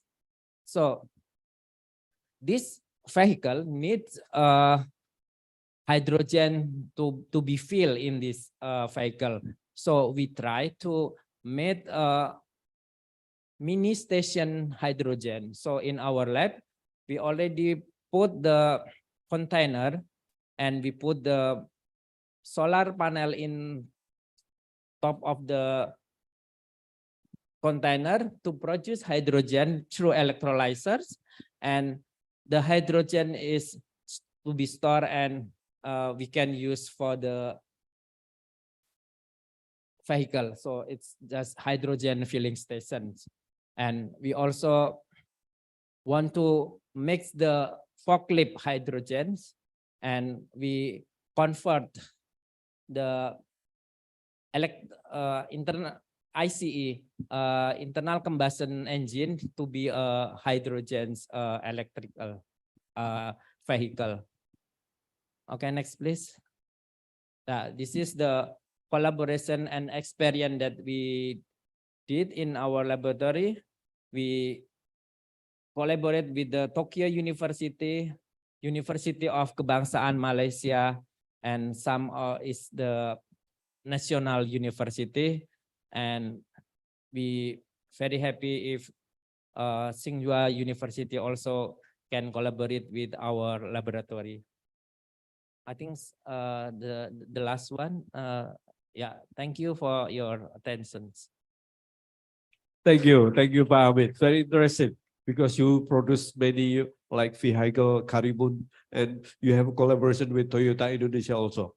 So hopefully he said he is very welcome to collaborate with inside BRIN, like Pak Topan's centers or Tsing Hua University. Thank you very much.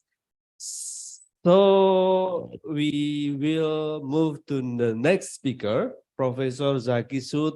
He is already in Zoom because he's not in Bandung, maybe in Kalimantan, Pak Zaki.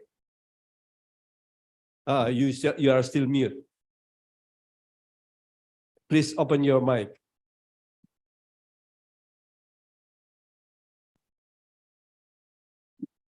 Not yet, please. Maybe the host can help to open the mic of Professor Zaki Sud.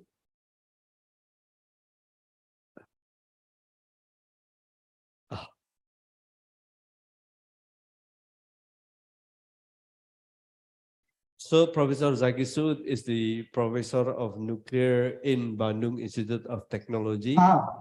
It's okay. Okay. So, Yeah. now the time is yours. Hopefully you can present your, you give explanation less than 20 minutes because we are running out of time. Please, Pak Zaki. Thank you very much, Mr. Chairman. I will try to reduce the presentation time to be around 15 minutes. Yeah.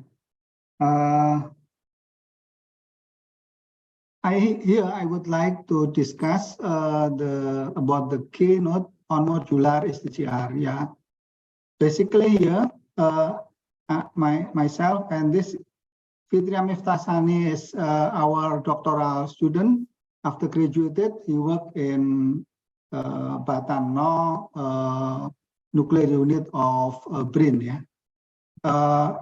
Our discussion here based on some research in about modular SDGR, but also basically we also perform many research in gas-cooled but fast reactor, in which they have some parallel characteristic. For example, they defense the most severe accident like the pressurized accident by radiation, etc. Yeah. And then from that we can try some knowledge about how we can improve the future of modular SDGR. This is the content of my presentation, introduction, hot issue related to the energy, the prospect of modular advanced NPP, current status of modular SDGR, key issue for future modular SDGR, and remark. We know that recently we have many problems related to the climate change, many disasters, devastating flooding, massive forest fire, heat waves, cyclone, water shortage, increased water level, etc. This appear in almost all parts of the world, which in previous time never occurred at all. Therefore, this trigger strong reaction from all the world to make some clear action how to minimize the climate change. Therefore, we need basically radical change toward global environment policy, in which production of greenhouse gas must be significantly reduced, including when we produce energy. In this case, basically, advanced next generation nuclear power reactor can play important role because they have very small carbon footprint. Yeah. Know that basically nuclear power plant have a very good prospect recently, but we know that we still have some homework which we have to solve. This is the illustration of the revolution of the nuclear reactor technology. Basically, now the current new nuclear power reactor, basically almost from the third generation, and for the fourth generation is still starting.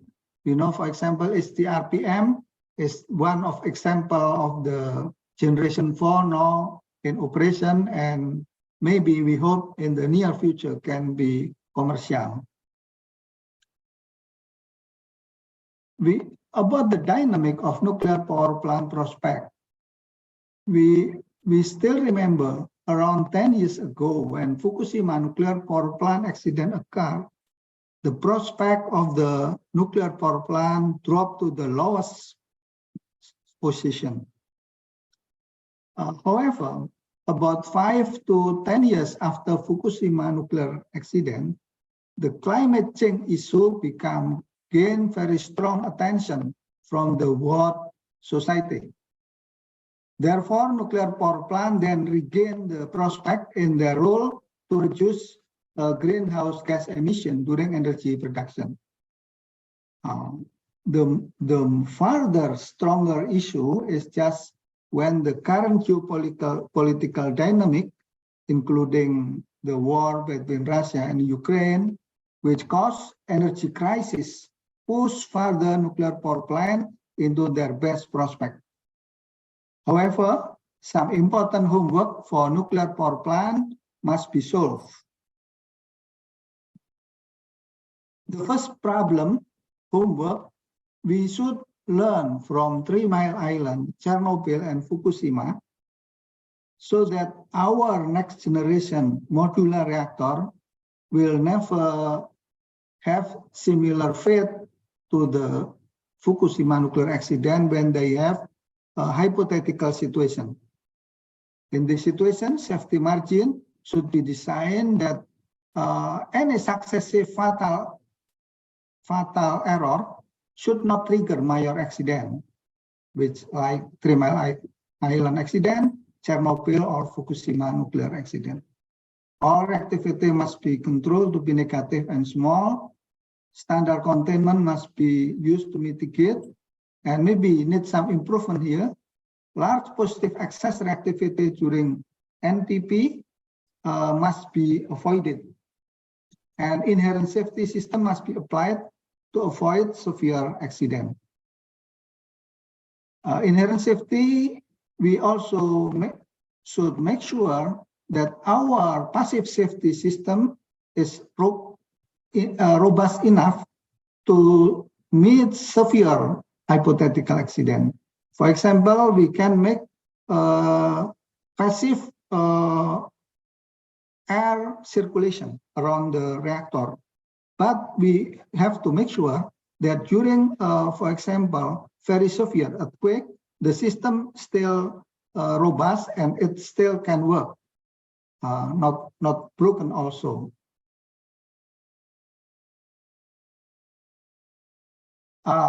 This is the modular nuclear power plant, which we can see they can bring new era for nuclear energy. Why?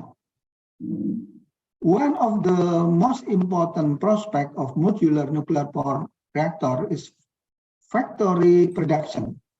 If this reactor can be produced in factory, in mass production, then we can reduce the construction time of the nuclear power plant. And then basically we can reduce the construction time comparable to the other energy system, like for example, hydro or maybe geothermal, etc. Modular is which can be combined to provide larger power demand. It can be very flexible. In some place, they can start from one module and then they can increase when the demand increasing. The reduced construction time can be performed if we can successfully perform mass production, in which the main module can be transported from the factory in the situation when they really prepared, or in some situation have been well tested for any severe situation. So this is what I mean, factory-based thorough safety tests before they brought to the NPP site. And we have to make sure their inherent safety capability against any type of hypothetical accident. And which important also is how to make the price more competitive. Basically, all of this step will make the price competitive, because if we can make mass production, then of course it will significantly reduce the price of nuclear power plant. Now we move to modular gas-cooled nuclear power plant. The development of modular gas-cooled nuclear power plant with inherent safety based of strong negative feedback to drive passive shutdown during accident. Nuclear fuel is put in multi-layer, which can survive up to 1,600, but if we change the material, we can increase the limit of the temperature. During severe accident, the decay heat is removed to the surface through radiation. Inherent safety capability based on Doppler feedback and radiation decay heat removal. Yeah, we know that at the present time, some model of STGR, but we know that the most of the front runner is just STR-PM, which is now in operation in China. Now we move to current status of modular STGR. We know that we have pebble and prismatic design. Basically, the two design, they move together. But we know that at the current time, STR-PM operation so that the pebble type, they gain more momentum because they have one example of the operational modular reactor. But we know, but for the pebble type, for the prismatic type, we have STR-30, which is now in operation, but they don't produce electricity, but they can produce hydrogen. In STGR, we have issue also steam cycle and gas turbine cycle. But at the present time, almost all of the STGR, they just use a steam cycle. Recently, we have some information from some Japanese company that basically they have readiness to use the gas turbine. So this technology, basically, now they have some readiness to be used. But yeah, maybe it still need time to start the use of gas turbine system. If we can use gas turbine system, then we can produce more competitive system of modular STGR. At the current situation for STGR, modular STGR, the challenge is how far we can move. For modularity, I think it's okay. STR-PM proof that it can work. But how about the factory production, transportability? Yeah, maybe we need some innovation to realize this so that we can push the factory production and we can reduce construction costs. And finally, we can reduce the production cost of electricity and other energy produced using this reactor. We know that one of the company, PVX Technology, they will produce the transportable reactor in the near future. Yeah, this is from US military. Okay, then the cogeneration, electricity desalination, hydrogen production, process heat. Yeah, this is basically one strong point of the STGR. And basically, most of this can work and operational, but maybe some, like hydrogen production, still in progress, the process. So we hope in the near future, it can be realized optimally. Now we discuss about key issue for the future modular STGR. First, lesson learned from Fukushima nuclear accident. Then we have to assess more thoroughly about any type of hypothetical accident. We have to put redundancy of inherent or passive safety to make sure that during any type of hypothetical accident, we will not meet any accident like Fukushima or Chernobyl or 3 Mile Island.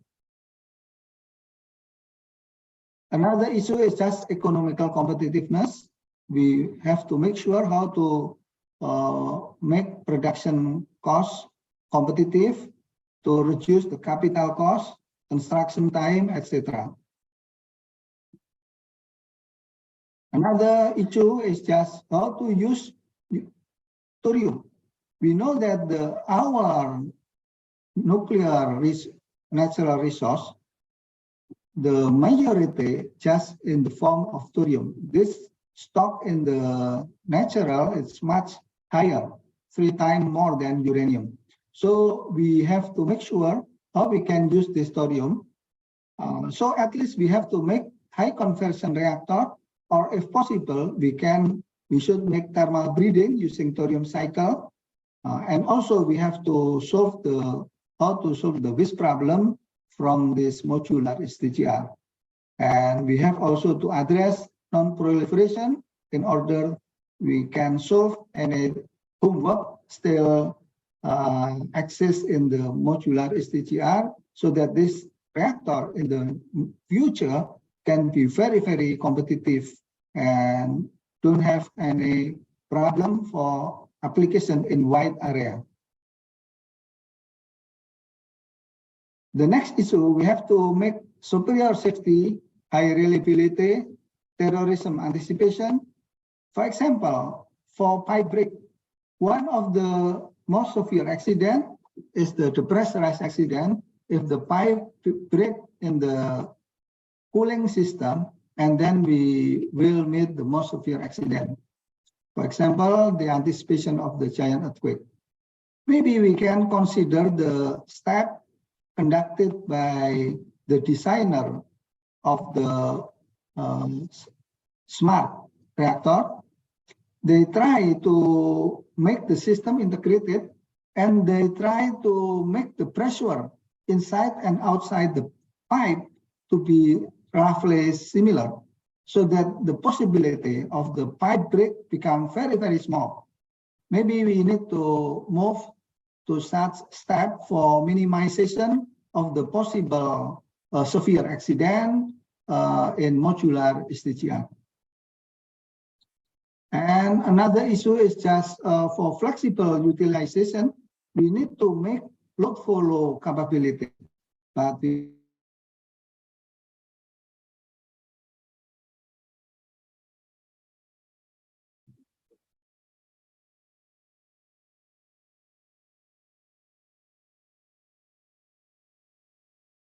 Oh, there is problem with the internet. Okay. Yeah, please. We have already stopped some where we have problem with your internet. Maybe some slides before this one, page 20. You can. Okay. We will conclude. Yeah. Okay. The last key issue is just we need to consider whether or not we can put this modular SDGR in the underground site to anticipate much more advanced missile system and also brutal war in which nuclear power plant become a military target. This is an example, our calculation, how if we use trizo, zirconium carbide, yeah, we can improve the limit of the temperature, maybe up to more than 2000. And we see that there is no penalty from the neutronic performance and also thermal hydraulic performance. Now we move to the remark. Modular SDGR have some advantages. First, inherent safety capability to avoid 3 Mile Island, Chernobyl, and Fukushima type of accident. More economical, flexible co-generation capability, non-proliferation resistant, very difficult for military program issues. But we have challenge for the future. We need to move to factory production capability, transportability, economical aspect to be improved, waste problem to be solved, thorium utilization, For example, thermal breeding, gas turbine utilization, load follow capability, multiple redundant passive safety against most severe hypothetical accident, and also flexible cogeneration. Thank you. Thank you very much, Professor Zagisud. He clearly explained about the advance of modular HDGR, and also this is very important, some key issues of the future modular HDGR. Thank you, and please wait in Zoom. We are still have a discussion time for you and other speakers. And the last speakers is, well, Dr. Sun Jun. He's very famous among HDGR community in Indonesia. Dr. Sun Jun is, he was graduated as a PhD 2005? Nine. And he has experience in collaboration with us, with Indonesia, around 10 years. He is now the executive co-director of China and Indonesia Joint Laboratory. The time is yours, Dr. Sun Jun. Thank you for the introduction, Professor Gerald. I'm also very honored to join this forum and share what I have learned in these years. I think in these morning sessions and afternoon sessions, we all know that we have a very clear national policy towards the carbon neutrality, and we all know that the function of hydrogen energy is quite important for us to reach the goal in the next decades. So we also know that the technology from the hydrogen production is almost ready in many applications. So in my presentation, I want to build more confidence on the technology of HDGR, and also want to convince you about our further collaboration in this field.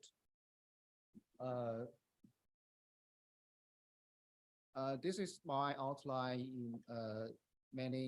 in 4 parts. So firstly, I will just briefly review the needs and the motivations from developing HDGR. Then I'll talk something about the experience of developing and research related to this kind of technology in China. And the third part, I think, is important for us to understand that we can do many things under the framework of joint laboratory, and also we can do more things to establish our good vision. Now, last I will give a very short summary. So we all know that in China, we have the goal for 2030 and 2060, and also the nuclear power will contribute a lot in this term. And we understand that in China, we have a big plan to build nuclear power plants in different places. And among those operable and construction nuclear power plants, we have PWRs, and we also have HDGR as one of the important technology. And if we compare these two technologies, we understand that the technical feature of HDGR is quite clear. We use different combination of materials and reactor design so that we can get higher temperature output of this technology. So based on this higher temperature output, we can use that heat sources for different applications, including electricity generation and also non-electric applications. Another important thing that this kind of technology has the philosophy of inherent safety. It has been mentioned and explained by many professors. So here I just want to remind you that this philosophy of inherent safety relies on the design of the reactor itself, and it can ensure that the safety can be realized in the real situation.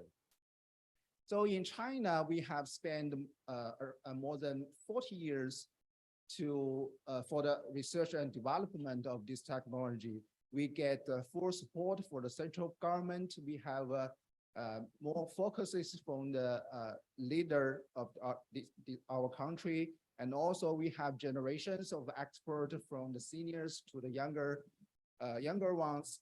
We spend money, we spend the labor force in this field so that we can start from this technology from the very basic issues to the engineering implementation. So right now we understand that we get more experience from very basic things to the engineering implications, and we also have better or good plans for commercialization of this technology.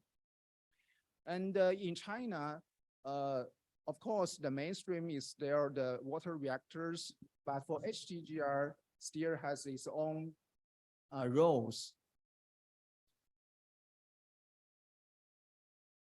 And in the field of power generation or electricity generation, of course, HTGR will be supplement to PWR.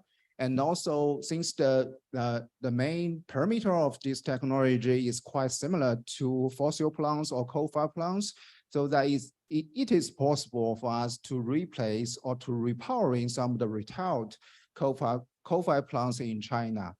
And also, as I mentioned, the higher temperature output can enable the non-electric applications in many fields. So as indicated in these slides, we can find different temperature application area so that we can use this technology for coal generation and also hydrogen production in the near future. In the whole process of obtaining experience related to HTGR, we started with test reactor. It's an important step to realize or to realize this kind of technology. So the senior experts get this idea. We then get the funding and support from the central government. We have our own designs. We constructed this test reactor in our campus. Then we operate that and have done a lot of experiments related to the technologies. So by these years of effort, we understand that how to do the design, how to fabricate the components and the fuels related to that. And we all know that the validation of this inherent safety is important to convince the government and convince the public to continue supporting our further R&D. So as some of you understand that the test reactor is located in our campus. We have done a lot of safety demonstration experiment, and also we want to put that into further R&D. For example, maybe this year or next year, we want to increase the temperature output of HTR10. And for HTRPM, we always have the idea to scale up that from a test reactor to a commercial scale reactor. So just at a year after the full power operation of HTR10, we understand we have to start the design of HTRPM. Then we also convinced the central government to continue support us by the policies and also the fundings. We also get fully support from the Chinese industrial sectors. So we INET as one of the major designer to the nuclear island. We also have engineering companies and owner. So we set together to have to draw a big picture for this technology. And right now we almost finished that. And we understand that almost all the components, more than 93% of that are supported by the national industry. For HTRPM, we understand that since the scale of the reactor is much larger than test reactor, so including the thermal power, the dimensions of the reactor, and also the output temperature. So we have to validate those designs again, because we want to convince the regulatory body that those things are reliable. So we we have our own engineering laboratory to conduct all the full-scale verification so that those things can be approved and then the progress of the engineering can proceed. We also summarize some of the important innovations related to our engineering and publish a paper related to that. So in this design, we have our modular design of the reactor. We have a new steam generator and the helium circulator. All these things have been verified and validated in our laboratory. So for HTRPM, another important thing is to prove that the fuel fabrication technology is also reliable. So we have our own designs, our own fabrication line, and also we finish the irradiation test and the post-irradiation examination of these fuel samples, and all the results prove that it's good enough for the further operation.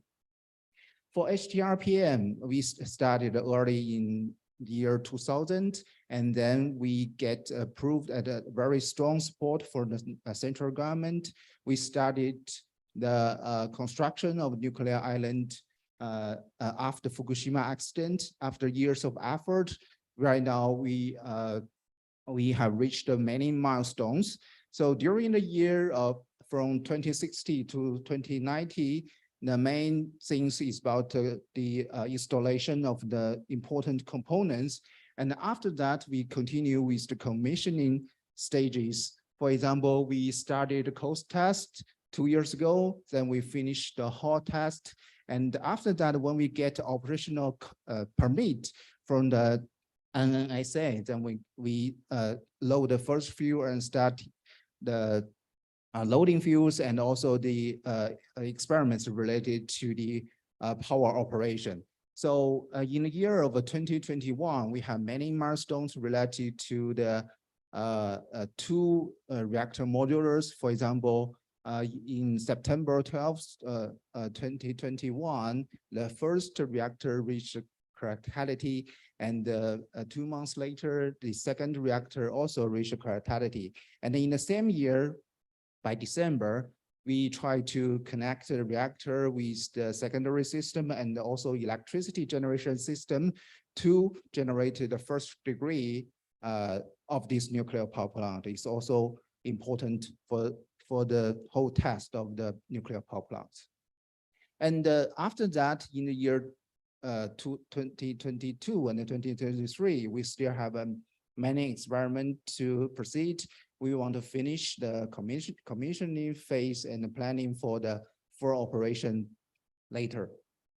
And HTRPM is still a demonstration plant. We all know that that is not so economic competitiveness.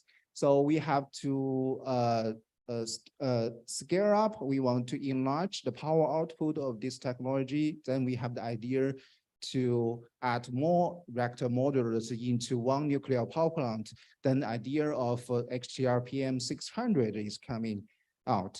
So we want to use the proven technology of HTRPM based on the design of the reactor and the related components. Then we want to use more reactor modulars to generate more steam and also electricity of this nuclear power plant. So as you can see from the slide, this is the design of the HTRPM in the containment and also with a larger steam turbine. So for HTRPM 600, we have also published several important ideas related to design. If you have interest, you can find them in the paper. And of course, HTRPM or HTRPM 600 is meant for electricity generation or co-generation. If we want to couple the hydrogen production facility with this kind of technology, we still want to increase the temperature output of the reactor so that we can reach higher conversion efficiency of the facility. So we have the idea to connect the reactor with the direct gas turbine or direct gas cycle so we can get higher energy transfer efficiency, or we increase that output to above 900 degrees C, so we can use important component called intermediate heat exchanger and also the heat production facility to generate large amount of hydrogen hydrogen. That's our real and also important research in our institute. And the last part I want to share is about the experience of collaboration on HDGR between these two countries. So about 10 years ago, we have started the mutual mutual exchange for better trust and a better understanding. We have signed a series MOU related to capacity building and other related things. And based on this mutual trust, we get support from both ministries. So after they signed the MOU of establishing this joint laboratory, we start the project under this framework. And for the joint laboratory, we have our own objectives. I think this morning, one lady want to understand how we can collaborate in the framework of jointly. I think these objectives partially explain what we can do on this platform. So for the joint laboratory, we want to use this laboratory to fulfill the requirements and expectations of two governments to build a platform for conducting high-level joint research, enhancing exchange and the training of researchers. And also we encourage the technology transfer so as to strengthen the scientific and technological capacity building in Indonesia. And also we want to build up a cooperative relationship in the development of HDGR in a long-term and steady way between these two countries. So based on this description of objectives, we started with joint tasks. The tasks are on four parts. And when we start this project, we have many events or activities in those years. So we started to know how to do the design. We understand how to use the software to design a new reactor. And we also understand how to use the platform to do simulations related to this technology. And we also have many publications related to our joint activities. For example, we have more than 5 papers published in the HTR conference, and some of them are treated as best papers and also published in international journals. We also have discussions related to licensing issues, localizations. So all these things have been discussed, and also the outcome will be joint research reports or publications. And also we have many seminars from both sides to discuss how we can collaborate, what will be the real need from the Indonesian side, and how we can collaborate, and how to convince the public understand the technology and how to build the capacity of our staffs in this joint laboratory. So those seminars are quite important for us to understand each other, have better understanding of the technology, and it will also guide us for further collaborations. And in this joint laboratory, we have many training workshops related to important design codes and simulation codes. Those things have already met the requirement of the objectives. We also have prepared offices for our training workshops, seminars, and also for the joint studies. We have offices here, we have offices in Beijing, and also we have a very good devices for our simulation and training in Xiamen. So after years of effort, our joint laboratory was recognized as a better platform. So we get further support from the Ministry of Science and Technology China. We continue with our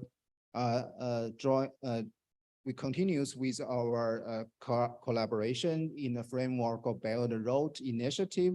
So under this new framework, we have our new agreement and arrangement. We want to continue with the tasks and the joint studies. We also want to continue with the capacity building and also the further implementation of this technology in Indonesia.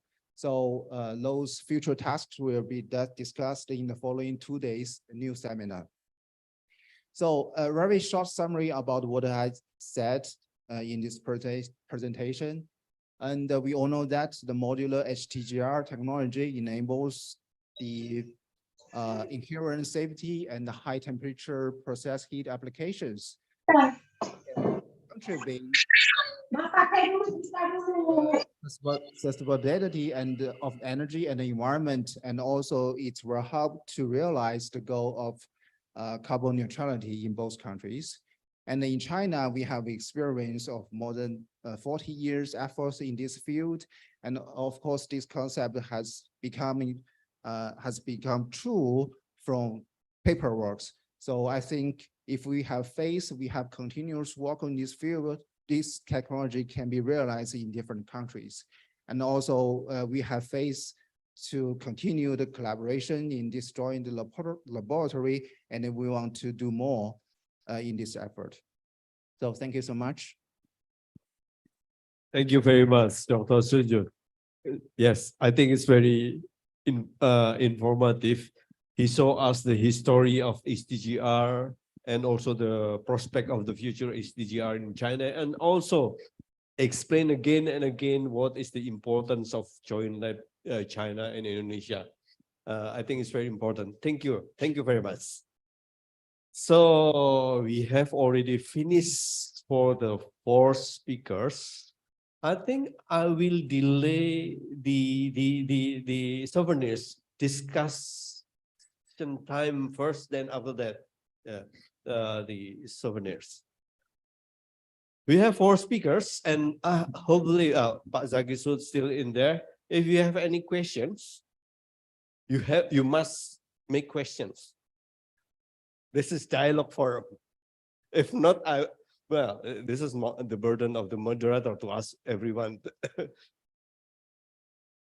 Anyone?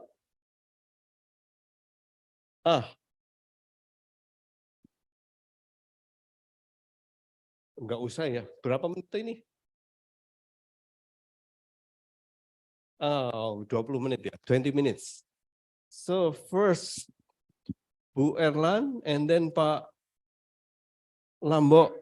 Then after that, we can ask who raise hand in Zoom. Please, Bu Erlan. To whom you want to ask? Please. Okay, thank you, Pak Jarod. My name is Erlan Dewita. I'm working at as a researcher and in a research center for nuclear reactor technology. And my question to Mr. Zhang. Professor Zhang. Yeah. Just now you mentioned in your presentation that for the nuclear hydrogen, it's need a safety distance between NPP and hydrogen plant about 280 meters. So my question, what's the basis or what's the consideration you use to get that number? Thank you.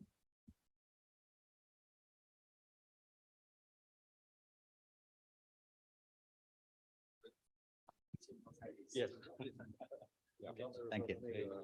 反应堆和那个制氢厂安全距离的时候，你提到了280米，这个280米的基础是为什么？ Okay, thank you. That's a good question.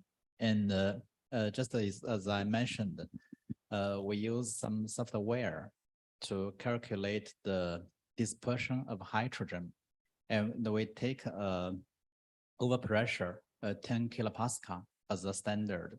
If the pressure is higher than that value, we think it is not safe.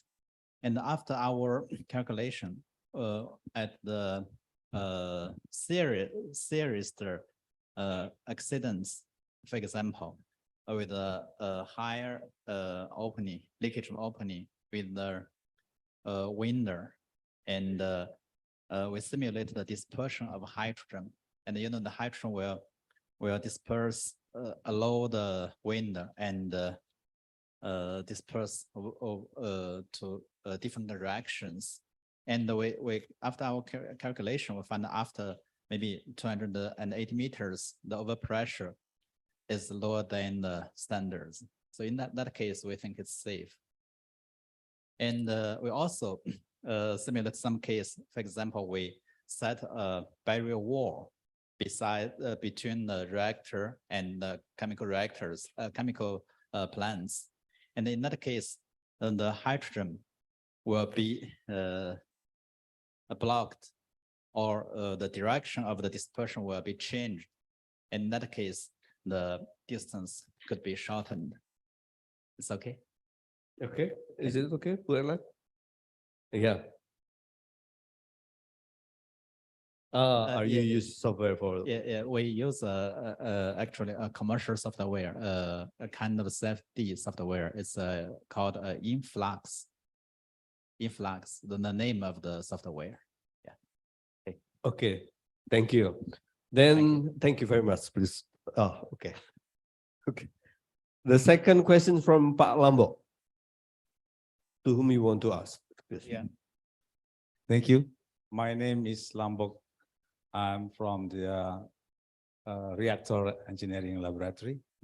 My question is to you. I forgot his name, Mr. Zhang? Yeah, Professor Zhang. Okay. It is very interesting to know that you explain about SDGR connected with coal utilization, because SDGR focuses on producing heat for the process. I was experiencing about coal research for more than 10 years, especially in coal liquefaction. I also engaged in the research in coal gasification. I know that China has a lot of coal gasification plants, the biggest in the world. And I know that China is the only country that has direct coal liquefaction in Tsing Hua, in Inner Mongolia. Also, you have in Ningxia, this is the indirect coal liquefaction, similar to Sasol in South Africa. In that case, I know that China is heavily dependent on coal for the industrialization. And in that case, in the future, I think you need to reduce the utilization of coal. And this is the only reason why you develop HDGR, because HDGR is the process, the one that produces a lot of heat for the industry. And that's good to understand that. Previously, Mr. Zuki from the ITB mentioned that, Professor Zaki. Yeah, Zud mentioned that we need to utilize the turbine, gas turbine also. But I don't think it's necessary, because you focus on the heat process, not to produce electricity. And he also mentioned that it's necessary to do some more redundancy, because the HDR technology itself is a passive process and inherently safety. In that case, I don't think it's too much redundancy. It's not important for the HDR. That's my understanding. I think I need your comment on that, whether my understanding is good or not. Yeah. And I hope that if Indonesia want to follow you, I think this is the good reason why Indonesia choose HDR for the Indonesian side, because we have also a lot of coal deposit in our country, like you. That's just a comment. Thank you very much. Do you want to respond to his comments? Yes, a little. Yeah. You have very good comments about the application of HDGR to liquid or liquefaction.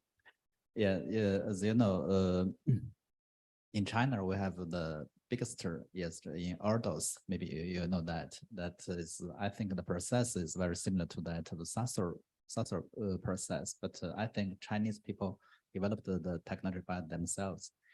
And as for the application of HTGR in core process, just as I mentioned in my presentation, then HTGR can supply heat and hydrogen, and then maybe oxygen can also be used in this process. In that case, we can save the coal source, and also we can eliminate the CO2 emission, etc. In my presentation, I'll give some balance, energy balance and mass balance, etc. But actually, we several years ago we have analysis, but unfortunately, because my work is not directly focused on that, so my work is mainly on the R&D and the hydrogen production, the mechanical water splitting process. But so I forgot the details. So anyway, I think your comments are very good. And if you are interested in that, in the future, we can collaborate with each other and get some good results. Okay, thank you. Okay, thank you. Cukup ya Pak Lambo ya. Okay, thank you, Professor. Then the third questions from the Zoom, maybe Pak Gatot Suprayogi, please unmute yourself and start the video so we can see your face. Hello.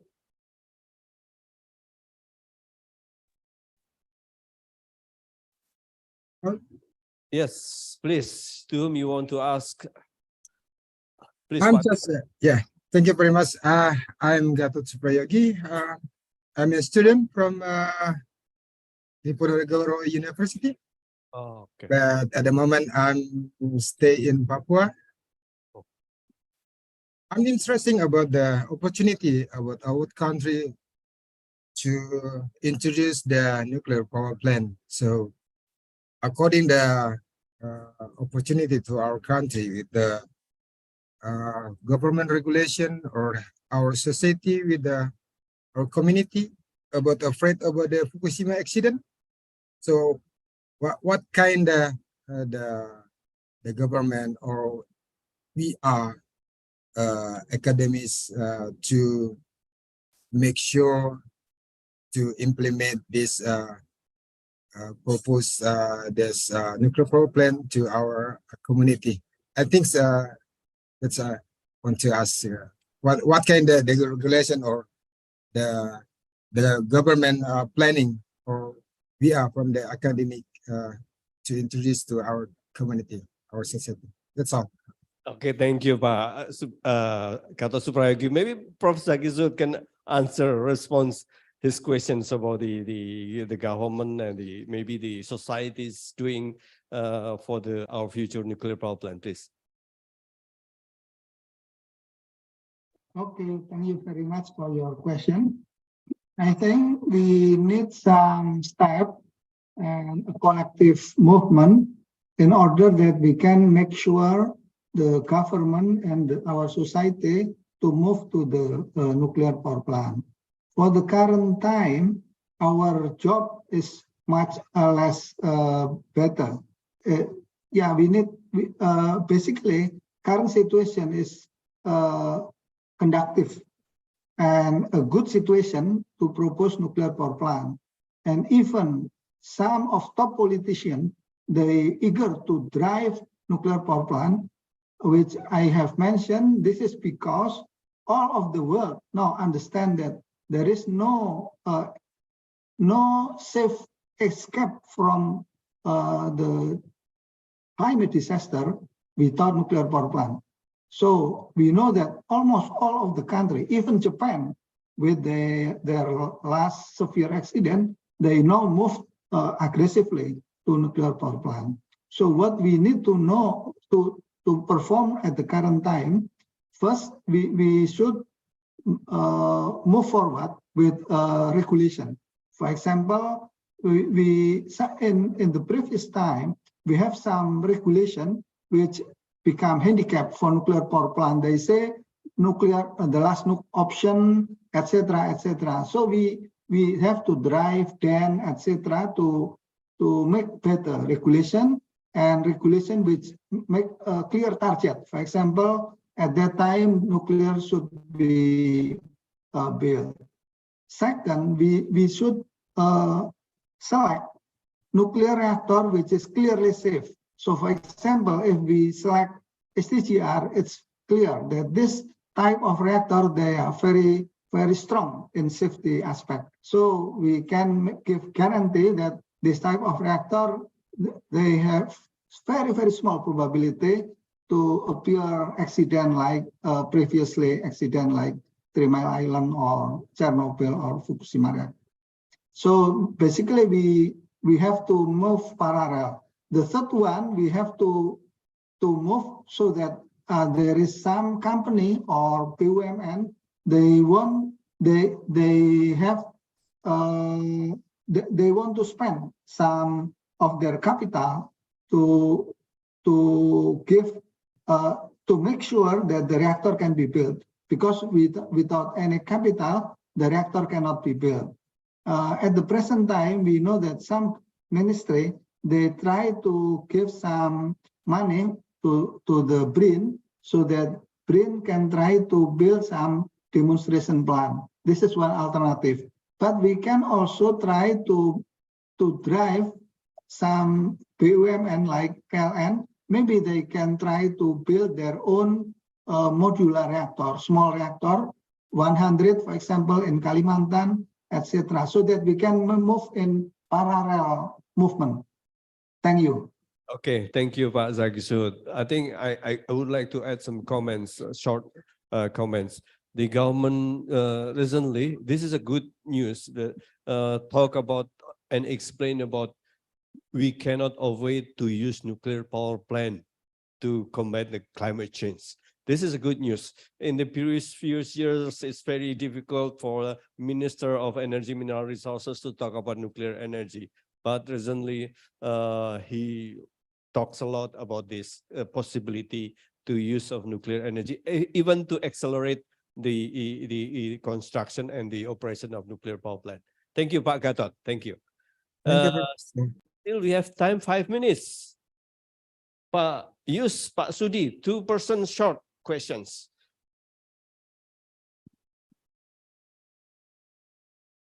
Thank you, Pak Jarod. Very short view I want to have from STGR community regarding the safety grade of STGR. China already have STPR. To whom you want to ask to? Yes. Oh, okay. Maybe about the safety to Dr. Senjun. Yes, yeah. You already have performance the STRPM. Then why you are independent by not following the LWR grade, but has on STGR safety class grade? Do you know what I mean? Because following the LWR safety class mean increasing your cost. I read from your performance that your cost is higher than PWR. It is not good for business. You must be competitive with PWR. Then for that, safety class for HTDR should be has your own, not following the LWR. It's my past year ago when I was young thinking. I hope you're following that track. Thank you. I want your comment, please.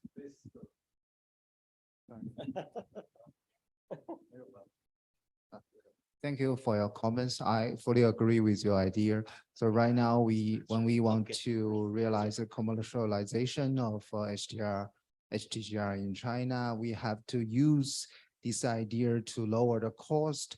So, but you also know the challenge and difficulty this field is to try to convincing the regulatory body to understand this. So as you know, the regulator will always have the idea following the PWR in a long time. And also they have full experience, identify the levels of these SSC. So that is difficult, but still we are on the way to achieve that. Thank you for your comments. I will let you know later if we have better ideas, better achievement. Thank you. Okay. I remember you asked Dr. Professor Sun Yun Liang last time, the same questions. Okay, thank you. Pak Sudi, please, short questions. Okay, maybe this question comes to our presenter from China and also from Indonesia. That I am now leading research on the cogenerations using the SOEC for cogenerations. I would like to ask that what is the hard issues in using the SOEC coupled with the HDR? Okay. Yeah, so it also in terms of technology and also economy. Your question is to Professor Zhang. Professor Zhang and also from Pak Hamid. Both. Okay. Thank you. Please, short answer.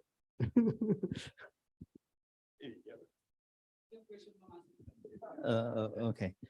Yes, as SOEC can be used for the high steam electrolysis, but our focus is on the thermochemical water splitting. The main reason is that for SOEC, the most energy needed is in the form of electricity, about 80% to 85%, and a small amount of them are needed in the form of heat. That means first we have to change heat to electricity, then we use electricity to hydrogen. So that's why we choose thermochemical water splitting as the main process for coupling to HTR. It's okay. Thank you. Thank you. Please, do you want to add something? Okay. Pak Hamid.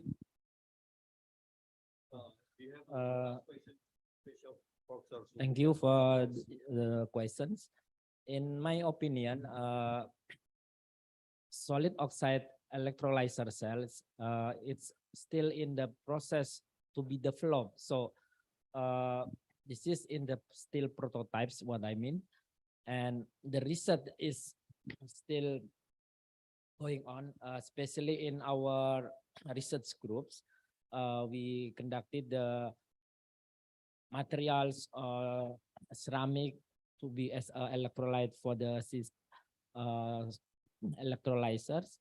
And in my opinion, the issues that we have to consider about the safety, and because this is use the high temperatures, and compared to the HDR, to be honest, I'm not so familiar about the HDR technology, but I can guess that this use seems a higher temperature, but HDR is already mature and already developed since a long times. So the development of this solid oxide electrolyzer and HDR is more popular and is more developed than solid oxide electrolyzer. I think you can collaborate, Pak Sudi and Pak Hamid, and to make a proposal for RIN gelombang 5. Yeah. Please. Thank you. Thank you. Thank you. Yeah, it's welcome, Pak. Yeah, Sun from Tsing Hua University. My question is also directed to the first two presenters on hydrogen production. From the presentations of this morning and from both of you, hydrogen, I think most of you mentioned hydrogen can be produced from either renewable energies, solar or wind farms, or from gas-cooled reactors. So my question is very simple. How do you compare renewable hydrogen and HTGR hydrogen, in particular from the consumer's side, from the user's side? Okay, please. You want to respond? Okay. Okay, thank you for the question. As I mentioned that the nuclear hydrogen production has the merits of massive hydrogen production, and that means hydrogen can be produced in large amount. So it is suitable for some, I think, for some industrial users, such as the steel making, the coal to liquid, and also the ammonia and etc. Compared to renewable energy hydrogen production, I think that maybe renewable energy is suitable for the distributed, and it's suitable for the fuel cells for the vehicles. But just as the data I given, the hydrogen demand in the future will only mainly focused on the industrial sector. About 60 to 70% in the future will be used for the industrial application. So I think in this purpose of view, nuclear hydrogen production has some advantages. Okay. I think it's not so different what Professor said. I think hydrogen from renewable energy, it's since the renewable energy is abundant in our planet, so we have to utilize it, and it is a little bit in intermittent, so we need still another technology to, let's say, from PV. So PV it's intermittent because the peak hour is only from, let's say, 10 to 1 in the afternoon. So we have to store the electricity or energy from the PV to in battery, so battery can be used as source for the electrolyzers. So compared to HDR, with this the high temperatures, I think it doesn't matter with the condition, as long as the temperature is enough to produce or to process this electrolyzer, let's say, the hydrogen still can be produced. Is it correct, Professor? Yeah. Okay, thank you. Professor Julia, it's okay. Is it okay? Yeah. Okay, finally, we are going to finish our afternoon sessions. I was so afraid there would be no questions, but fortunately, so many questions. Thank you very much, and give big applause for these 4 speakers. Thank you. And I will give the floor to Master Ceremony. Well, thank you so much, Bapak Jarod. So next, we invite all speakers to come to the stage because we will give the souvenirs. Yang terhormat Bapak Topan, please come to the stage to give the souvenirs.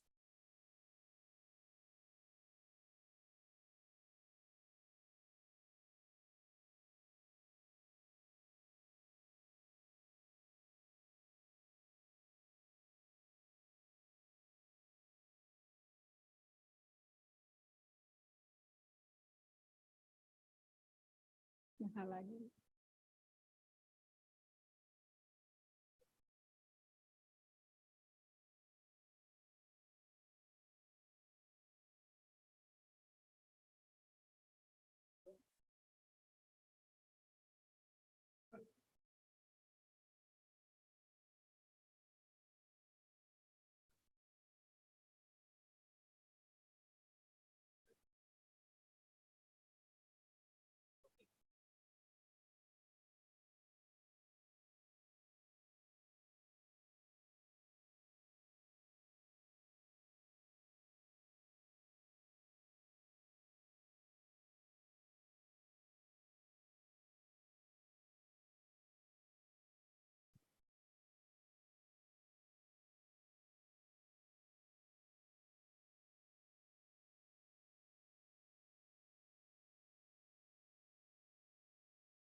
Well, Pak Zaki, you still join with us? Oh yeah. Okay, so this is the souvenir from BRIN for you. Okay, thank you, thank Yeah, you. the symbolic with your photo in our monitor. Okay.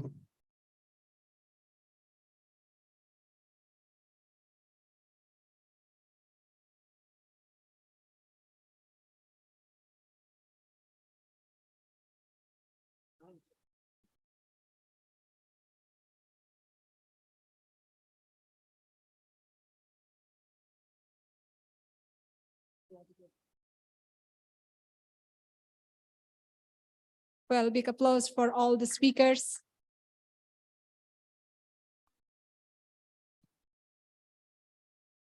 Ladies and gentlemen, our next agenda is closing session. However, before we conclude this event, we will have a closing statement from both Indonesia and China. For the, okay.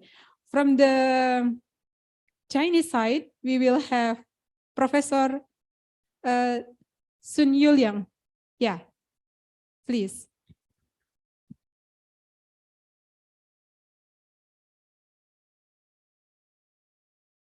Okay.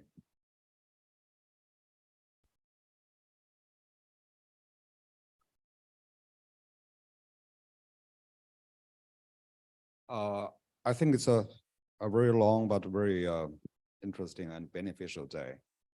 If I ask myself in this century or in the first half of this century, what kind of industrial revolutions could there be?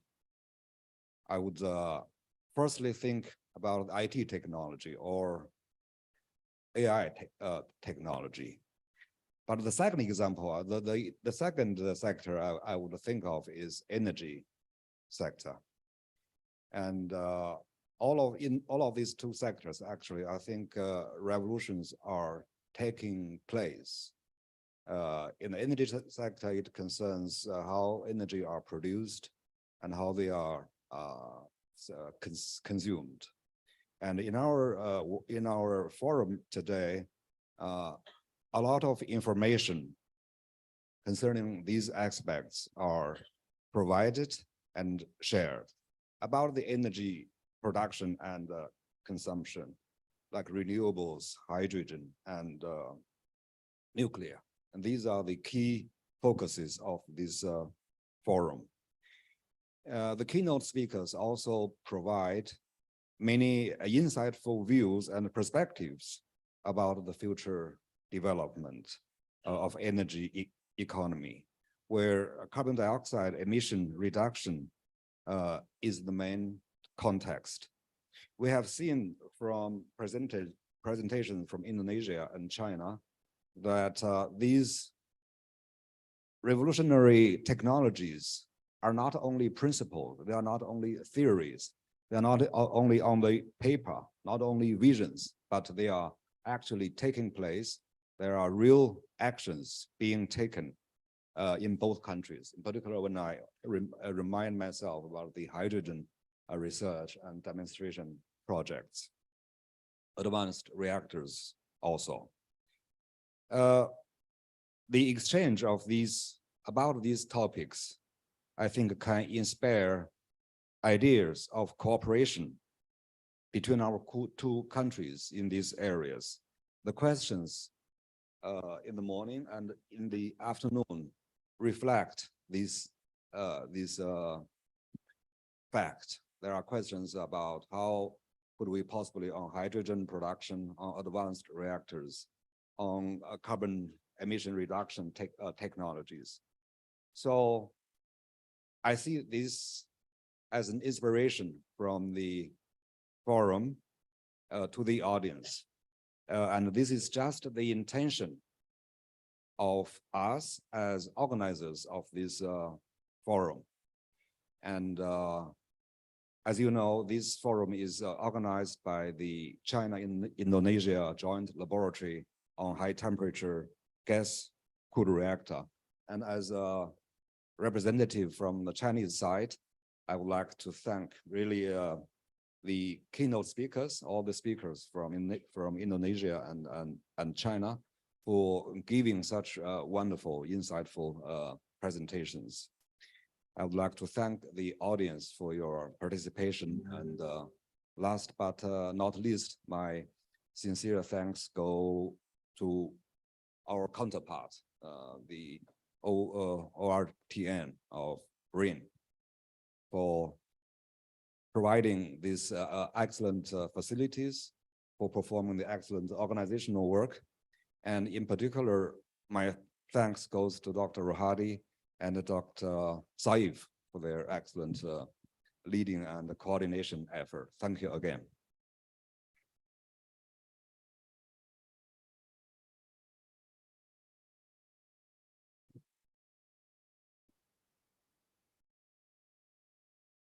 Thank you so much. Next, representing Indonesia, we invite Bapak Topan Setiadipura to provide his closing statement.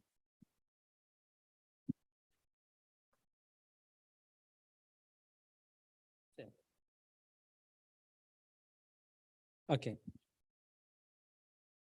The famous speech names will be, I have a dream, but my tagline now is, we have uncompleted dreams. So it's the presentation of Indonesia in the STGR conference 1996. And the title of the presentation is there a chance for commercializing the STGR in Indonesia? It's 1996. 5 years after this conference, China have their first criticality of HTR10, if I'm not mistaken. But 27 years after it, Indonesia still strive to have construct at least one of the HTGR. So I think, yes, we have an uncompleted dreams. And interesting here, we have many important names. Professor Barnett, maybe also Professor Julian Sung also knows Professor Barnett from German, also Pak Asnasio Lasman, and our deputy at the time, Pak Bakri Arbi. So again, we have uncompleted dreams, and there's a words interesting there is the title from Professor Barnett, actually. He named the title, A New Momentum for Commercialization.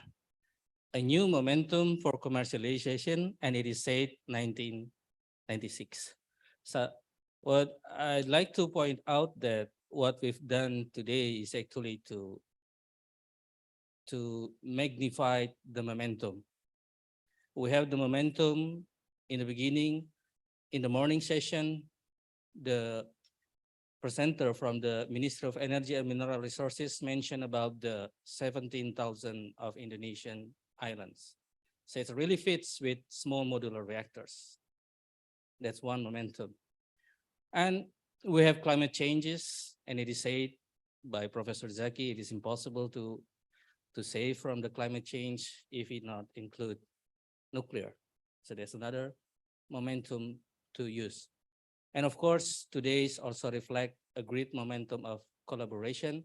We have government, we have universities, Prof. Zaki, and also from the audience from Diponegoro University.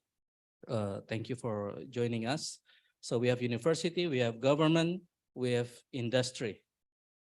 And of course, we have a country-to-country cooperation, international cooperation between Indonesia and China. Yeah, today we have also, so university is not only from Indonesian university, also from China university, industry, not only from Indonesian, but also from China. Government also is not only from Indonesia government, but also from Chinese government represented by the consular from the Chinese embassy. So again, we have uncompleted dreams, and we have the momentum. So let's complete the dreams. Not an easy, and that's our message actually to our collaborators from China. yes, China maybe built your first, but if I want to say our joint dream, maybe to implement HTGR in a co-generation fashion will be a good dream for us to implement and to realize this dream. So maybe that's my closing statement. Next 3 days, we have an intense meeting. Hopefully this is part of realizing this long time dream from Indonesia, from the Indonesian side. Thank you, that's all. And again, thank you very much.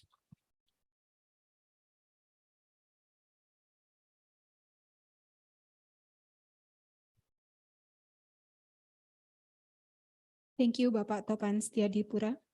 Ladies and gentlemen, we would like to express our gratitude to all participants, speakers, and organizers for their invaluable contribution to this event. Your expertise, insights, and dedication have truly made this gathering a memorable and enriching experience. Let us continue to build upon the knowledge gained here and work hand in hand to create a brighter and greener future for generations to come. So, I'm Dwi Rahayu. Thank you so much for attending this event. Have a nice day. Wassalamualaikum warahmatullahi wabarakatuh. Waalaikumsalam.